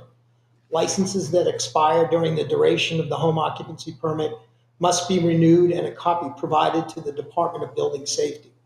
To the extent a required license is not renewed, the home occupation permit shall be revoked. If they're going to be licenses, they have to be in effect. 22067.3, I added this. And this is what was highlighted in yellow. For a home occupation, either the zoning officer, code enforcement officer, and/or the building inspector, each a determining official, after consultation with the planning board, shall determine if an unlisted profession, occupation, and/or trade is permitted or prohibited based on the similarity to the listed professions, occupations, and/or trades contained in the permitted group, and the likely impacts of such unlisted profession, occupation, and/or trade on the surrounding neighborhood. Second paragraph, where the determining official finds that the proposed profession, occupation, and/or trade is not sufficiently similar to the permitted group, the owner of the lot may file an administrative appeal of the determining official's decision with the Zoning Board of Adjustment. Zoning Board of Adjustment, after consultation with the Planning Board, shall determine how the unlisted profession, occupation, and/or trade will be permitted, if at all, including the designation within the permitted group. Annually, the Planning Board shall review the proposed professions, occupations, and trades, and consider proposing for town meeting the adoption of an amendment to Article 10 to address any unlisted profession, occupations, and trades. This whole 3 sentences just captures if we've been remiss in identifying, because it matters, we're limiting it. So Dan, where did that come from out of curiosity? Because typically, even though we can have joint meetings with the ZBA, there's not really a joint. Well, it's consultation, doesn't have to be a joint meeting. Yeah. There's typically not They- consultation. Yeah, they are permitted. Good luck with that. Taken a lot of training in the last 6 months. Number 22067 for home business, 8. Again, only 2 motor vehicles, either branded or unbranded, to be used by the owners of the home business shall be permitted on the residential lot. Again, this doesn't restrict your personal vehicle or anything, it just deals with business vehicles. Okay. In 22068, we have home industry, which should have been home daycare in 1, and in 4, we had home industry, which should have been home daycare. And then we had 2 number 4s, they become 5 and 6. It should be home daycare. Yes. Yes. I'm sorry. No, I just want to make sure. Did we have to do the whole home daycare in this scene as we talked about it earlier one? No, I'm not making any changes. I'm just going through the changes. Or 22068-1, in 1 at the end, I put an article. Number 3, so prior to the commencement of a home business and a home daycare, the owner shall make application for a permit. In addition, the following criteria should be applied.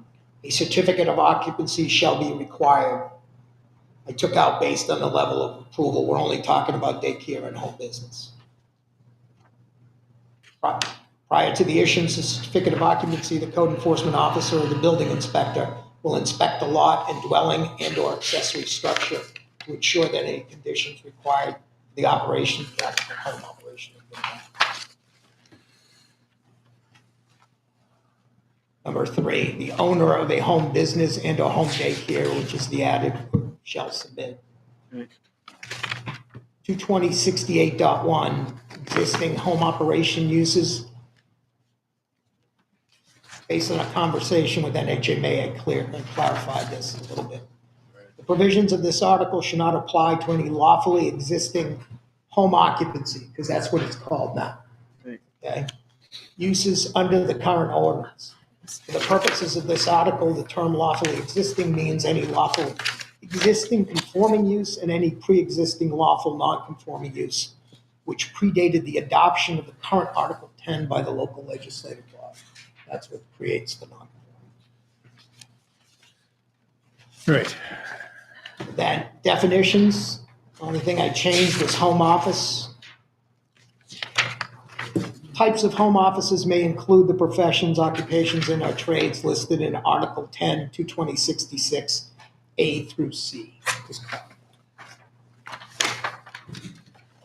All right, any? Can I get that stuff, please, sent to me? 'Cause Yeah, I was gonna It's say, impossible for me to do this like this. No. It's out there.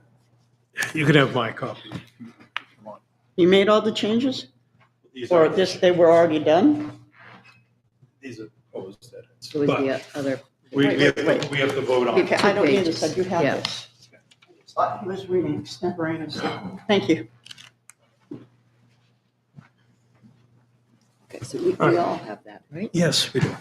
All right, so anything else contemplated from anybody, or do we want to just, Tim? Yeah, I'd like to throw a wet blanket on the good time here, but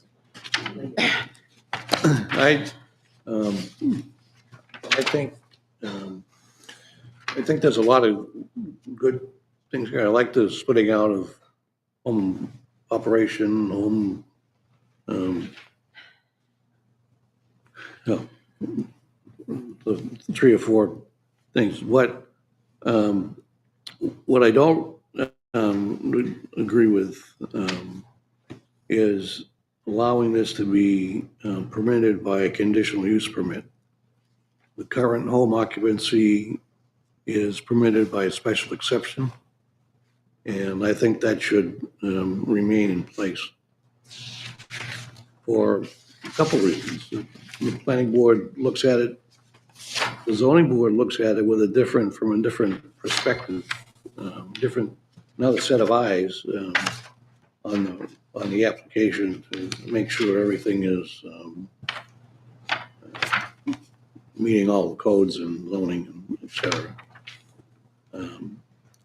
So, I mean, we made quite a few changes, and the changes are certainly allowed in a public hearing, but when there's enough, I mean, we made some changes, simple changes, and some were kind of changing the So your argument is procedure. that there's a material change aspect to this that is probably exceeds a certain threshold. I think we're Okay. very close to that threshold.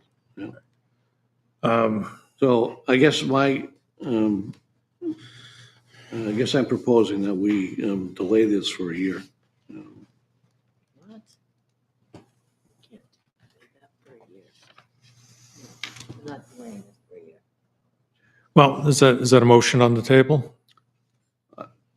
Um, I mean, we just, Yeah, I would make a motion to table this. It seemed like it's, can we allow people to bake is now this What's that? huge undertaking. Second it for discussion. all right. The motion's been seconded for purposes of discussion. So discussion on the motion to table this particular. I'm sorry, who was the second? Thank you. Mr. DeRoche. So discussion on the proposal to table, for further work in 2025. No one have anything? I mean, I think I'm sympathetic to the fact that there might be, if we were looking at this and making, changes as presented, what was put forward to the public, I would be, amenable to a lot what's going on here. I don't think, for purposes of, changes, that this might be, aggressive in the sense that we're probably materially changing something here. I mean, is that a sense, or am I just? Yeah, I think, I wouldn't consider them material. I mean, we don't change the intent of the ordinance, the only kind of, see, most of them are, most of it's clarifying language, it's minor textual Okay. corrections. The big change is the limit in The weight. the professions, Yeah. All right. Do without it now. Because quite frankly, the other, permitted group not specified, it's captured somewhat, that could, if it's the verbiage that's causing the concern, you can strike that, because Well, I guess that's my point. I mean, if it's, your argument is that it's not materially significant, or that the ordinance is, the spirit of the ordinance is being changed, so. Call a vote on it? Yep. So if, What, we're voting on to table it? the table it, yes. Well, it's just, all in favor for the motion to table it, signify by saying aye. Aye. Aye. Two. All not in favor of tabling it? No? Aye. No. No, no. I guess I would be all in favor of not tabling it, okay. So it's 3-2, Yep. right? All right. But I'd like to just go back to the gross weight of a vehicle and what was brought up about having more than one home occupation. Yes, that one we should change that one. you think that should change? Yeah, I think it should be allowed. Not all that other stuff you just read. Is that what you're referring to, Richard? No. All right. No, you're talking, I'm just talking about. The one. You want to see the gross vehicle weight change and the. Well, that's what I think we should address, that and how many. Just two things. Just two things. Yeah, and how many home operations per lot? Right. Yeah. Do you feel one is restrictive or, and the two I is? think it should only be one. I'm in agreement, only from the I think it should standpoint only of be one. two too. concurrent. I would like to speak to this. I mean, I think the point of this is for people to use their home in a way that it doesn't impact the neighborhood. And I think there are certain situations that this is going to be a complete non-issue. If you're a tradesperson, you're not allowed to store your stuff on your property. You're allowed one vehicle. It's basically a landing zone and a desk. So if somebody else in your house wants to bake, Computer. Yeah. or work on a computer or have another home office, and they're not contradictory, there should be no reason why you could have no more than two. You typically have two adults in the house. Not every household has two people working, but it's very, very common. And I think that restricting it to one is not the appropriate way. I think we should. What's wrong with just saying one, and if it's a great idea, we amend it to two or something later? I mean, why? When can we amend it to two? Next year. I mean, in theory, they could ask for a variance, right? Right. Yes. For a second. Oh, yeah, they Yes. could ask for variance until next year when we can change it. But you could add language that says if there's more Can than you- one, come to the planning board for a special use or whatever. So you can get a variance even though it states that you can only have one per lot. That's a very definitive statement. So you can overrule that with a variance or a conditional use permit. You come back to the planning board, right?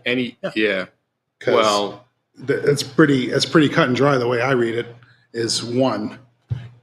I mean, in theory, any request for If you're looking for a for use relief. that's outside of the zoning ordinance can be remedied through the variance process.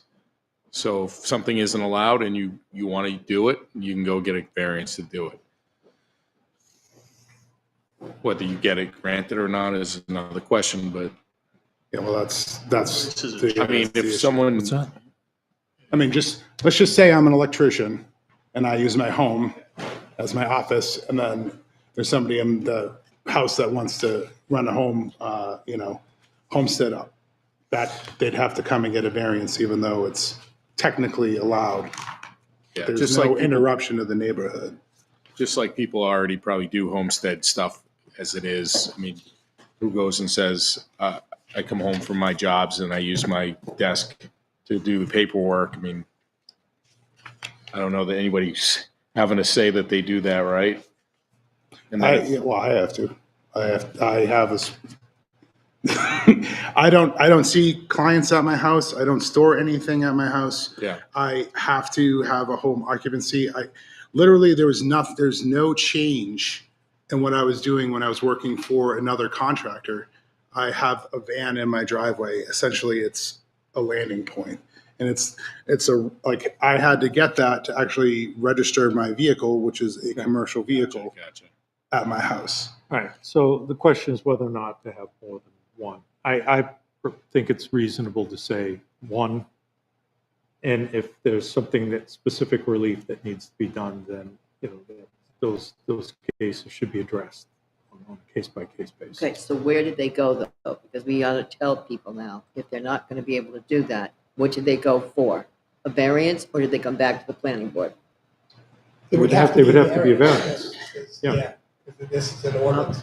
I think we ought to make that clear, but can we I change mean, it no, next year if You we would want think to? you might have leeway in a conditional use situation where you've got a home business. But to me, you're talking between home office and home occupation as the two uses that might be compatible, Once you ratchet up, you're not gonna have, unlikely to have a home daycare and, a homestead kitchen. I think at this point, if we consensus-wise, do we want to move forward with the changes proposed? All right. We want to vote on whether or not we want to add, more than one.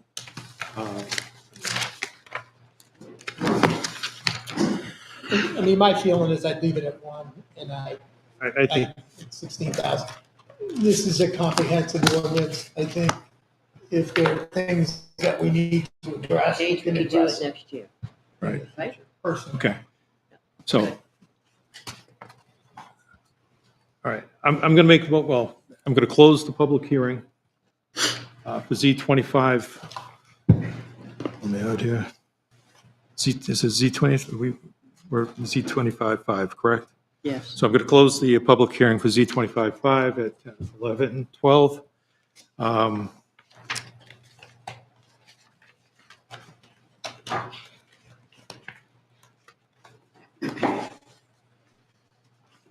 I propose. You ran out of battery. I propose to amend I'll use the one on the left. Z25-5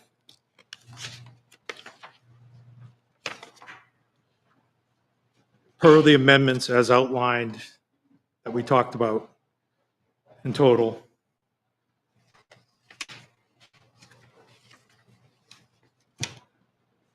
Do I have a second? So we're leaving it one, Do I have a second? second. All right. So we're leaving it as one. We went Occupation. through a number of changes. We're leaving it as one. One All right. home Yeah, one home, one. Operation. Operation. per lot. Correct. And what are we doing about the 1.5 ton, the truck?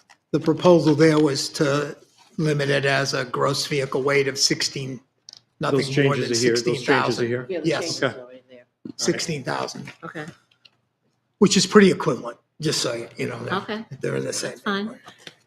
So I made the motion. Lori seconded it. Yes. Any more discussion on the motion? All right, I'm going to I call, just want to make sure, though, that we do, so what somebody has to do, if they want to make it to, they have to go get a variance, correct? if you were looking for specific relief from zoning, you would go get a variance. Or a variance, but could we work on this next year, too? Change it back to 2, if we find that's a lot? If we wanted to do that, we can. We can do anything we want next year, Okay. assuming. Any some more of us discussion may on not be the, here. motion? Any more discussion on the motion? All right, I'm going to call a vote. All in favor? Aye. Aye. Against? Aye.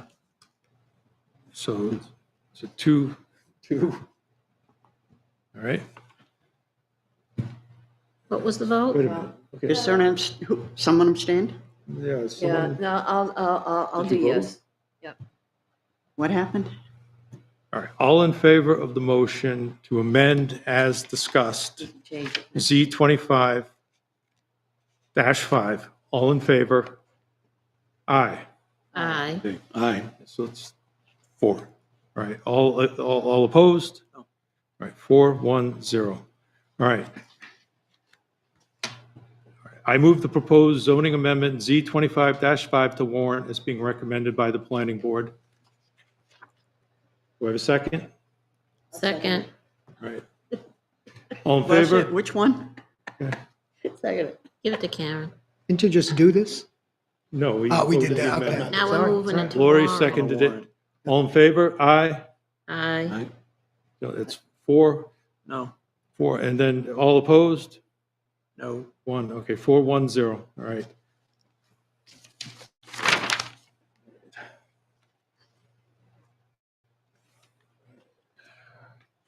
All right, Z25-6.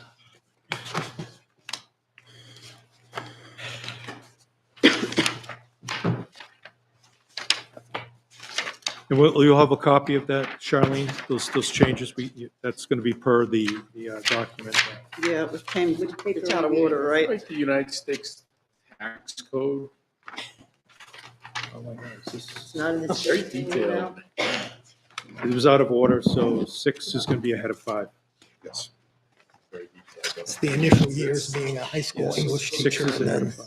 All right, so It's the legal aspect. proposed Plastow zoning amendment Z-25-6. Are you in favor of the adoption of the amendment number 6 as proposed by the Plastow Planning Board to the Plastow zoning ordinance Article 5, establish of districts and district regulations to amend Section A to include the village center to reflect the moving of the definition of the zoning map to Article 2 and to amend tables 220-32B, C, D, E, F, G, H, and J to conform to the proposed amendment to Article X as follows. All right. Amend the following, 220-28, establishment of districts zoning map. A, the town of Plastow is divided into the following districts as shown on the zoning map. BC Village Center. B, the zoning map is on file with the Department of Building Safety and Planning offices in the Plastow Town Hall. Amend table 220-32B, C1 Commercial 1 as follows. E, C1 Danville Road Overlay District. The C1 Danville Overlay District, as shown on the zoning map, shall have the following additional permitted uses. Mixed commercial residential uses where the workplace or residence must be owned or occupied. Home daycare permitted as conditional use. Amend table 220-32C, C2, commercial 2 as follows. B, uses, permitted uses. 9.4 home office, 9.5 home occupation, permitted by special exception. 10, reserved, permitted as conditional use. 12, home business. 13, home daycare. Amend table 220-32D, VC Village Center as follows. B, uses, permitted uses. 12.3, home office. 12.4, home occupation, permitted by special exception. 13, reserved, permitted as conditional use. 14, home business. 15, home daycare. Amend table 220-32E, MDR medium density residential as follows. B, uses, permitted uses. 8.3, home office. 8.4, home occupation, permitted by special exception. 12, reserved, permitted as conditional use. 14, home business. 15, home daycare. Amend table 220-32F, LDR low density residential as follows. B, uses, permitted uses. 10.3, home office. 10.4, home occupation, permitted by special exception. 12, reserved, permitted as conditional use. 15, home business. 16, home daycare. Amend table 220-32G, ICR integrated commercial residential as follows. B, uses, permitted uses. J, home office. K, home occupation. 3, permitted by special exception. B, reserved. 5, permitted as conditional use. A, home business. B, home daycare. Amend table 223-32H, RC1 residential conservation 1 as follows. B, uses, permitted uses. 5.1, home office. 5.2, home occupation, permitted by special exception. Permitted as conditional use. 8, home business. 9, home daycare. Amend table 220-32J, RC2 residential conservation 2 as follows. B, uses, permitted uses. 10.3, home office. 10.4, home occupation, permitted by special exception. 11, reserved, permitted as conditional use. 15, home business. 16, home daycare, Voters Guide, Plastow zoning amendment Z25-6 Voters Guide. These proposed changes to Article 5 of the zoning ordinance reflect minor general housekeeping and the proposed changes to the uses permitted in the district tables to conform to the text in proposed Z25-5, which amends Article Roman numeral 10, home occupancy and establishes home office and home occupancy by right and home businesses and home daycare as conditional use, subject to planning board approval. All right.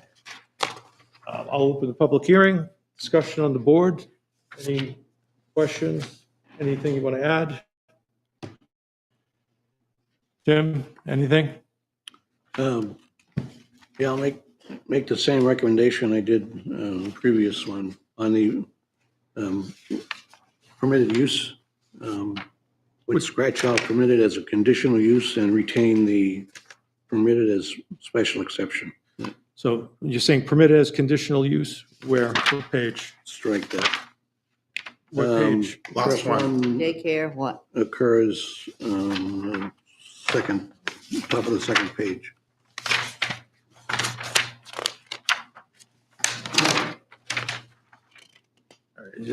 So all occurrences is permitted as a conditional use? Yeah. Okay, more specific. All right, first page. Is there anything on the first page that you're looking to change? All right, where it says home daycare permitted as conditional use, you want to change that? Yeah, I'm on the first page, Yeah, I guess 220-28. Yeah, to be consistent, yeah, change that to special exception. Home daycare permitted as special exception? Yep. Yeah, but, Is there a problem with that, or? well, yeah, because you've already done 5 as conditional use.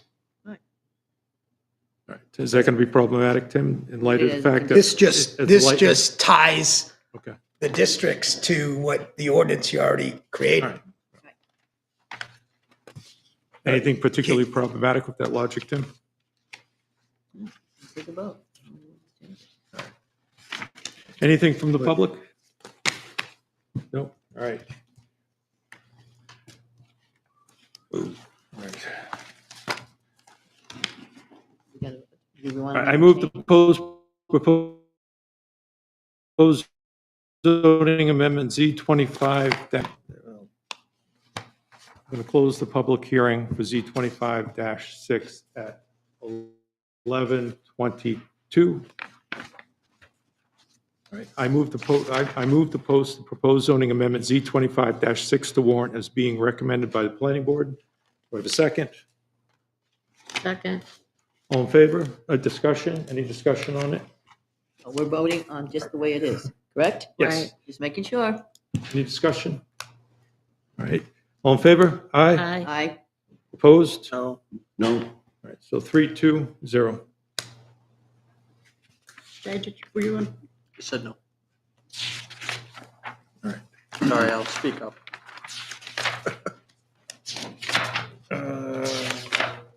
Six.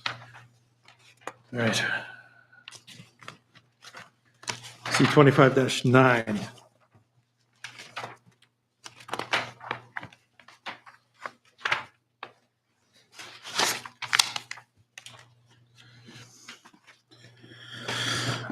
Public hearing for Z25-9. Where is 9? Yeah, I got 10, 9. It's at the end of the The package. home The occupation. back.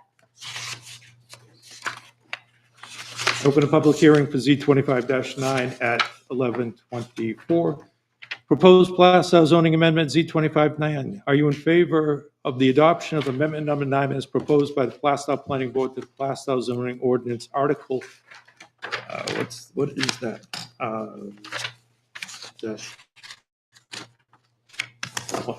Is that supposed to be 21 or is that? That's 20, it's supposed to be 21. Okay, well, okay. Plastow zoning ordinance, Article 21, 220-139, fines and penalties to replace Article 21 in its entirety with the following. Okay. Let's see what we have here. All right, ready?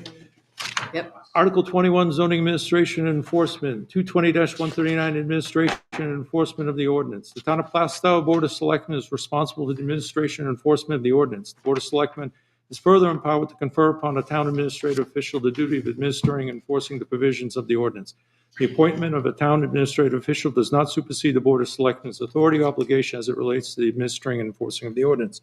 220-139.1 General Authority. Any and all appropriate measures may be taken by the Board of Selectmen and/or their designee on behalf of the town to enforce the ordinance and to prevent, restrain, correct, abate, and mitigate any alleged violations, including but not limited to issuing written notices of violation as herein defined, cease and desist orders, assessing fines and penalties, issuing local land use citations, injunctions or warnings, withholding of permits or approvals where applicable, seeking to negotiate a reasonable solution with the alleged violator, or referring the alleged violations to the town's council or the Town of Plastow Police Department or to other local, state, and federal agencies. 220-139.2, responsibility of the lot owner. The owner of record of a lot and/or structure is responsible for ensuring that their lot and/or structure complies in full with all provisions of the ordinance. 220-139.3, administrating official. The Board of Selectmen may appoint a zoning officer to administer and enforce provisions of the ordinance. In the absence of a zoning officer, these duties shall be performed by the code enforcement officer, and if no code enforcement officer, then by the town manager, herein each as an administering official. The chief of police, fire chief, building inspector, and town health officer or respective departments shall comply with the reasonable requests of the administering official for assistance and cooperation in the administration and enforcement of the ordinance. 220-139.4, administering authority. The day-to-day of administering and enforcing the provisions of the ordinance is hereby conferred upon the administering official. A written record shall be kept of all administration and enforcement actions of the ordinance by the administering official. The record shall be kept as a public document to ensure consistency in the application of the ordinance and provided to the planning board to assist in their preparation for amendments to the ordinance. 221-39.5, complaints about prohibited use.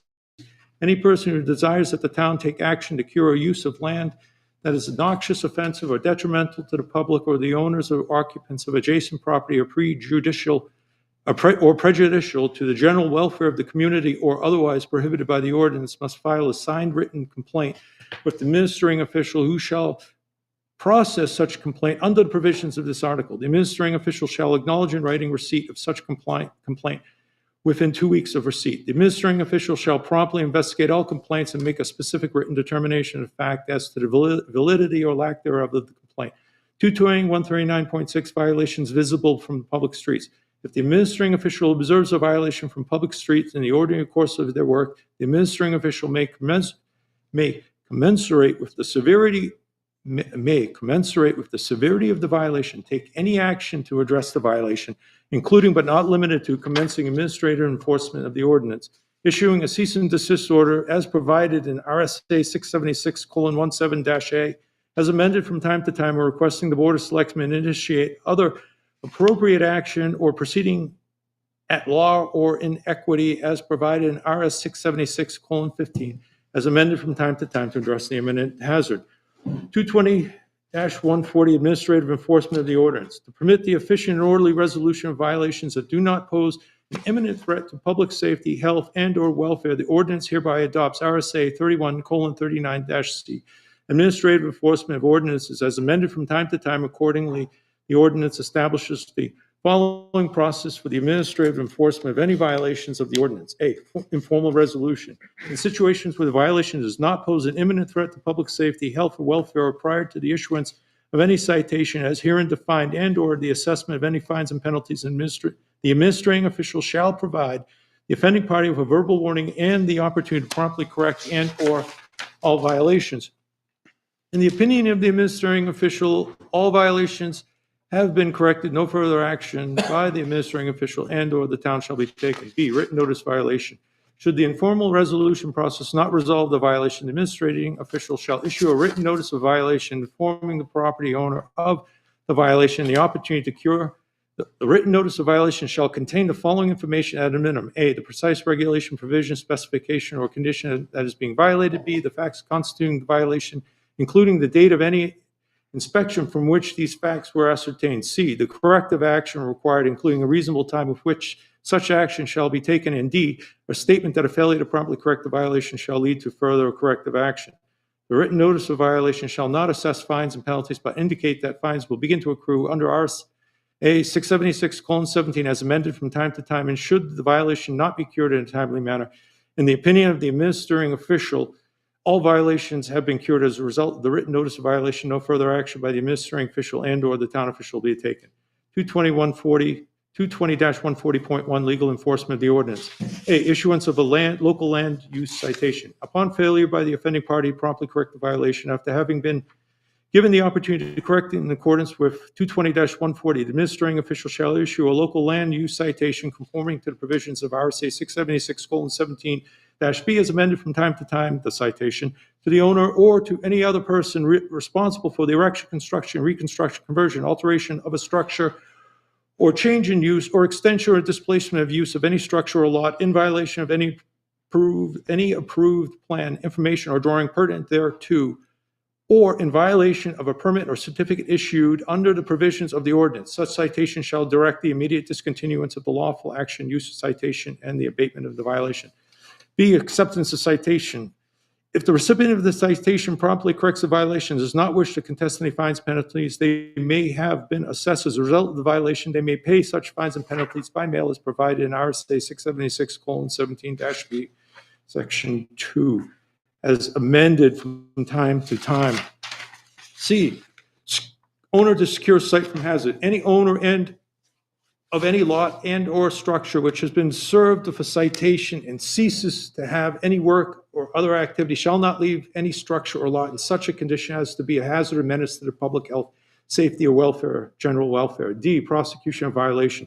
If a violation is not corrected within the time frame prescribed, the citation and/or any assessed fines or penalties are not paid, the Board of Selectmen may institute in the name of the town of Plastow the appropriate action or proceedings at law or in equity, either through the provisions of RSA 676:15, injunctive relief as amended from time to time, or RSA 676:17-A, cease and desist orders as amended from time to time to prevent any unlawful action, use, or condition, and to restrain, correct, or abate such violation of the ordinance. 220-140.2, imminent hazards. Notwithstanding the procedures described in 220-139.4, when the administering official determines that a structure or use poses an imminent hazard to public health and safety, they may issue a cease and desist order or as provided in RSA 676:17-A, as amended from time to time or initiated through the Board of Selectmen. Other appropriate action or proceedings at law in equity or provided by RSA 676:15 as amended from time to time to address the imminent hazard. 220-140.3, fines and penalties. Fines and penalties for any violation of the ordinance and/or of the subdivision of the site plan regulation shall be as provided by statute RSA 676:17 as amended from time to time. Furthermore, the civil monetary penalties provided for in RSA 676:17 as amended from time to time may be secured and enforced by and through the available remedies available at law, including but not limited to liens, attachments, writs of execution, and all other remedies. 220-140.4, appeals. Any person aggrieved by a decision of the administering official and other officer of the town charged with administering and enforcing the ordinance may appeal such decision to the Zoning Board of Adjustment. Such an appeal must be made within 30 days from the date of the order or decision complained of in writing addressed to the Zoning Board of Adjustment. All right.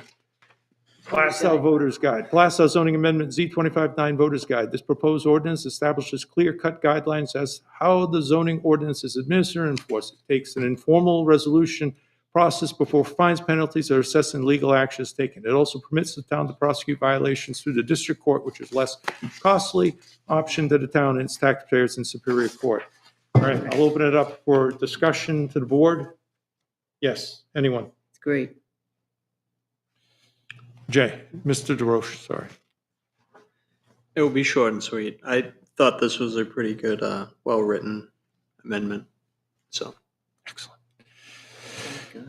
Anyone from the public wish to comment briefly and on point with respect to this particular amendment that we're talking about? Ryan LeBrecq, 174 Main Street. What's the address current- again? 174 Main Street. Right down that way. Right. Not far. You can walk there. Don't you All have right, go, that, yes, come on, you're burning. don't you your have tongue. that temporary structure in your yard? Multiple. He got rid of that. What do you have to say, Mr.? He went home and took it down.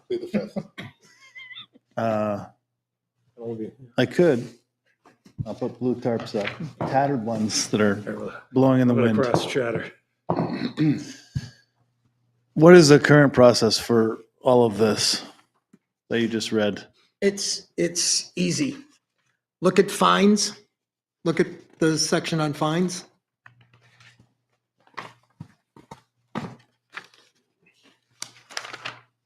Okay, so what, That's- 221? What? Yeah, so 220. 140.3. 220, 140.3. That's in the current ordinance.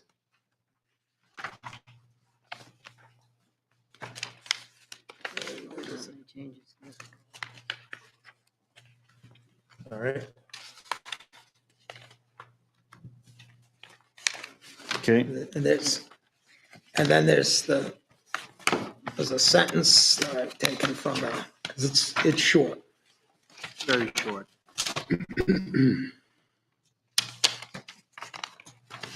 All right, so this is more expansive.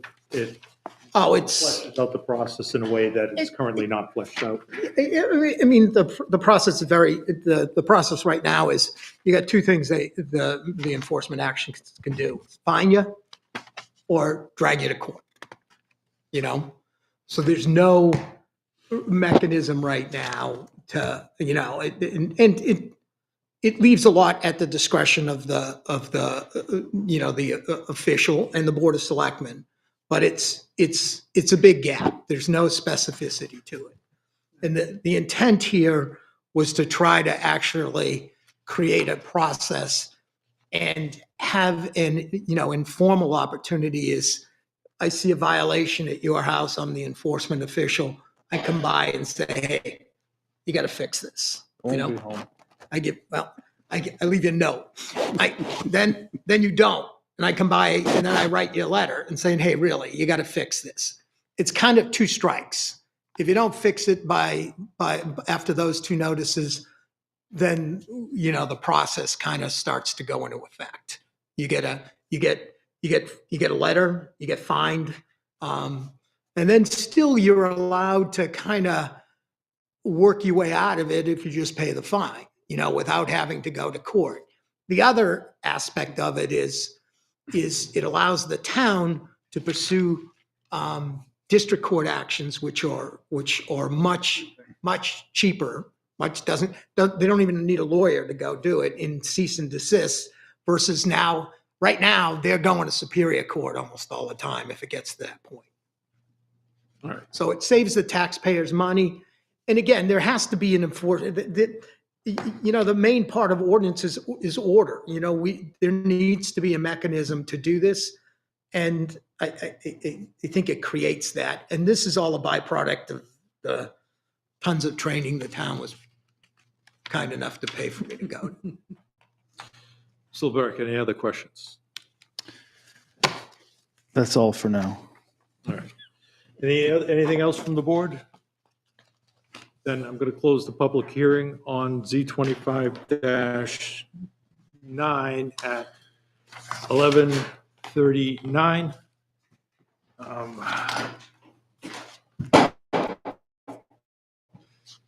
I move the proposed zoning amendment Z-25-9 to warrant as being recommended by the planning board. Do I have a second? Second. By Lori. Discussion on the motion? Just quick, I'm going to abstain, but we did discuss this as a selectment because it was brought to us, and there was no real decision made. So since we discussed it, I'm going to abstain. Okay. Any other discussion on the motion? All right, all in favor? Aye. Opposed? All right, so 401. I'll abstain. All right, thank you. All right, let's move. Let's go out of, well, no, let's go. We're going to do the first citizens petition. Or do you want to do the citizens petition? We still have another one, so what we Are get. are we all done with them now, except the citizens petition? No, you got, We have to, you got the prime wetlands. All right, well, Let's get that out of let's, the way. we're going to go out of order and we're going to do the wetlands map, number 4 on the agenda. So this isn't a public hearing, correct, Tim? This is us just adopting the map or not adopting it, and we want, if we're going to adopt it, then we want to incorporate the relevant language that ties it to the buffers on Z25-8, correct? This is reopening. So that's what. No, we're not reopening anything. Okay. This is a product of December 4th public hearing that was closed with respect to the wetland map. We had the Conservation Commission. All right, so nothing materially has changed on the map. So We've been sticking in order with the agenda, so next one on the agenda is Z11. we're going to do number 4 before we move on to the citizens petition. So, Well, number 4. after Article 11 on the agenda says designation of prime wetlands as authorized by 482 Z2511, and Z2511 is here. So if we do that, we don't need to do agenda item number 4. Okay, well, all right, just by way of background, Z2511, I don't think we're going to open that public hearing, just because there's a noticing that was the product of our January 7th meeting. In order to remedy the noticing requirement for Z2511, there was a special mailing that would need to have been done, and we didn't do that. Okay? So This is just placing the language to adopt on the, posted to the warrant. all right, so Just part of a public meeting. subsequent to a public meeting on December 4th, correct? All right, so how are we going to phrase the warrant, I mean, the motion to do that? Just like we've done anything else. Shall we? All right. Shall we So, post to the so warrant? you want me to make a motion saying I move, are we posting it to warrant or are we just adopting it? It needs to go to the warrant. All right, so Can't I just move adopt. to post the designation of prime wetlands map as authorized under RSA 482-A:15 to warrant. And now we need to say something to the effect that it's, if this doesn't pass, you gotta help me out with the language here. All right, so Z2511 says, shall the town vote to designate certain areas in the town of Plastow as prime wetlands as authorized in RSA 482-A:15? I'm gonna stop you. We're not opening Z2511. I don't think we can. I don't think we can. 2511 is just a number. Okay, well, so, but we're on agenda item number 4. If you want to call agenda item number 4, Z2511, I just don't, I want to avoid confusion over the fact that on here we have, I mean, is this what we're calling, like Z2511 isn't what we were, posted for public hearing. Okay, this designate, if you want to call, Z2511, what you have here on number 4. It's on the, it's on the agenda, right? Designation of prime wetlands map as authorized under RS 482. Okay. Z2511. So that's just a public meeting item. It's not a public hearing. It's just the language that will go on the warrant. You got to post something to the warrant. Yes. Okay. So what would you do right now, Tim? How are you proposing procedurally how to get this done? On December 4th, we had a public hearing. Correct. We closed the public hearing. Now, this is the action from that public hearing. The confusion is that we separately noticed all right, a public hearing that is now called Z2511, okay? And because that particular hearing was closed, Z25 was never, there was no public hearing on Z2511. Yeah, he's talking about the map. right, so I guess procedurally, you know, we're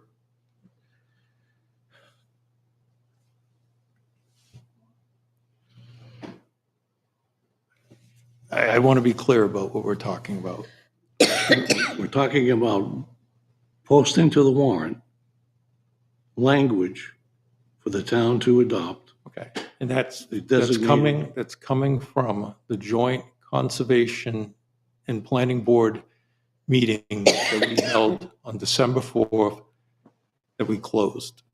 That's right. We haven't taken any action on posting of the map of the warrant. So we need to propose, you know, if we're going to call this particular thing, if you want to call it Z2511, we can. But with just being clear that we're posting it as the language to the warrant. We're not opening another public hearing, okay? Because there is a public hearing that was noticed that we're not going to open because there was a renoticing requirement that we weren't able to meet. So if we post this to warrant, it's from the action that we took on December 4th. So however you want to phrase the warrant, I mean, the warrant language, you know. Just like it says here. It's. Shall, let me read through it. Okay. Shall the town vote to designate certain areas in the town of Plastow as prime wetlands as authorized in RSA 48215 and described in documents and maps posted to the Conservation Commission page on the town of Plastow's website, www.plastow.com. Would suggest adding, to address the concern from earlier tonight, should Article Z-25-8 fail, this article shall be null and void. And then we add the usual recommended by the planning board and the vote of. All right, so are you proposing that warrant as you just stated? Proposing we post that to the warrant, yes. I second the motion. Discussion on the warrant. Oh, wait, I wasn't at the December 4th meeting, so I'm going to abstain from voting on this. okay. Any further discussion on the motion? So is this just to amend the It's to article ad- language or put it on the warrant? It's to adopt, the warrant is to adopt, Yeah, we're not amending anything. not amending anything. I just want to make sure, because we're changing or we're adding that. But we're conditioning conditioning it it. we're Yeah. conditioning it on the fact that Z25-8 with the amended borders All they're doing is adopting. passes. All right. All right, I'm going to abstain because I wasn't at the public hearing, and I would have voted no personally, but. Okay. Anyone else have any discussion on the, Yeah, I'll abstain too. Okay. any other You discussion? were on the there motion? that night. Any other discussion on the Kidding. motion? All right, all in favor? Aye. Aye. Opposed? Something three of us. Abstain? Abstain. All right, 2 abstentions. So the motion passes 301. 202. 302. All right.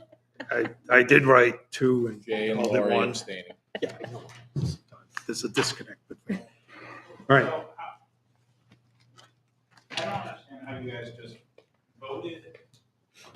You just said that you couldn't amend it because you didn't get the proper notice, right? All right, I'm gonna just, I'll repeat it just for the fact that, you know, there was a notice that was sent out for the 15th to talk about the adoption of the map, and it was going to incorporate various language associated with the buffers and such, all right? But upon review, it was that it required, the particular ordinance required a renoticing component. We had a meeting on the 5th of January, all right, to address that. We were not able to do the renoticing to satisfy the public hearing requirement for that particular one. All right. The adoption of the map, because there was nothing materially different or changed, all right, that came out of the December 4th meeting. This is merely the board adopting that warrant language coming out of the dual meeting that we had with the Conservation Commission and the planning board. No, that's not what I'm talking about. December 4th was properly noticed, all right, whereas the one that was scheduled for the 15th required an additional 30-day notice to. No. All right. So, all right, next item on the agenda. Wait, I really need to know who voted what on this. Okay. The affirmative is 3. Tim? So Richard and you in favor? And And Tim. And Tim. Yep. Thank you. Jay and Lori abstain. One opposed or Jay and Lori no abstain. no opposed, two? I Who abstained Jay and Lori abstain. And you recused yourself? because I wasn't at the December 4th meeting. You abstain. Yeah, we got 2%. Thanks. All right, next item on the agenda is we have a citizens petition. Obviously, I recuse myself.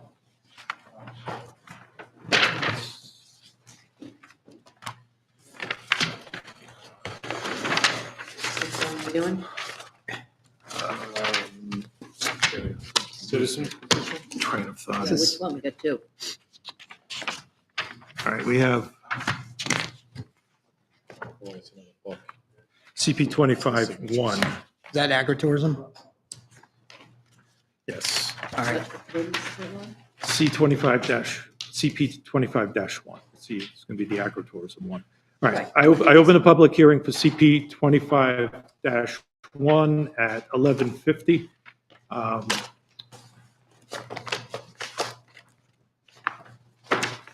Question, am I required to read the citizens petition? Yes. Okay, thank you. Want me to read it? I'll power through it. Citizens petition to amend zoning ordinance, Plastow Town warrant, CP-25-1. We, the undersigned registered voters of the town of Plastow, request the Board of Selectmen to insert the following article on the warrant for the March 11, 2025 town meeting of Plastow, New Hampshire, as a citizens petition to amend the town of Plastow zoning ordinance and refer this citizens petition to the planning board to conduct a public hearing in accordance with provisions RSA 675:4.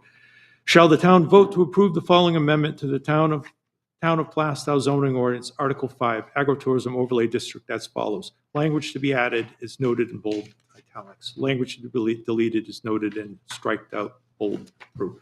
Authority, 220-32.1, authority. The article is based on the provisions of and authority of the following New Hampshire revised statutes annotated as amended from time to time. 220-32.1.2 definitions. Craft distillery, a liquor manufacturer licensed pursuant to RSA 178:6, producing no more than 20,000 9-liter cases of distilled spirits annually. 220-32.1.4 general standards.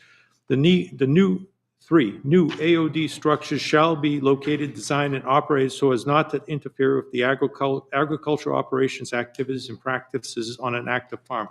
New AOD structures are limited to lands not in current use, as that term is defined within RSA 79-A. Lands with poor agricultural soil as identified in the New Hampshire Soil Data Directory, or lands otherwise not suitable for agricultural purposes.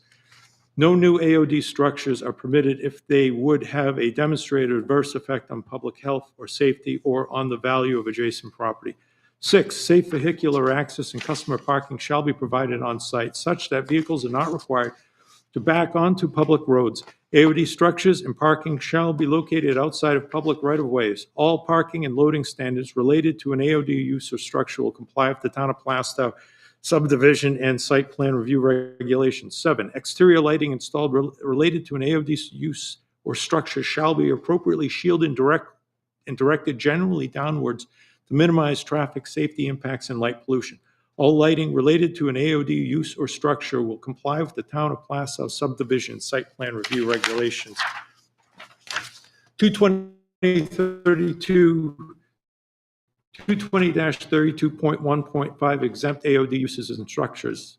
A, exempt AOD structures and uses and structures involving on-site transactions with the public shall meet applicable vehicular access and parking regulations as identified within the Town of Plastow subdivision and site plan review regulations.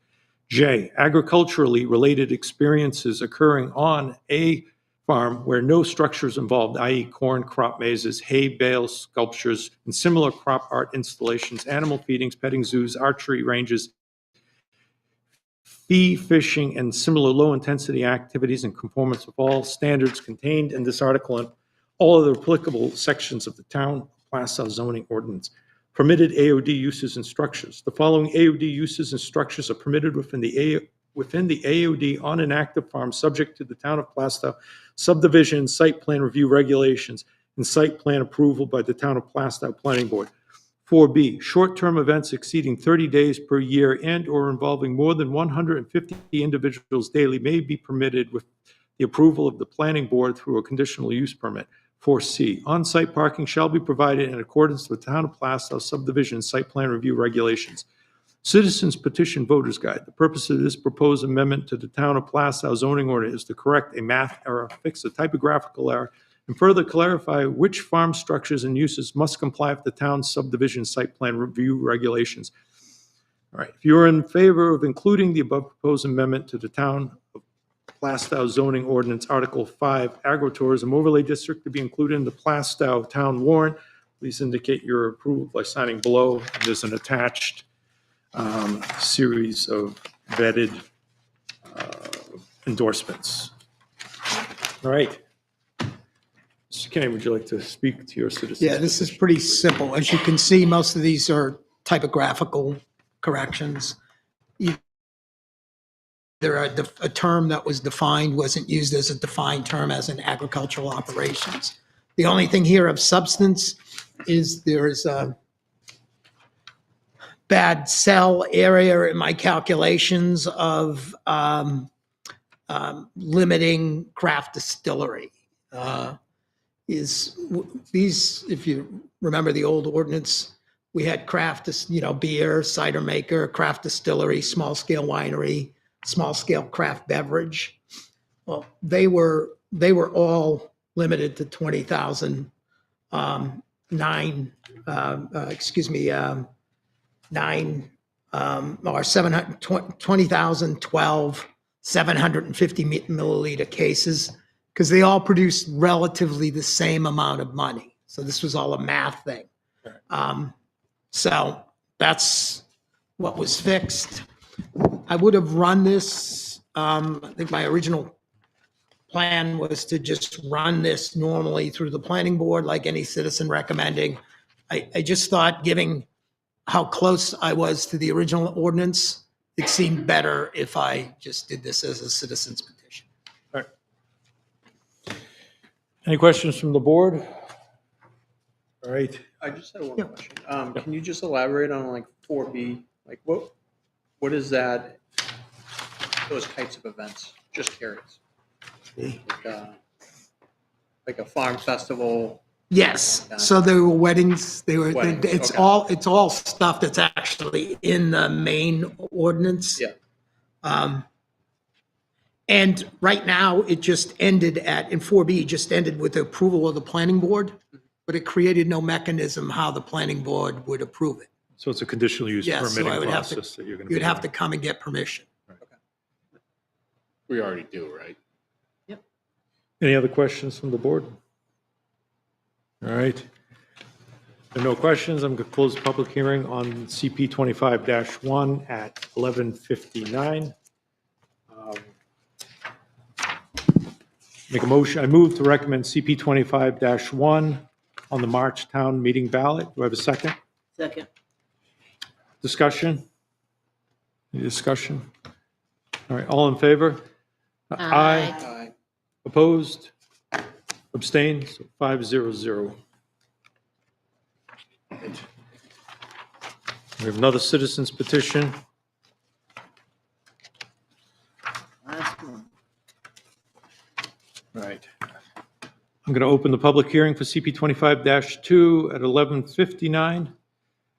We, the undersigned registered voters of the town of Plastow, request the Board of Selectmen to insert the following article on the warrant for March 11th, 2025 town meeting of Plastow, New Hampshire as a citizen's petition to amend the town of Plastow zoning ordinance and refer this citizen's petition to the planning board to conduct a public hearing in accordance with provisions RSA 675:4. Shall the town vote to approve the following replacement to the town of Plastow zoning ordinance article Roman numeral 20, adjustments as follows. Replace Article 20 in its entirety with the following.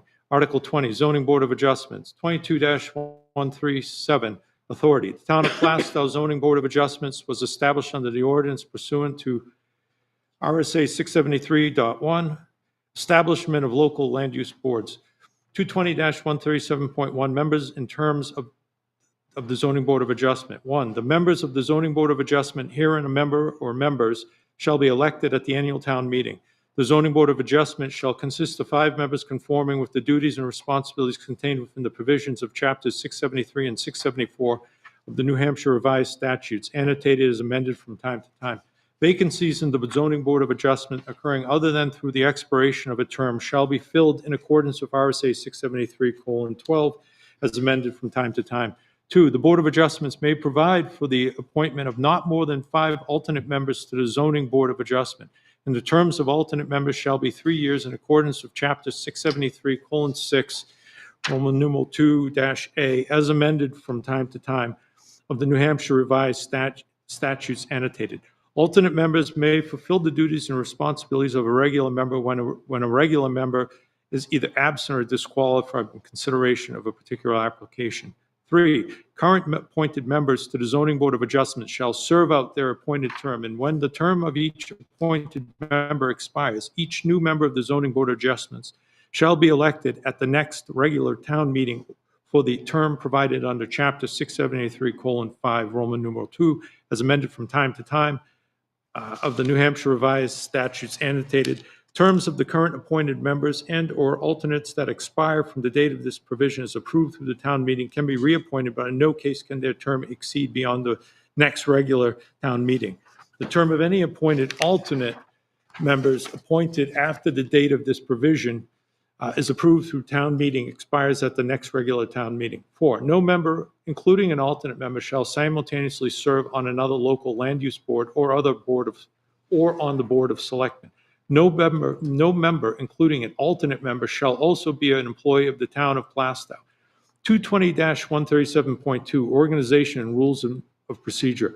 On an annual basis, the Zoning Board of Adjustment shall elect the chairman and other officers from among its members. The Zoning Board of Adjustment shall adopt and from time to time amend rules of procedure for the conduct of its business.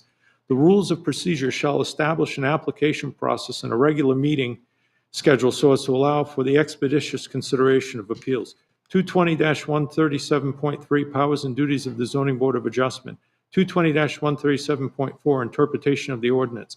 The Zoning Board of Adjustment shall, 1, hear and decide appeals where it is alleged that there is an error in any order. Let me reread that. 1, hear and decide appeals where it alleged that there is an error in any order, requirement, decision, or determination by the administrative officer as defined by RSA 676:5, Roman numeral 2A, as amended from time to time in the administration of the ordinance. The Zoning Board of Adjustment may affirm or reverse such order, requirement, decision, or determination in whole or in part, or may modify the same.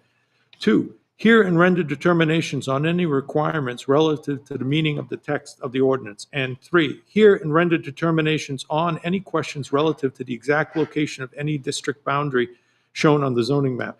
220-137.5, authorization of variances.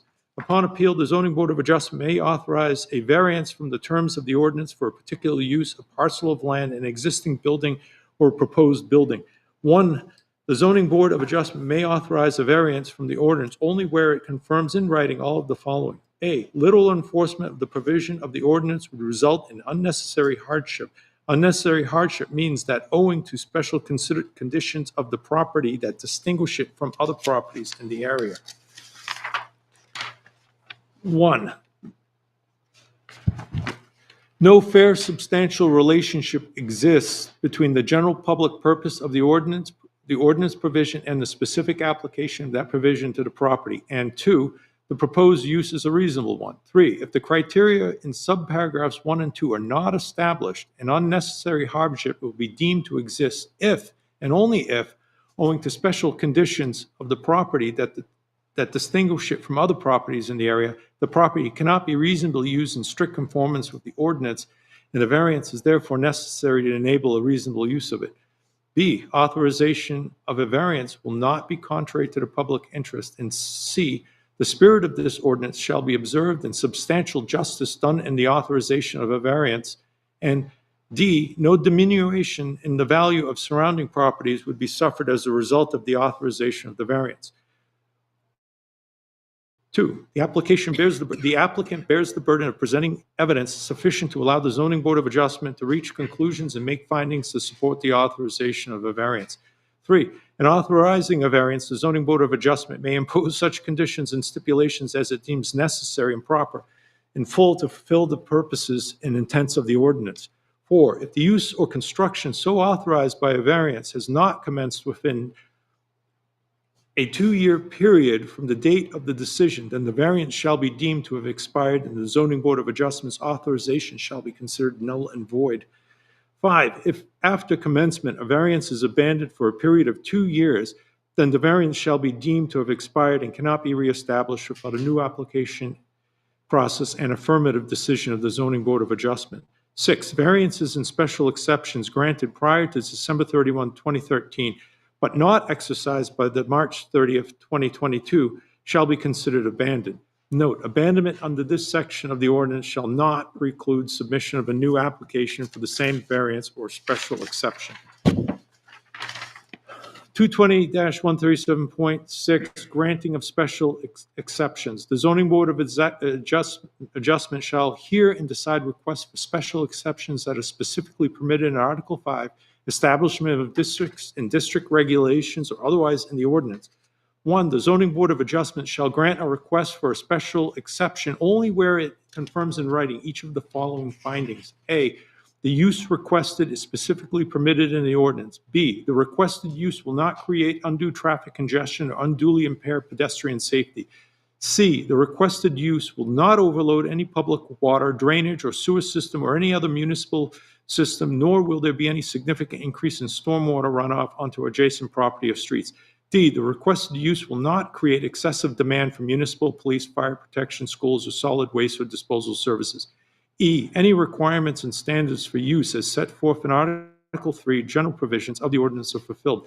F, the requested use will not create hazards to health, safety, or general welfare of the public, nor be detrimental to the use of or out of character of the adjacent neighborhood. G, the proposed location is appropriate for the requested use. H, the requested use is consistent with the spirit and intent of this ordinance and the master plan. 2, the applicant bears the burden of presenting evidence sufficient to allow the Zoning Board of Adjustment to make findings required to support the granting of a special exception. 3, in granting a special exception, the Zoning Board of Adjustment may attach conditions as it deems necessary to assure compliance with the purposes of this ordinance. Such conditions may include, but are not limited to, the following: increasing the lot size or yard dimensions. B, limiting the lot coverage or building height. C, specifying the location and limiting the number of vehicular access points to the property. D, requiring additional on-site parking or loading spaces. E, requiring additional landscaping and screening. F, limiting the number of occupants of a building and methods and times in operation of its use. G, restricting the number, size, and illumination of signs. H, modifying the exterior appearance of the building. And I, providing for specific locations or layout of facilities on the property. Number 4, if the use or construction so authorized by the granting of a special exception is not commenced within a 2-year period from the date of the decision, then the special exception shall be deemed to have expired and the Zoning Board of Adjustment's decision rendered null and void. 5, if after commencement a special exception is abandoned or discontinued for a period of 2 years, then the special exception shall be deemed to have expired and cannot be reestablished without a new application process in the affirmative decision of the Zoning Board of Adjustment. 220-137.7, granting of equitable waivers of dimensional requirements. The Zoning Board of Adjustment shall have the authority to grant the equitable waivers of dimensional requirements pursuant to the provisions and requirements of RSA 674:33-A as amended from time to time. Citizens Petitions Voters Guide. The purpose is proposed amendment to the Town of the Plastow zoning ordinance is to codify the responsibilities of the Zoning Board of Adjustment consistent with the provisions of Chapter 673 and 674 of the New Hampshire Revised Statutes annotated, and create a more democratic selection process for members of the Zoning Board of Adjustment, a quasi-judicial body. It also seeks to make the Zoning Board of Adjustment independent of other areas of town government, i.e. Planning Board, Board of Selectmen, and Town Administration. All right. That said, Mr. Kane, you have the floor. Yeah, this fills some gaps in the current,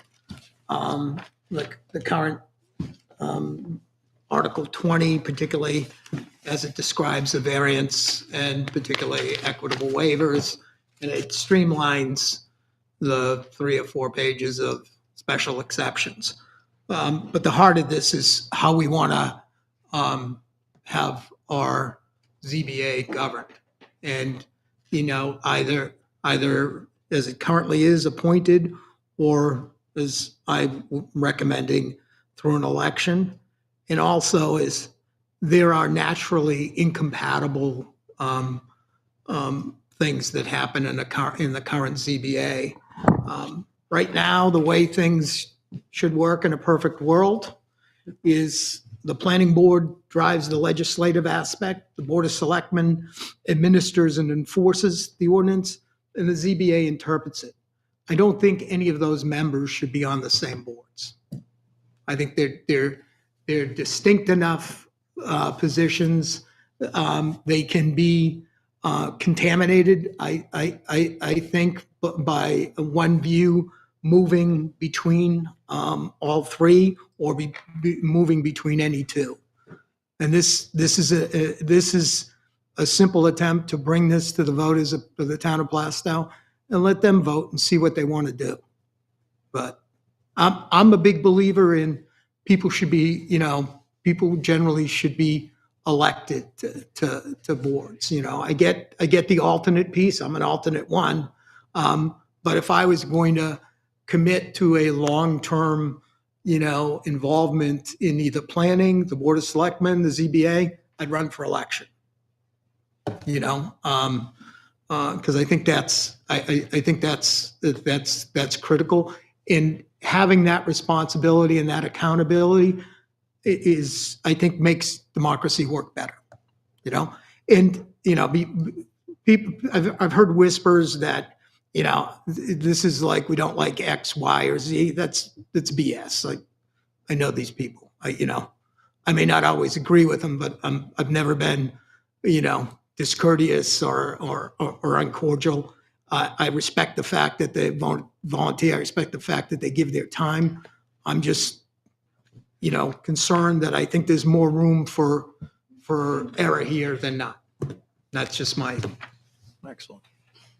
Is there any questions, comments from the board? Anyone want to add anything or ask questions? Mr. Moore. Yep. I don't have any problems with, I guess one question. Did the ZBA review any of this language?